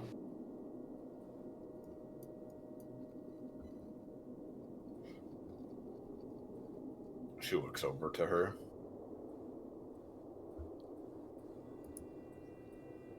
Aika just kind of pauses a little bit. I don't know, what has you so wrapped up? I'm not good at the whole talking circle thing. I mean, I'm not the best with it either. We don't need to go into it if you don't want. I'm not bothered. It's really fine.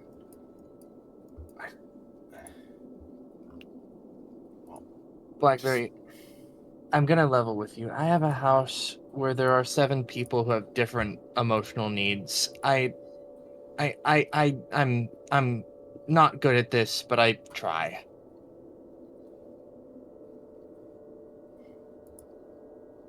Well, you're better at it than you think, then.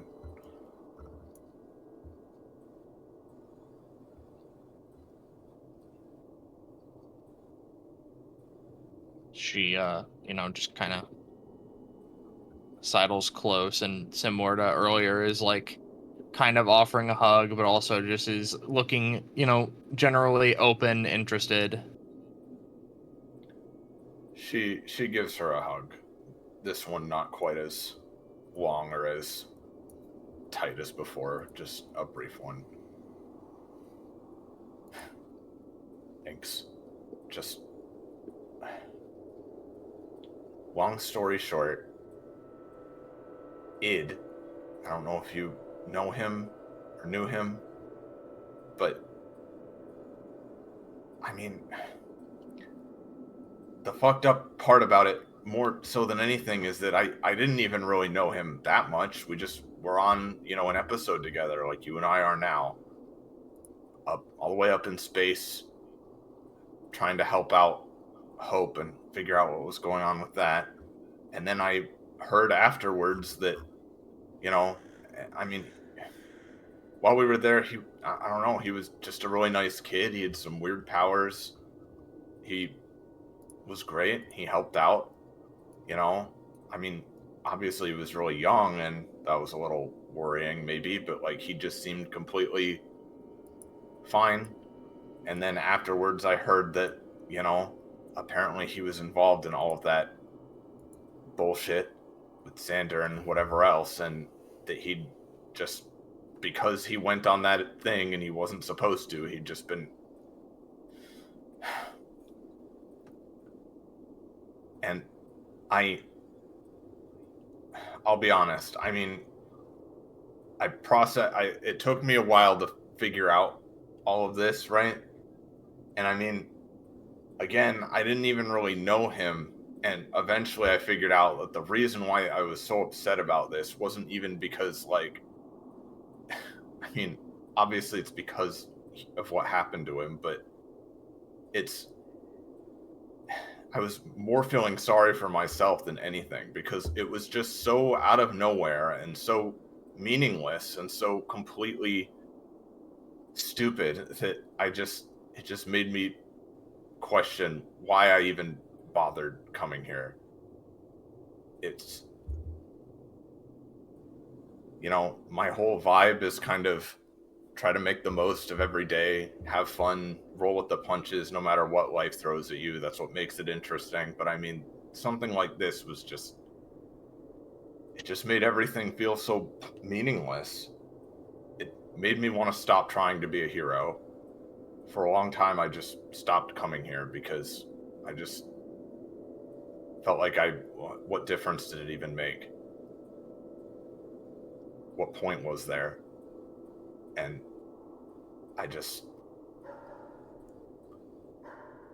I'm relieved, I guess, to hear that maybe there's still hope for him, it sounds like. But it's just more bullshit. All these people that just take other people's lives and play around with them like they're toys. It's just tiring. And all we can do is keep trying. And I know that. It's just...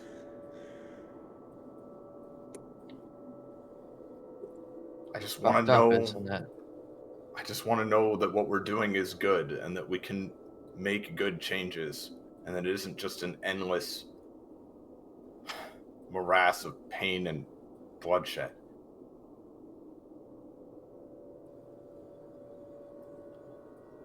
Like it takes a minute.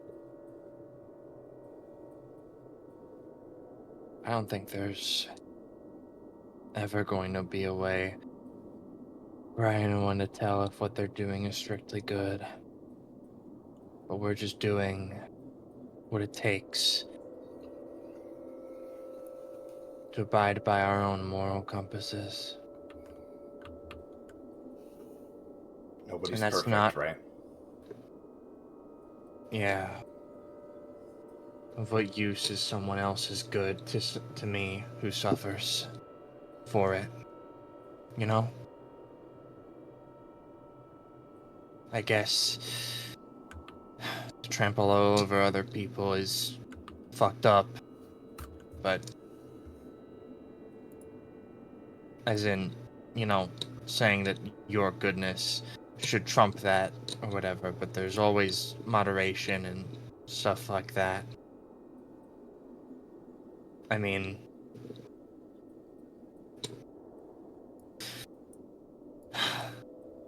you're put in the middle of a swarm of endless fucking noise. She gestures to the world around her, and just sort of expected to form from a lump of clay into something that resembles a person through some means. And Yeah.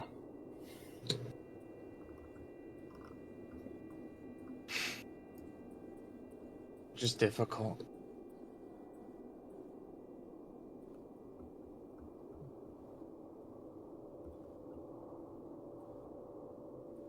Just difficult.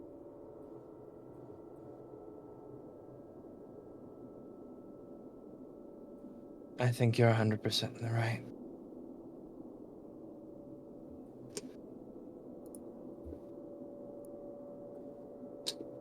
My whole life I've been called impulsive, reckless, stupid sometimes, and, well, all of that's completely true, but I always try my best now to think through something before I do it, and if I do something stupid, I hope it's at least because I was trying to do something good. And I don't know what the hell is going on with Melody or Kevaya or all of this interconnected horse shit, but I want to save Arlaya, and I want to save Id, and that's all I've got right now. So I can't stand around feeling sorry for myself or overwhelmed.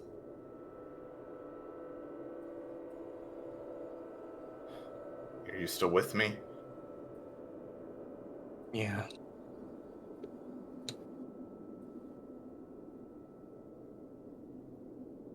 Ika, shifts to, gently offer to, hold on to Blackberry's hand as they make their way on over.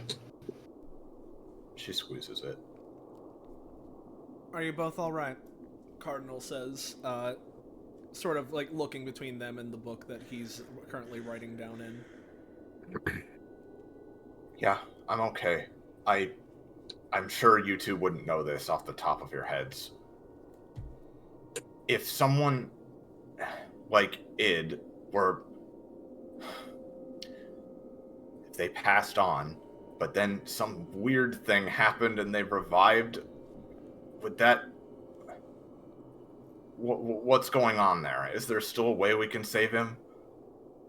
You tell us. Bishop and Cardinal look over at Blackberry simultaneously. You've gone through this twice, haven't you? I guess you're right.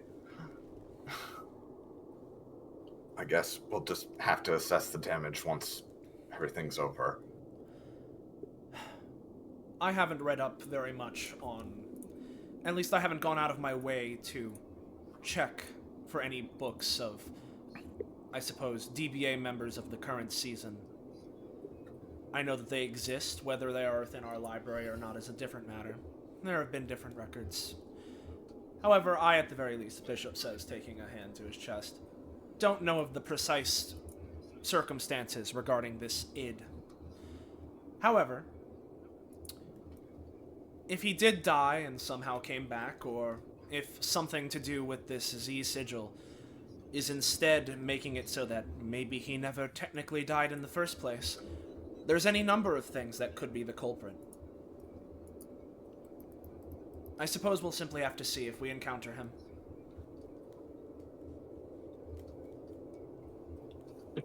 Zaina. Her hands are shaking slightly, but she swallows and looks to you. Ask me anything. Everything if necessary. There'll be more time for more questions later, but for now I just wanted to say thank you for persevering through this. Thank you for trusting us, and if you were serious about wanting to try to make up for this mess and undo everything that this insane cadre of anime lunatics is up to, then please talk to Kevaya about it, and let's see if she actually meant it when she told me that maybe there was a chance you could all start using your overwhelming power to do some good instead of just for yourselves. That asshole said it himself. Power, perfection, that's just another way of saying you can't go anywhere. Stagnating, yeah. Mom ain't ever stagnating. Always taking shit from other people. Whether you think that's a shortcut or not, I don't care, and I can't convince you otherwise. It is often the trials and tribulation of man, such as this, that results in growth. Sorry. I have... Sorry. It's okay. This is the girl that hyperventilates whenever twinks start to monologue. Yeah. You take the time you need to rest and calm down. I don't care how Kevaya gets her power. I just care how she uses it. They say absolute power corrupts absolutely, but I've seen plenty of examples where that's not true. It just needs to be used in the right ways. Yeah. Hang in there, okay? We'll be back and we'll get you out of here. Of anything. Okay, I thought I was gonna come along, you know? I was joking about the, I thought it was unsafe kind of situation. Fuck. Of anything, there's at least one set of things I object to with that, but neither here nor there. Not you, I mean the Kevaya stuff. I get it. My mother is a divisive situation, and if you couldn't tell, I don't fully agree with what she does, but I'm sort of lumped in there anyway. Blackberry just rubs her back a bit. I'm sorry. I'm missing my mask. Usually I would be fine if I had my mask, but I don't, so I'm not.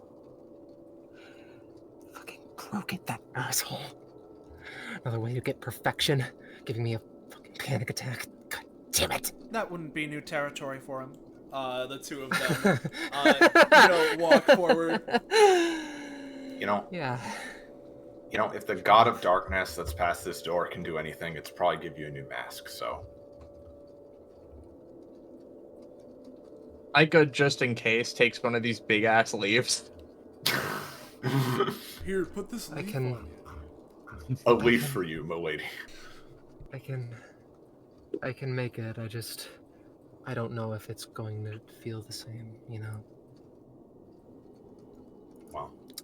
It's more of my resource.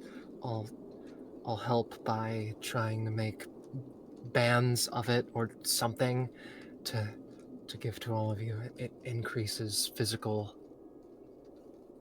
She gestures broadly, still kind of reeling.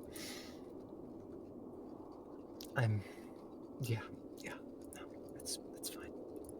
Alright. We can all have a bigger mental breakdown once this is over, but let's go.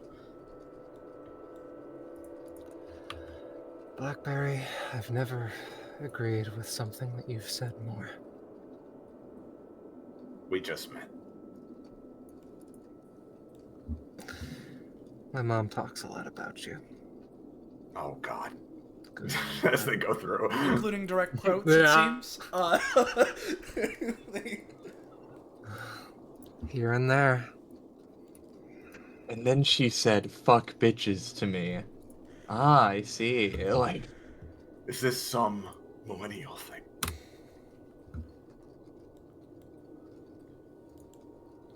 Somewhere. Oh, Scarlet. Oh, yeah.